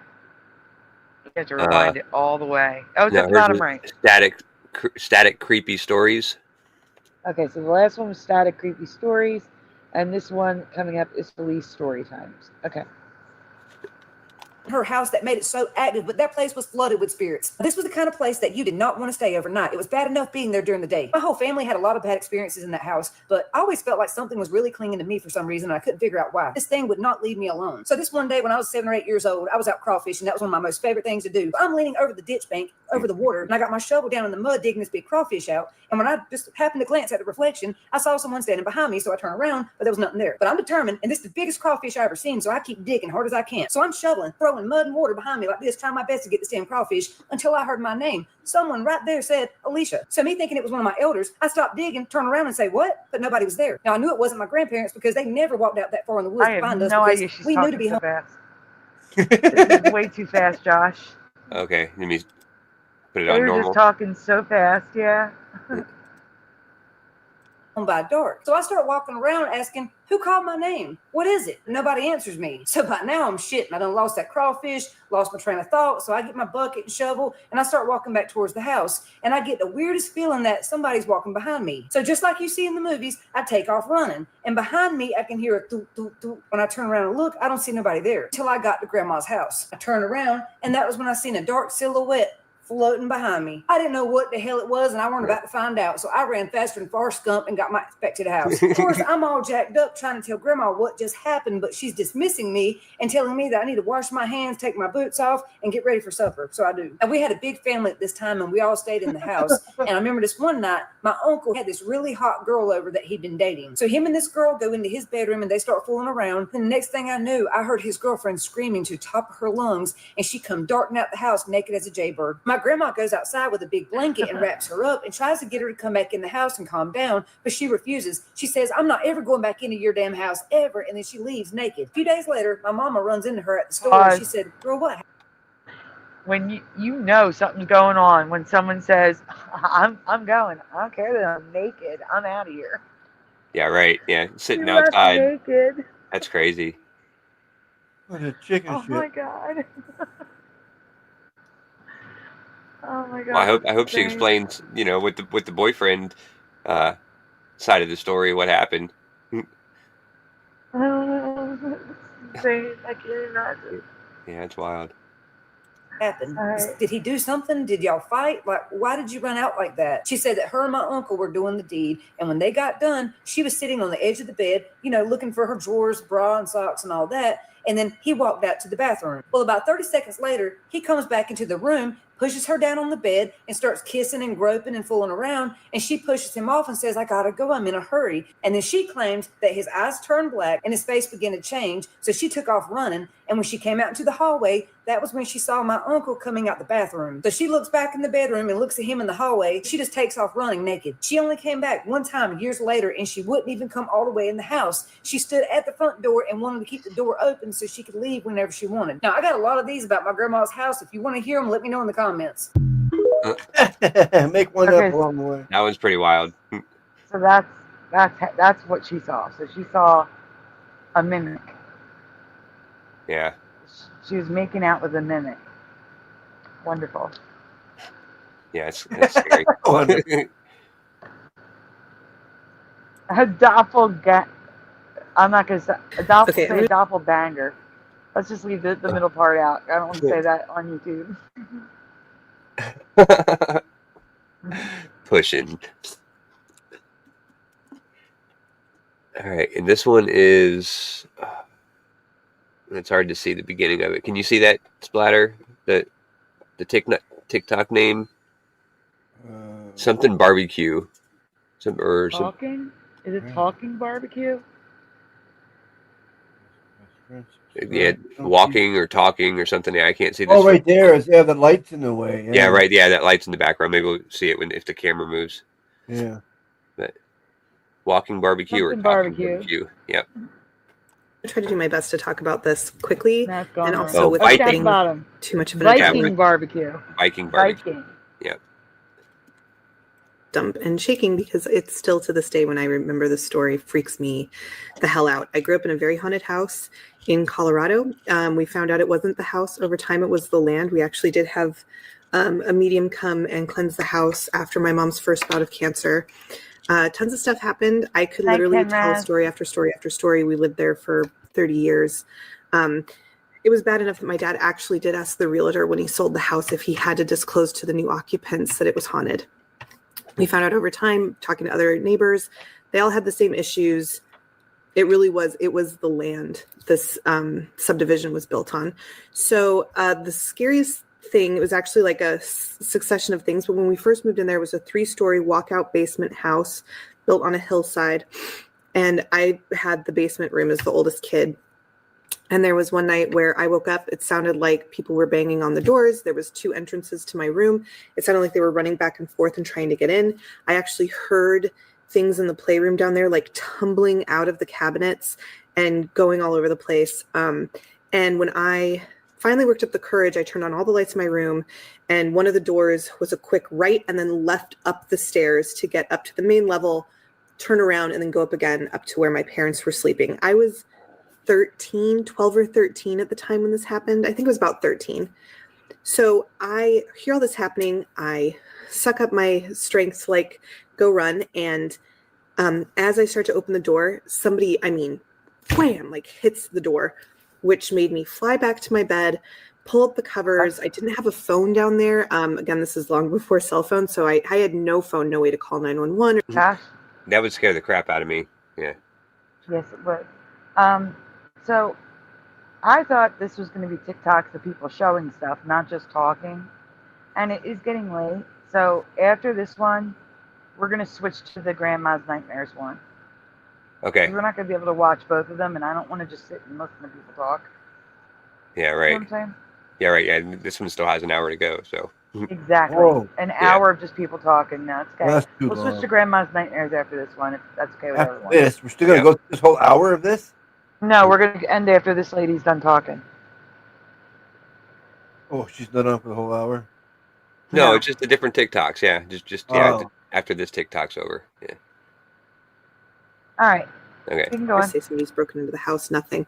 So instead I took my boombox stereo and I turned the music up full volume. I was 2 floors below my parents' bedroom, and I thought, surely if I turn the music up all the way, they'll know something is wrong. It's about 3 a.m. My dad did wake up, felt like something was wrong, came downstairs, saw that all my lights were on and that my music was blaring and couldn't wake me up. The playroom, not destroyed. There was nobody down there. Nobody had broken in. Everything was sealed shut. He was so freaked out, he moved me immediately the next day up to my youngest brother's room, had him stay with my other brother while they moved my bedroom upstairs, because my dad was like, I only woke up thinking something was wrong. He didn't hear the music until he opened the basement door. And he was like, if somebody actually broke in, we wouldn't hear what was going on. So I told you that story to tell you this story. So they moved me up. It's maybe 2 nights later. I am sleeping on my brother's bed, looking down. He was at the end of the hallway from the top stairs on the 3rd floor. And it was a direct line of sight to my parents' bedroom. And I was so freaked out about what had happened. I was sleeping with the door open so I could see to their bedroom and feel like, I was kind of safe enough to get to them if I needed them. I woke up in the middle of the night to a slamming sound coming from the basement.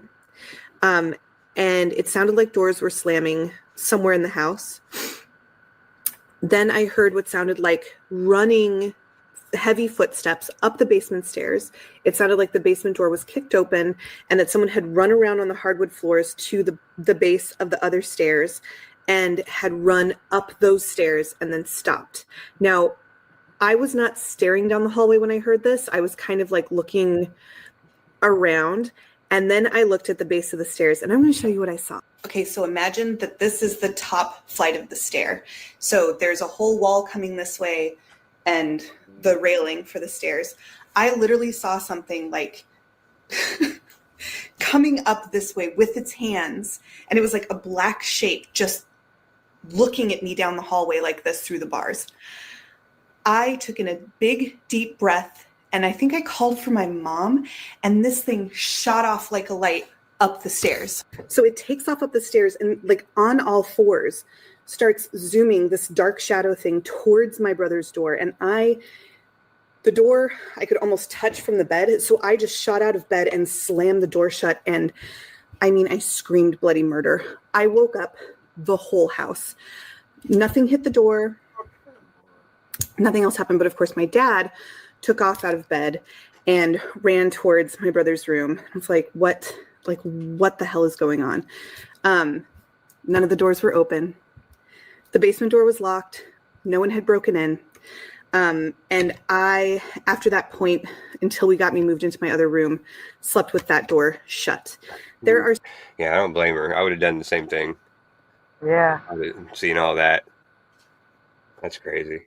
And no one else. Yeah, that's just her. Right, especially when she said she heard it come up from the basement. Sounded like it kicked the basement door open, but yet then the basement door was still locked. like it was coming to look for her. Yeah. I'm calling bullshit. Yeah, I don't know. She's got some pretty cool tattoos, like nice tattoos. So I trust her. No, I'm just kidding. That's not my reasoning. No, when there's other people in the house and no one else hears it but her, that's just suspicious to me. Yeah, I agree. I can see that being suspicious, but yeah, I'm just saying. Yeah, I'm just saying if that was real and she actually did, she's being sincere or whatever, that would scare the fuck out of me. I'm a big skeptic. It takes a lot. Right now. You are. Get off my lawn. Yeah, my Jello tree. All right, I think she's about done anyway. But yeah. So many things that happened in that house. Like I, for a long time, could not sleep with a mirror in the same room as me because of things I saw. There was an entity that several people saw that my family didn't talk about for a very long time until we once we had the medium in, people kind of figured out something weird was going on with our house. But I have tons of stories. And I actually, if that story sounds familiar, I shared it on last podcast on the left several years ago. And I remember seeing a bunch of comments of people saying like, there's no way that's true. People lie about this stuff all the time. I am telling you, on my life, my child's life, my family's lives, this shit happened. And it happened so often. Like my mom would leave the house and call somebody from the front porch and say, I'm scared to be here alone. Everybody had something happen. Everybody. Like it just was, it was a very active house. I could tell stories for hours. All right, let's stop. Stories. Okay, we are switching this up, guys, and we're going, I think I have to give you, oh no, you have Grandma's Nightmares at the bottom. You had it. I got it? You saying? What? No, Josh, I'm saying Josh has it, Splatter. You're okay. Oh, good. I still get the I'm just saying it. You guys have it in the private chat. It's on the Yeah, bottom. Yeah. Yay. You said you were eating. Oh wait. Well, I did eat. Oh, well, you can do it if you want. It's at the bottom. All right, fine. I'm enjoying just watching it. Okay. Okay. Either way, doesn't matter. Yeah. I We're got all it. here. Mm. Hey, Michael Fontaine. 1 second. You get my humorous comments, so that's all that matters. All right, Grandma's Nightmares, guys. We're here to debunk or say there's no way to debunk this one. Let's go. Splatter When a group of friends. skeptic. What Mandela man. What did he say? Splatter ever the skeptic. Oh. Yeah, well, hey, skeptics are good, Good to have a skeptic. Yeah, a different point of view, so you're not just sitting here talking in an echo chamber, You You get And some. actually, I am actually pretty skeptical. It takes me a bit to believe stuff. Yeah, see, I'm kind of the opposite. Like, I'm kind of gullible.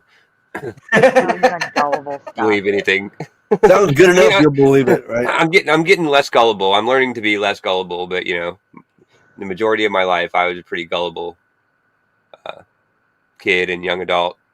So, all right, here we go.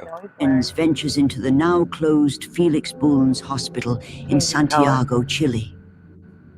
Known for its eerie reputation, this is not a place anyone would enter willingly. What they captured that night is far more chilling than they could have imagined. Are we in a hospital? Yeah, it looks like a hospital or some sort of. I wonder if this is the one where they go into that room and the curtain moves. It kind of looks like that to me. Like we've seen that one. There's bound to be some overlap with these shows. Oh yeah, probably a couple. Pineal Power Podcast, welcome.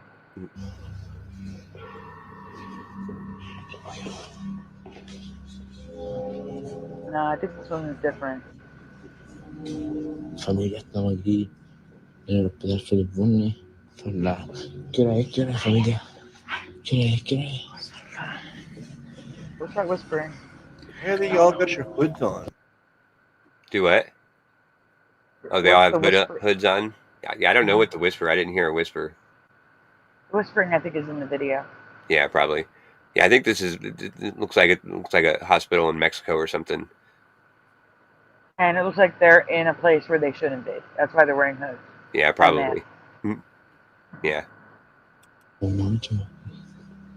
Okay.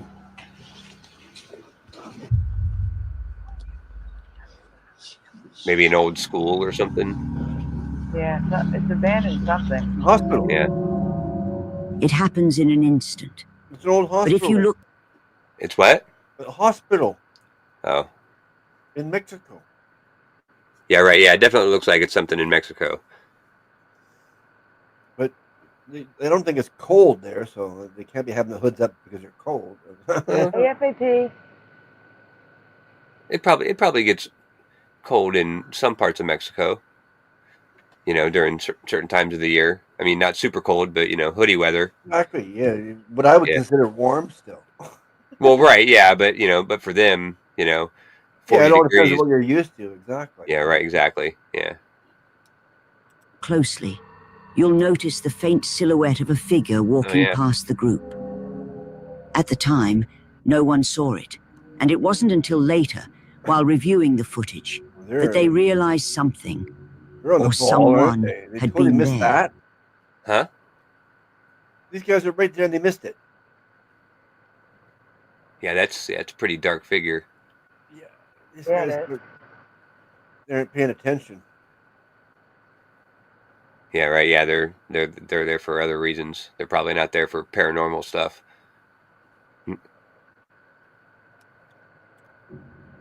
Viewers think this could be the spirit of a nurse, dressed in a 1950s uniform. Was this truly the spirit of a nurse from the hospital's past? Or is there another explanation for the mysterious figure? For now, the answer remains unknown. In 2019, a former security guard at the Marriott Stellaris Condado in Puerto Rico shared a chilling story tied to one of the island's darkest tragedies, the DuPont Plaza fire of 1986. The hotel, formerly known as the DuPont Plaza, was the site of a devastating fire caused by 3 employees, claiming the lives of dozens. The tragedy was amplified by panic as people struggled to escape, with many trapped by doors that only opened inward. Despite the horrifying loss, the structure was rebuilt and rebranded, eventually becoming the Marriott Stellaris. What you're about to see is a recording from a security guard's... That's horrific. Oh my God, it's horrible. We have to stop it and say something. So. Well, where were the fires? On what floor? Yeah, I don't know. At least there were balconies, thank God. Yeah, right. Give at least some hope of surviving. Sure, let's jump to our deaths. No, I'm You saying climb it's down. mostly concrete. Not even climb down. It's mostly concrete. You could at least stay out on the concrete balcony and give yourself a little bit of space and some fresh air.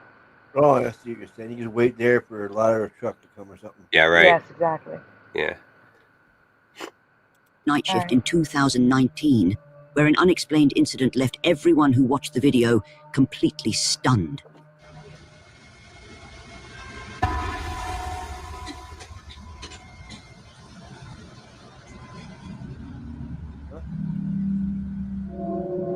The security guard's ponytail moves abruptly, followed by a sharp tilt of her head, as if her hair was yanked. Initially thinking someone had pulled it and fled, the footage revealed no one was there. Many believe this unexplainable event is tied to the paranormal, possibly connected to the tragic DuPont Plaza fire of 1986. No, What do you think? Yeah, I don't think it's related. Why would they be pulling her hair? That's like an act of aggression. That's like a poltergeist. Totally. Right? Yeah. Her hair definitely went in a direction that, she kind of turned her head that way, so like it was flipping that way anyway, but then the bottom of it just went, it definitely looked like somebody pulled, and she looks like she's pretty shocked about it too. Like she stands there for a minute just dumbfounded. Well, yeah, her whole which is hair about what I moved. would do. Yeah. I didn't see it at first, but when they showed it again, then I seen her whole hair moving. Like, yeah. Was this an unexplainable event as she believes, or is there another explanation? I'll look leave at her. that for you to decide. This footage, reportedly recorded in a hospital in West Sumatra, captures a ward filled with patients lying in their beds. However, the video reveals something far more unsettling hidden within the scene. Oh, yeah. Oh, we've seen this one. Yeah. They walk right through him, guys. If you haven't seen this, pay attention to the black shape Right at here. the foot of the bed. That That's looks like not very, It looks like just a normal thing in the video, but yeah. what's that black thing in the bed? That is a patient. That's what?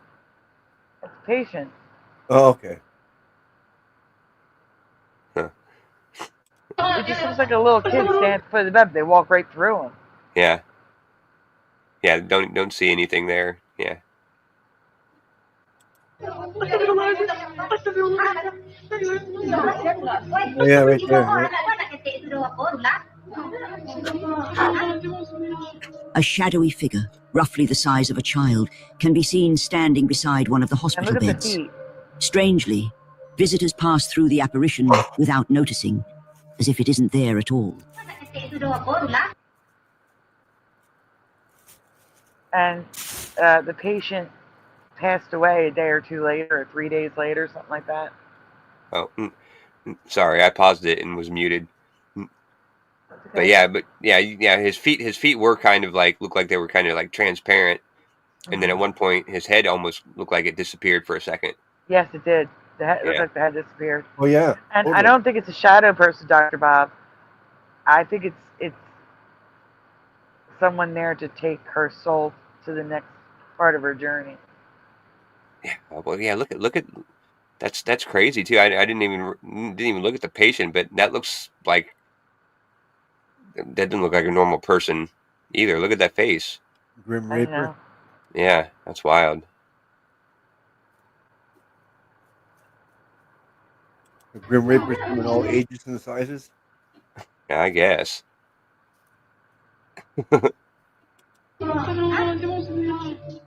Adding to the unsettling nature of this footage, it's said that the patient in the bed passed away not long after the video was captured. There we go. Right there. Yeah. Yeah, the head disappeared for a second, then popped back. Yeah, and then the patient. It looks like it's wearing like swimming flippers. Oh yeah. They said the person died shortly after this, so yeah, that's his Grim Reaper right there. Yep. Yep. Wild. Wow. It raises the chilling question: was this figure a visitor offering comfort, or something far more ominous coming to claim him? The choice is yours to make. I think it's interesting What is it? Rewind that. Okay. That's the creepy. patient in the other bed. Like, no one's talking about that patient. Yeah, I was kind of looking at that. I was wondering. Yeah, it looks like someone's sitting at the foot of the bed. Yeah, that's and what I rocking too, back yeah. and forth. That's so weird. What is going Talk a on bit there? more, yeah. To the unsettling nature of this footage, it said that the patient in the bed passed yeah. away not long after the video was captured. Right there. It raises the chilling question. Are they Was this there too? visitor Are they actually there? Or are they another one? Like, that's what I'm wondering. No one's talking about it. No one pays attention to that person. Nothing. Yeah, that's weird. Yeah, but that boy at the foot of the bed though, that's wild. That's the young Grim Reaper. Yep. That's all I can say. That's all I can think of. Like, what else would it be? You know? Oh my God. I'm not going to call it says, an angel or a demon or something because it's happening when someone's dying. Exactly. That's the Grim Reaper's job. Alpha says, I had a friend who would use a Ouija board 24/7. That's bad. That's so bad. Yes. He would use it alone a lot. One day at his house, I found him using it in his basement with his eyes rolling back and looking up. They started praying. Yeah, I would have started praying too. That's horrible. Oh my gosh. Oh no. No. Christian says this whole video is crazy. I know. I agree. Well, Sandy doesn't find videos that aren't crazy. Every once in a while, but it's entertaining.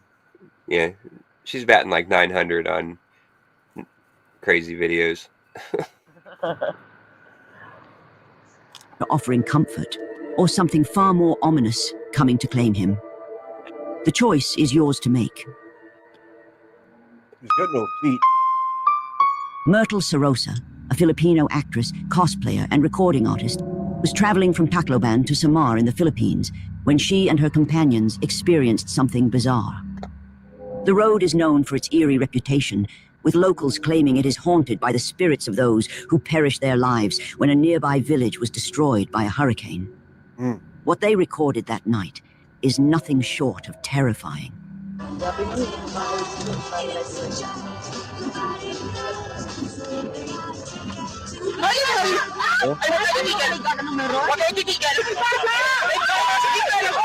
There was a kid, I'm sure.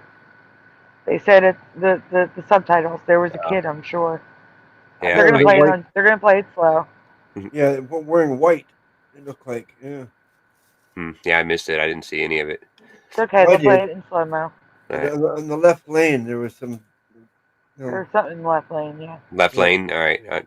That's good. Good to know. Huh? It's coming out. Yes, yeah, white. It's like something wearing a white shirt, or it looked like a white box, or probably a child because I seen his shoulders, right? Huh. All right. I didn't see the head though. I just seen the shoulders and shirt. Okay.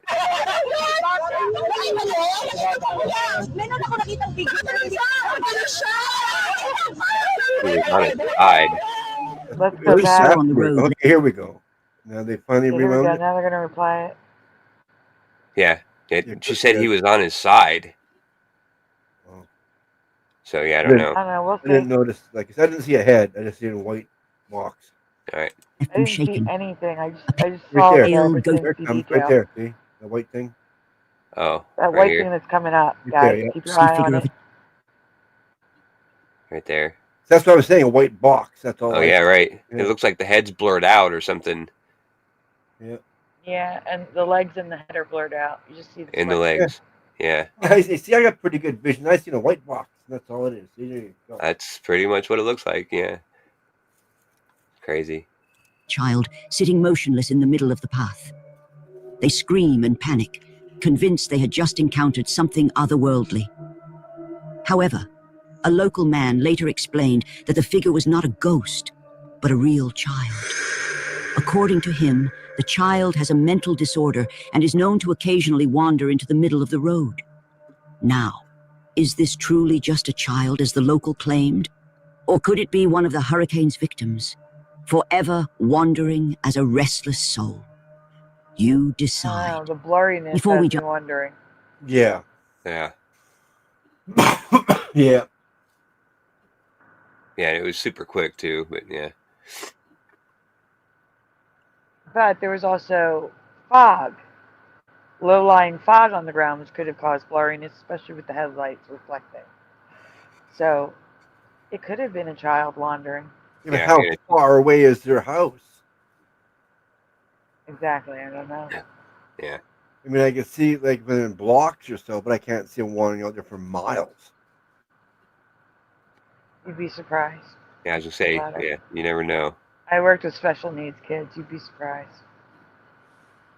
Yeah, I guess. Yeah. Like we had runners. If you let go of their hand, they would run full speed and not stop for hours. They would just run. You had to catch them. Did their And parents do cocaine? And that's why they have the autism and all sorts of other conditions. Yeah. Probably because their parents did drugs. No, a lot of times, I'm going to tell you, there is definitely, it appears, in my experience, to be a connection between that and having a child later in life. A lot of the parents were in their late 40s and 50s, you know, with 10-year-olds. So 38 to, I don't know, 47 when they had their kids. You think you think that contributed to the kid possibly being on the spectrum? Is that what you were saying? Yeah. Yeah. Huh. Yeah. That's interesting. A lot of the parents were like over 50 of children in around 10 years of age. Yeah, Jenny was 41 when, you know, we had our kid. Wow. But yeah. Anyway, well, since we're stopped on this screen, you know, anybody who's not subscribed, hit the subscribe button. Yeah, Sorry. I guess we should. Please subscribe. Also, please hit that like button. Ring the bell. You know the I drill. can't do it over and over. Donuts are very much needed and appreciated. All the apps except for StreamYard and Flickr are expiring or expired already. If you can help, please send donuts. Links are in the description. If you can't, donuts are never required. And now back to the video. Little Kim's comment's funny. I don't know if we can say it, but it's funny. Jump into the next video. Don't forget to subscribe. Thank you for your support. On December 28th, 2018, Russian YouTuber Rastelman returned to his apartment after spending 7 months living with his girlfriend, only to find his room in complete disarray.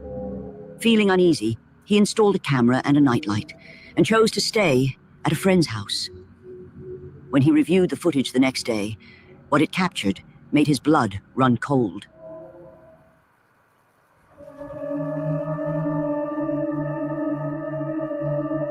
Okay, so no one's in the house. No. Yeah, no one's in the house for this one. Was there something that like stopped that door? Because it looked like it stopped and hit something and bounced back and forth a couple times. Probably only opens that far. Oh, maybe. Yeah, right. But why would it, like, if it only opens that far, like, you'd think it would just bounce back and then, you know, just keep on closing. But it hits and bounces, and then it's like someone's standing there holding it, you know, and stopping it, you know, because it bounces back and forth a couple times. I don't know. That was just kind of weird. Yeah. Yeah. Maybe the thing is there and it stopped it. Yeah, right. Exactly. Maybe that guy did the same thing. Yeah. Lamp. I don't know what that is. Something moving. Whoa, he's knocking the lamp over. Oh, that's like a closet, like a Yeah, right. Like a hanging rack. Yeah. Yeah. Yeah, hanging rack. That's what I'm looking for. Yeah. Yeah, because you got the cupboard over there. Also, sorry. Full screen. It's okay. Also, the computer monitor moved before the rack. Oh, did it? Oh yeah, I didn't see the bit. I didn't monitor. see that. I just seen the rack because it was right there. Yeah. Just a little bit, I think. All right, anyway, let's play it. Let's go. Bring it on. No, I'm trying to watch both things. That rack is going nuts. Look at that. Yeah, that's.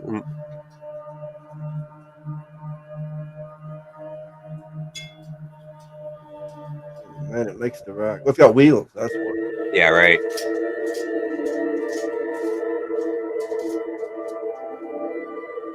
It likes to rock. Yeah, the rolling rack is what we called them in Old Navy, because we would have those things to wheel them out. You know, put it on the rolling rack. But yeah. Yeah. Well, it's handy for vacuuming or whatever else. Yeah. Huh. Yeah, I'm still watching the monitor. I want to see that one. I want to see that move. I haven't seen the monitor move yet. Yeah. I thought I did. Oh, look at the hanger. Wow. Holy shit. Yeah, wow, this moment might be real. That's pretty That's impressive. a lot to rig up with fishing wire. Yeah, that's what I was about to say. That's a lot of work to put wires and pull strings and stuff. Yeah, Yeah. we're live. Or are we ghosts? No. No. No, we're live. We are live, Ace of Spades. Welcome. No, we're bots. We're just all robots. While you're here. No, it's one individual thing in there, moving things individually. Yeah. Yeah, I don't blame him for leaving. Each door of the cupboard open one at a time. Oh, down here? The cupboards are opening? No, down there. We watched that. The big Actually, cupboard. that might be. Let me take the banner down. All right, let's apply. It's not playing? Nope. The cabinet door creaks open on its own, remember? followed by the hanger rack shifting eerily. Moments Maybe it later, was the camera objects movement. Maybe it was the camera movement that I thought I saw the monitor move. Right. Oh, maybe. Well, why would the camera move? Because they're zooming it in. I'm talking about Grandma. I got you. I got you. The editing. I got you. tumble out of the cabinet without explanation, and hangers begin to move by themselves, as if touched by an unseen force. However, the next night, Rastelman mustered the courage to stay in the apartment and investigate the strange occurrences himself. Ooh. As the night unfolded, what he captured on camera was deeply unsettling. 3 a.m.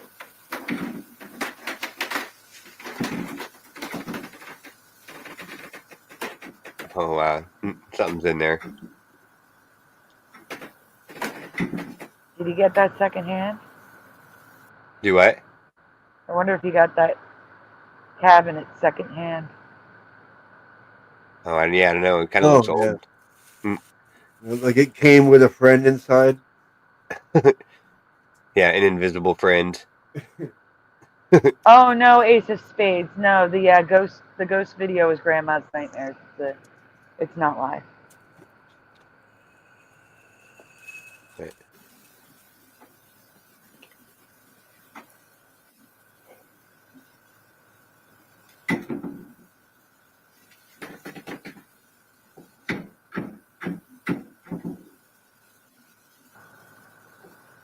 Not as strong tonight. It's taunting him.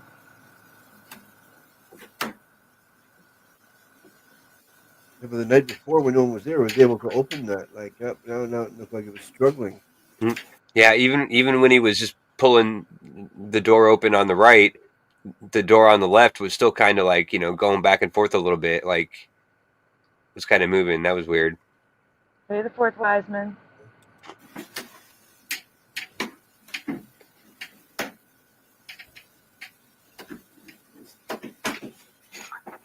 Pause. The thumbnail is based off of Grant Wilson from Ghost Adventures, but pushing things that looks like Rob.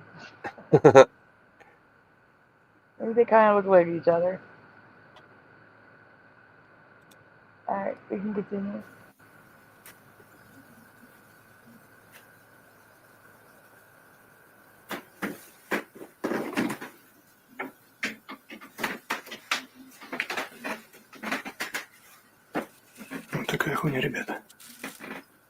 That sounded Could like this be Astral. evidence? Didn't it sound like Astral? Yeah, a little bit. Yeah, let's listen to that again.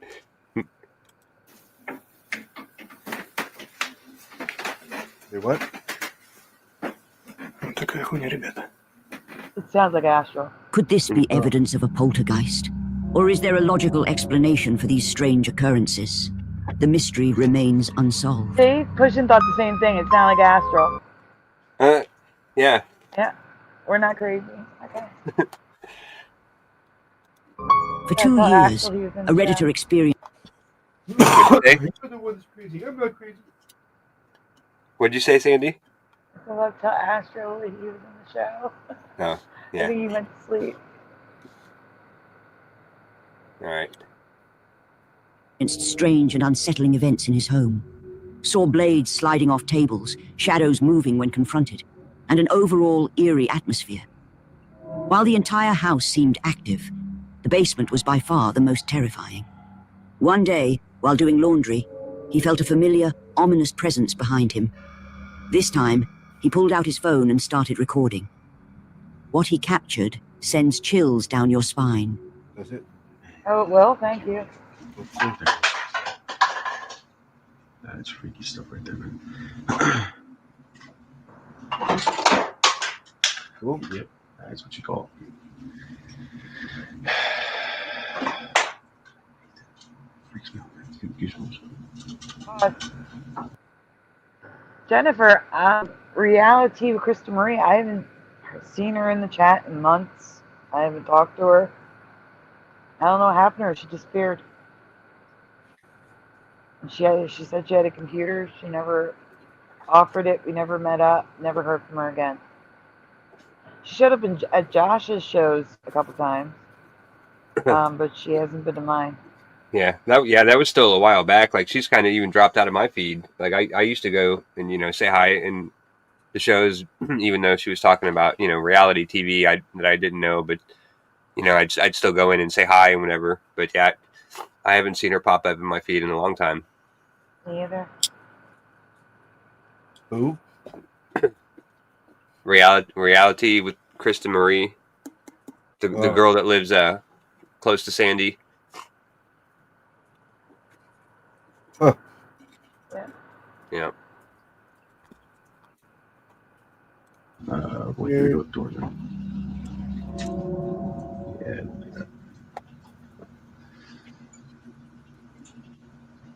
Is there a shadow down the hall, like behind that door back there? Swings wide open and stays open. Right, shadow well, yeah, behind the door? Behind the door. Like looking through the glass? No, next to it. Oh. Like the There's opening. pictures out there. Yeah, I don't know. I can't see anything. What'd you say, Splatter? I said those are pictures on the door, aren't they? Not windows. Oh, maybe. Yeah. Yeah. Hey, when you get old, your eyesight's the first to go, and I can't remember what the second thing is. Probably I memory. tell you, it's not normal to hang pictures on a door. Yeah, Posters, right. yeah, but not pictures. No. The first thing to go is memory. Yeah, right. Yeah. I said it wrong. Yeah, and then I can't remember what's next. Yeah. Probably your eyesight, because people wear glasses a lot younger than your Actually, hearing. my eyes got better in my last checkup. Yeah. My eyes are getting terrible. I hope my new insurance that kicks in January is better than the old crappy insurance that I've had for the last 10 years. What happened is the Yeah, cataract on my eyes, I got better, so it made my eyes better. Oh, that's good. Yeah. The two good things out of that. All right. It doesn't ever close. Stay like that. Oh, there you go. Let go of it. Given that this wasn't the first time the man experienced such an event, it didn't scare him, but it certainly left him puzzled. What makes it even more baffling is that the door, which opened on its own, is extremely heavy. So heavy that even he, a large man, struggles to move it.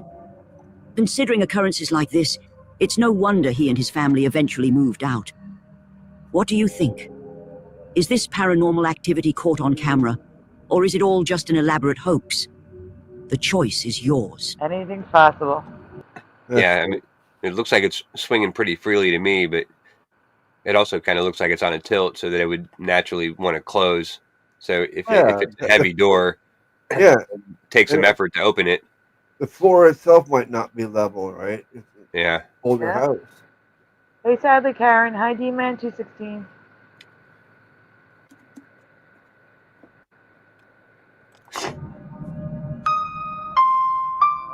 In this video, YouTuber Ehab Pasmaya investigates a location he refers to as the House of Khalil in Pakistan. Oh my God, According that's to so local weird. law, What? Isn't that Rob's last name? You're just talking about Rob in the chat. How the thumbnail looks like Rob and now it's Khalil in the chat on the screen. Oh, is that his Isn't last that name? Yeah, I Rob's didn't know last that. name? I'm pretty sure it is. Oh my God, that's funny. That's a sink. That is a Yeah. major sink. See, person says, "Whoa, whoa." Yeah, that's a. Yeah. Uh-huh. That is one of That's those. a good one. Yeah. Continue. a man named Khalil tragically lost his sanity and ended the lives of his entire family before taking his own in this very house. It's believed that Khalil's restless spirit continues to linger within the home. Oh, great. As Ehab explores the eerie surroundings, strange and unsettling noises begin to echo through the house. And then, something truly unexpected happens. بكلمات الله التامات من شر ما خلق. طب وين بيختفي؟ أنا مش فاهم. طبعا يا إخوان لسه البيت هذاك مفاجأة لبعد رمضان. Did we see this one? What's that? Did we see this one? I don't know. I might have missed it, but I mean, you might have seen it, but yeah, it doesn't Yeah, look this one familiar. is scary, says Pushin. I think we did see this one. Blow up like that. Yeah, I think I've seen this one, but it's okay. I don't mind watching again.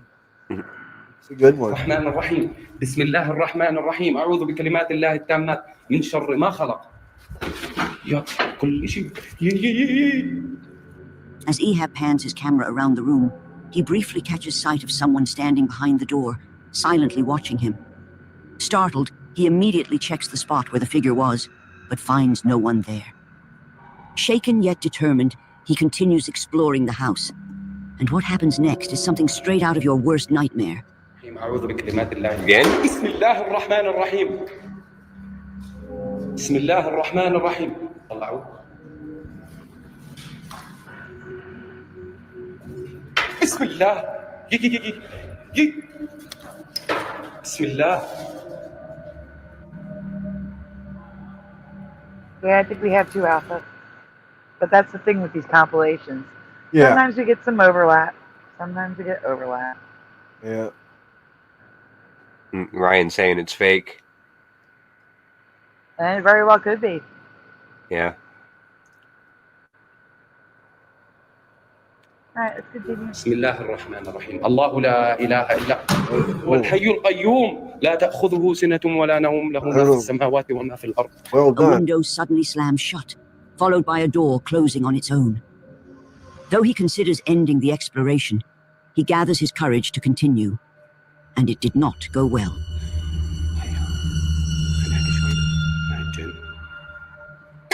بسم الله. Oh yeah, that was weird. The dude over. I didn't see it. There was he took the picture in the mirror, and there was a dude popping up over his shoulder, right behind him. Yeah. Can you rewind it? بسم Oh, الله. well, yeah. Here. Thank you. Continue. And it did not go well. Oh, you see him right there? No. بسم الله. بسم الله He'll الرحمن probably. الرحيم. All right. بكلمات I'm sure الله they're doing التامات. slow motion. أعوذ It's all right. بكلمات الله التامات. أعوذ بكلمات الله التامات. بسم الله الرحمن الرحيم. Yeah, it was clear. Yeah, it's clear there.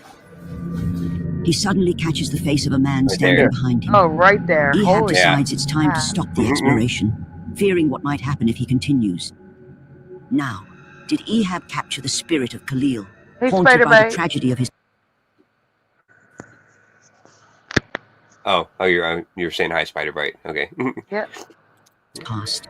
A real person hiding in the shadows, or simply an That's That's weird. That's crazy. All right, guys, I'm going to take the thing down. Stay there. I'm going to put it on full Creepy. screen. So I can see it. Like, it literally looks like... Can you hit the arrow key forward a little bit? Because it gets clearer, I think. Nope. Oh no. Yeah, the arrow key is 5 seconds. So Yeah, the eyes get darker. Like if you could find it before, it's even worse. Like when you showed it to me before. That's wild.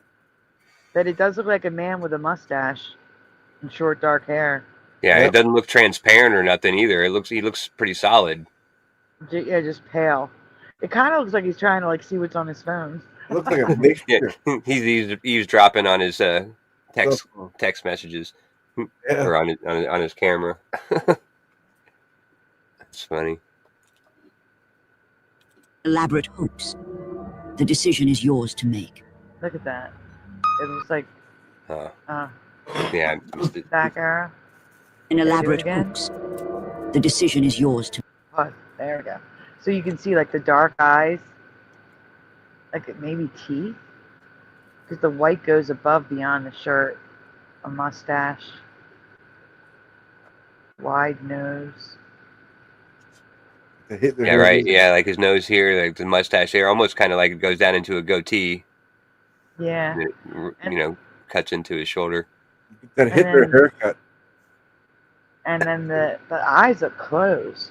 They do look either closed or looking down. Like looking way down. Okay. Enough of that. I don't want to see him anymore. Ghost hunter Abdullah Al-Anbari wait, investigates pause, actually. reportedly haunted sites. Pause. Because we have to make it smaller. Oh. Okay. There we go. And I got to get the sound back on. Okay, let's go. It's one of his other selves. Across Saudi Arabia, streaming his explorations live on Snapchat.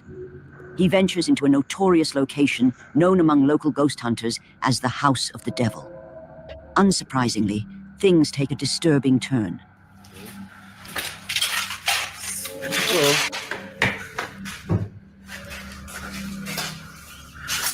This might be the one I saw before. It looks kind of like the same house as the last one. Yeah. This might be the one I've seen before. Oh, okay. Bismillah. The same guy. Yeah, probably. Oh, Blue's knocking stuff over. Good though. Bismillah. Bismillah ar-Rahman ar-Rahim. Bismillah.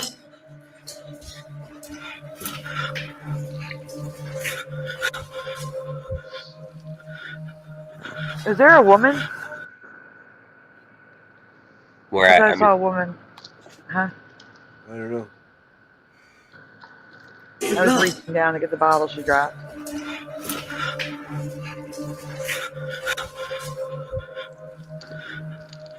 No, maybe not. I just saw something. صوت غريب يا جماعة. بسم الله.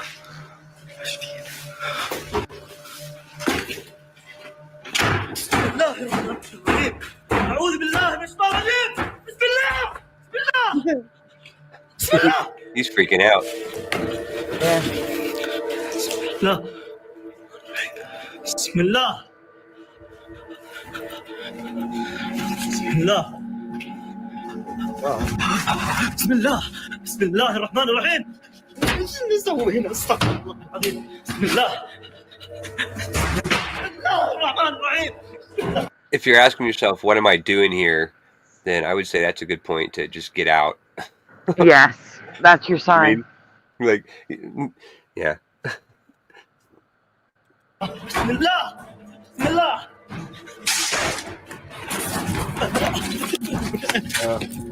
Poor Allah has left him alone. He ultimately. Or what? I said poor Allah has left him alone. Yeah, right. Yeah. Allah the Welcome merciful. Welcome back, Well- Ryan and Salad. Not tonight, buddy. chat. Sorry. You're on your own. You're on your own. Decides it's time to leave the house for good. Was this the work of a poltergeist? Or could there be another explanation? The mystery remains. See, I tend to think that this is real because he is terrified and there's a lot going on. I mean, I guess you Yeah. could rig up the whole house with fishing wire and stuff, but I don't know. He seems pretty freaked out. Yeah. Oh, yeah. Angela, home alone with her baby around 10 p.m., receives a notification from her Ring security camera. Assuming it's her husband returning from work, she doesn't think much of it. But when no one comes inside, concern sets in. Curious, she checks the footage, and what she sees is downright chilling.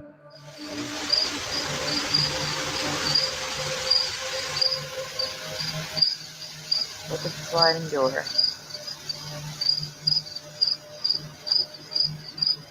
Where? Oh wow, it does look like a little girl. Do you see it? Oh, rewind it. Here. Hit the arrow key. Oh yeah, right there. Right there. Oh, See right the little there. girl in the dress? The girl, yeah. And she's looking at the camera. Yeah. Guys, watch. She's going to disappear. Hit play.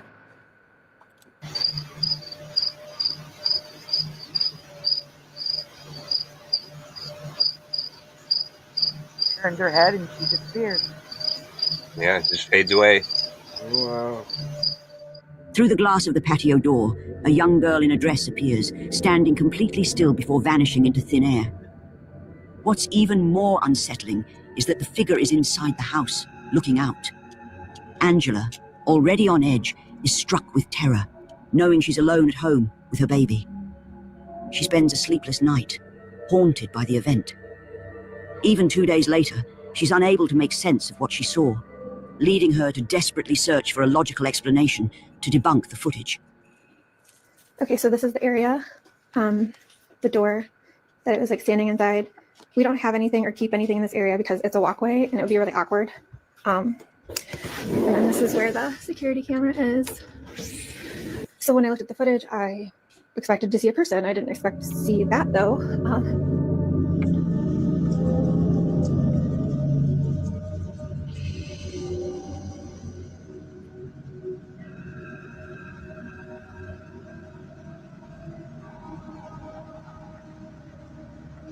See, I'm barely visible behind the glass. Yeah, right. Now, was it simply a coincidence? Or did Angela's camera capture something beyond explanation? The truth is left for you to decide. Yeah, no, when she closed the door, yeah, she disappeared. Like you could hardly see her behind the glass. Yeah. Just a slight reflection. Yeah. We're not already to the last one, are we? We are. Wow. There's still 8 minutes left, though. An elderly man, living alone in an aging apartment building in Japan, began exhibiting unusual behavior a few months ago. He repeatedly told his landlord about a mysterious woman in his home who, he claimed, was trying to kill him. Concerned for the man's mental health, the landlord urged him to seek medical help. However, the old man insisted on proving that his experiences were real. Tragically, the man took his own life. While inspecting the apartment, the landlord discovered several videotapes recorded on an old camera. Out of curiosity, he played one of the tapes, and what he saw left him deeply unsettled. The footage, captured just a day before the man's death, revealed something truly horrifying.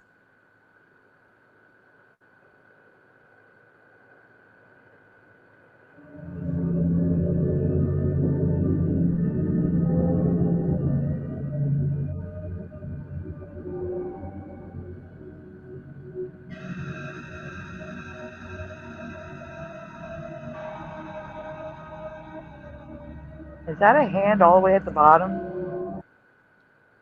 Like the head's at the top. Look all the way down to the right. Is that a hand? Down to the right? No, right here? Right there. Right there. Because if that's a hand, that's way too low. Yeah. There's that dot above that rectangle too. Right up. That one up. Right, almost. Right, no, right there.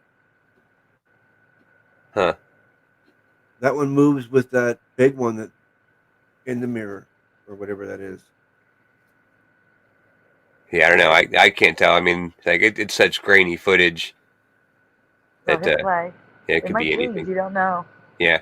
That's a cassette tape. I know. They use cassette tape. I know. It's video on a cassette tape. Like I No. see. No, they used cassette tape in the it's stock footage. You use stock footage. It's stock okay. All right.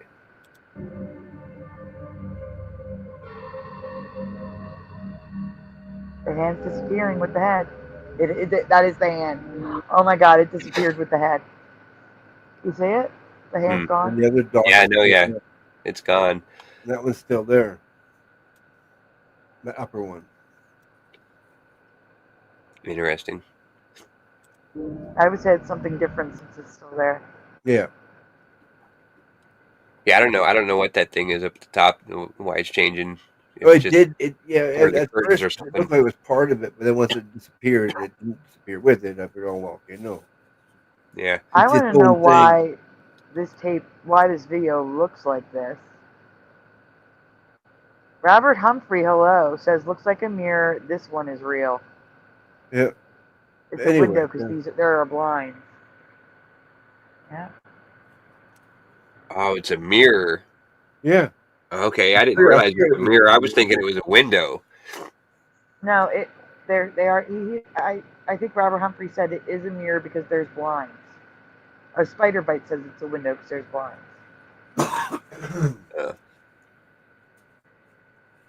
All right, hit play. Let's see if we see anything else. In the reflection of the dresser mirror, a strange, dresser distorted mirror. figure appears, leaving the landlord questioning whether the old man truly experienced something supernatural in the apartment. Seeking answers, the landlord reaches out to Japanese ghost hunter Omagatoki, who agrees to conduct a solo overnight investigation of the reportedly haunted apartment. During his What's that? You'd only find a Japanese ghost.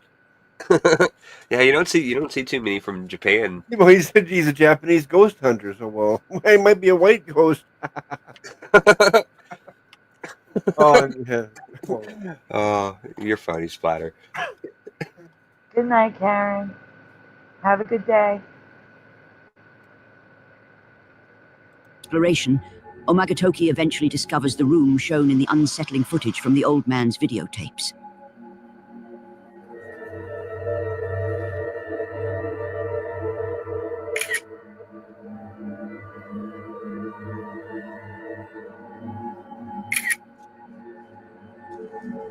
There's orbs for sure.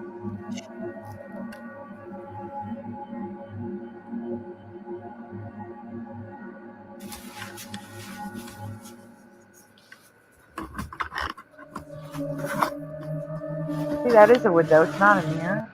Huh. Maybe That is a window. maybe the mirror was in front of the window. Maybe. Which wouldn't make any sense, but Yeah, people put things in front of windows that I can't figure out. I guess. Yeah. The investigator locates the dresser from the old footage, but the mirror is missing.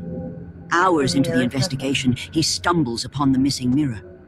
But what follows is truly spine-chilling.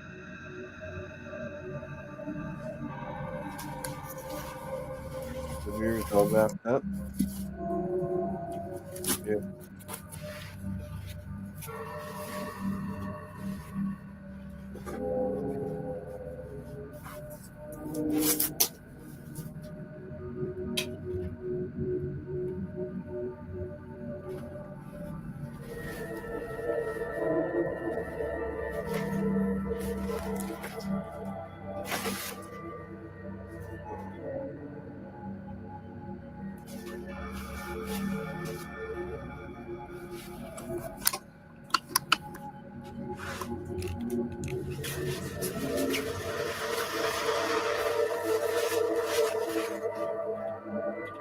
Why'd you turn a light on? Huh? Why doesn't it just turn a light on? I don't know. Maybe the electricity's not on. Yeah, maybe they shut the electricity off because no one lives there anymore. The man passed away. Okay.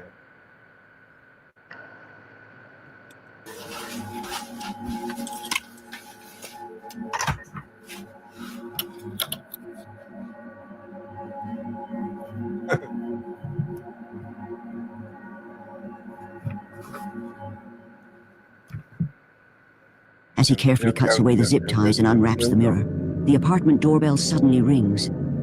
But when he checks, there is no one there. However, did you catch it? No. Unbeknownst to him, a figure is watching from the shadows, a figure eerily identical to the entity from the old man's video. In an attempt to uncover the truth, he uses the old man's camera to try and capture anything resembling the haunting footage recorded before his death. What happens next will shake you to the core. Well, if you're going to do it, that's the best way to do it, I would think, is use the old man's camera, like, if it's going to catch anything, that camera will catch it before, your nice new, brand new camera that, Your digital, yeah. Yeah. There's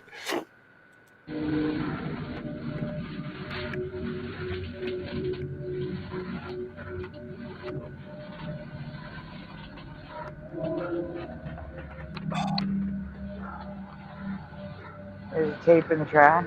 Yeah. And I realized how much those tapes look like people. Like the face, not people, but a face. The what? The other side of the tape that was just in the trash can. It was like a robot face. Like Yeah, right. Face. I gotcha.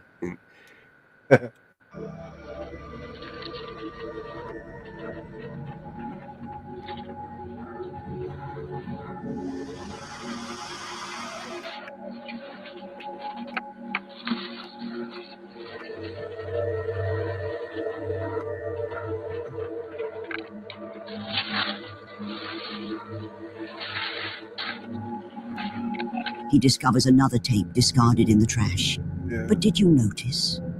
When the footage is slowed down, for just a few frames, two pale hands can be seen pressed against the floor beside him. Oh, No, yeah.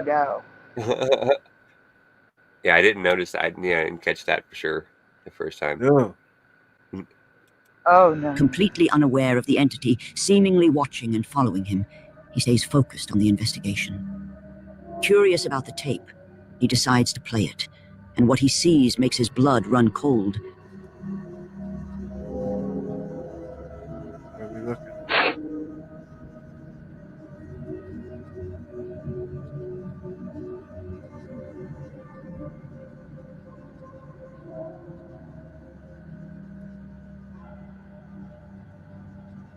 The camera appears to move on its own, capturing the same strange, distorted face peeking from the bottom of a doorway. Huh? That's exactly where what I was looking at. Was that down there in the corner? Huh? Yeah, no, I was looking for the camera to move, and I didn't even notice it really even shift to the left. Yes, I have heard of Unbroken. We've actually covered that. Yeah, after it moved, I was watching. I was watching that right there, where they're pointing out. That's funny. Huh?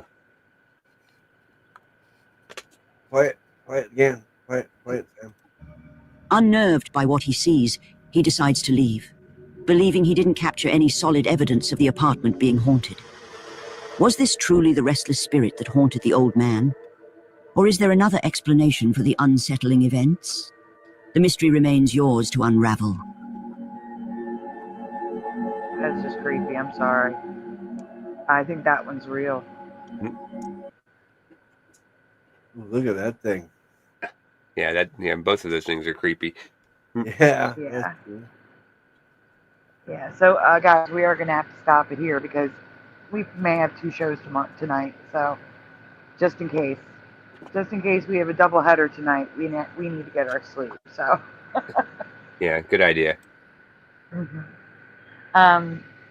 Once again, before you leave tonight, guys, please make sure you hit like on the stream. How are we doing in the likes? Anybody check it recently? 35 out of 49. I got 52 watching. 52 watching, guys. That's not acceptable. Okay, that's good. Make sure you hit like. I got 48, but I got. Oh, that's better. 47? Yeah, but I was at 32. I had to regret. Oh, yeah, 47 thumbs up, 48 watching is what I I got. got 49. You guys are awesome. Thank you. Also, subscribe if you've been here all night and had a good time. We do Mandela effects. We react to all sorts of videos. We have a new series we have where we're going to be strange covering things Mandela sometimes. creators. Yeah, there's a good channel pinned in the pin link in the pinned comment. Yes, there is. Go subscribe to if you like stuff like that. Interviews. Also, all the apps that I use to keep this show running have expired or are expiring, except for StreamYard and Flickr. Our benefactors have kept that going for a year. I got to see how much time is left. But the other apps I use to run these videos, make these graphics, everything like that, they're expired or expiring. We could use some help. If you can, please send donuts. Donuts are linked in the description. Links are all there. But, as always, donuts are never required. That's the wrong one. That's a Wendy. That's the one that everybody seems to be liking. I want to do this one again. I like the kitty dance. Alright guys, it is time for shout outs. If you haven't spoken up in a while and you think I missed you, say hi in the chat. Let me get to the shout outs. Tonight, first in the chat was moi. I was first. Followed by Sai. She was backstage.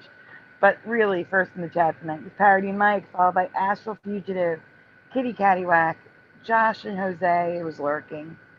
Supposedly. Jose was lurking. Little Cam 5-1, Tim Mothman, Flat 6, JSCO77, welcome again, Euler Craig, Richard Minnick, Super Dave, Mustard Seed of Faith, Who Cares, aka The Mind, David, aka Logan Freeman, Artsy909, Mandanimal, Ormine, Pushing Buttons 62, Tell 'em, Analog Line, Salad, Mandela Man, Morgan, Jessica S., Ryan S., Roger Ledwell, Medi, Adam for Christ, Michael Ledwell, Roger Ledwell number 2, Glenn Starr, Dr. Bob's Nightmare, Rodney Letman, Southern Sierra was here, Talented Media Consumer, aka Lurk Learner or Corner. I remember it. I forget. It's Corner something. I know it though. I know where's Lurk Learner. Traveling Fools, Super Mario Bros. 3, Grand Tour Richard, Go Kart Bob, Web Got Banger, Woo Riders DG, Preliminal, Unbroken, Gerald Neal, Heart of the Earth, PayPal Me, E651 Alpha, Michael Fontaine, Pineal Power Podcast. Do I have FAP or twice? Who cares? FAP. Ace of Spades, The Fourth Wise Man, Sadly Karen, D-Man 216, Spider Bite, Robert Humphrey. Did I miss anyone? I don't think I did. I think I got y'all. Sounded good to me. Yep. Very good. Guys, is there anything you want to say before we head out? No, other than that, those are some good videos tonight. I'm glad we didn't watch that hour-long TikTok talking one. I agree. But yeah. Great show. Yeah, I agree. Guys, go check out Josh's show, pinned in the top. Okay? Also, links are in the description, except for Jeff. Oh, guys. Jeff's channel is gone. YouTube took it down. I did an announcement earlier. Yeah, his channel's gone. Yeah, it's crazy.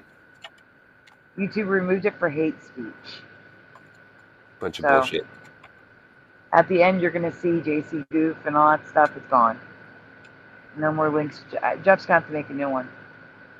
I hope he has the content backed up somewhere. Yeah, I'm sure he right, does. Everyone. I hope he does. Let's put it that way. His last words. I'm sure. I thought I did too, but apparently. Yeah. Well, guys, we will see you tomorrow night. If Hero has a show, I will post it in my post. Don't laugh, Splatter.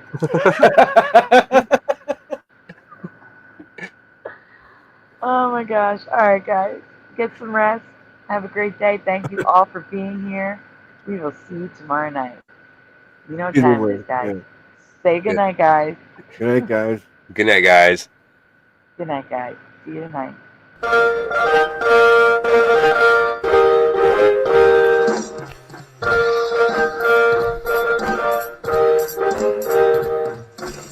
Smash the tube, Smash the tube, smash the tube, smash the tube. Turn the strap up, turn the strap up, turn the strap up, turn the strap up, turn the strap up, turn the strap up. Please turn it off.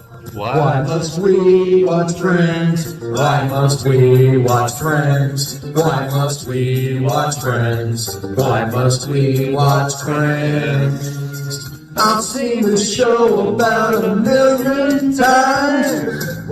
Not even funny when I'm drunk or high. Why must we watch Friends? Why must we watch Friends?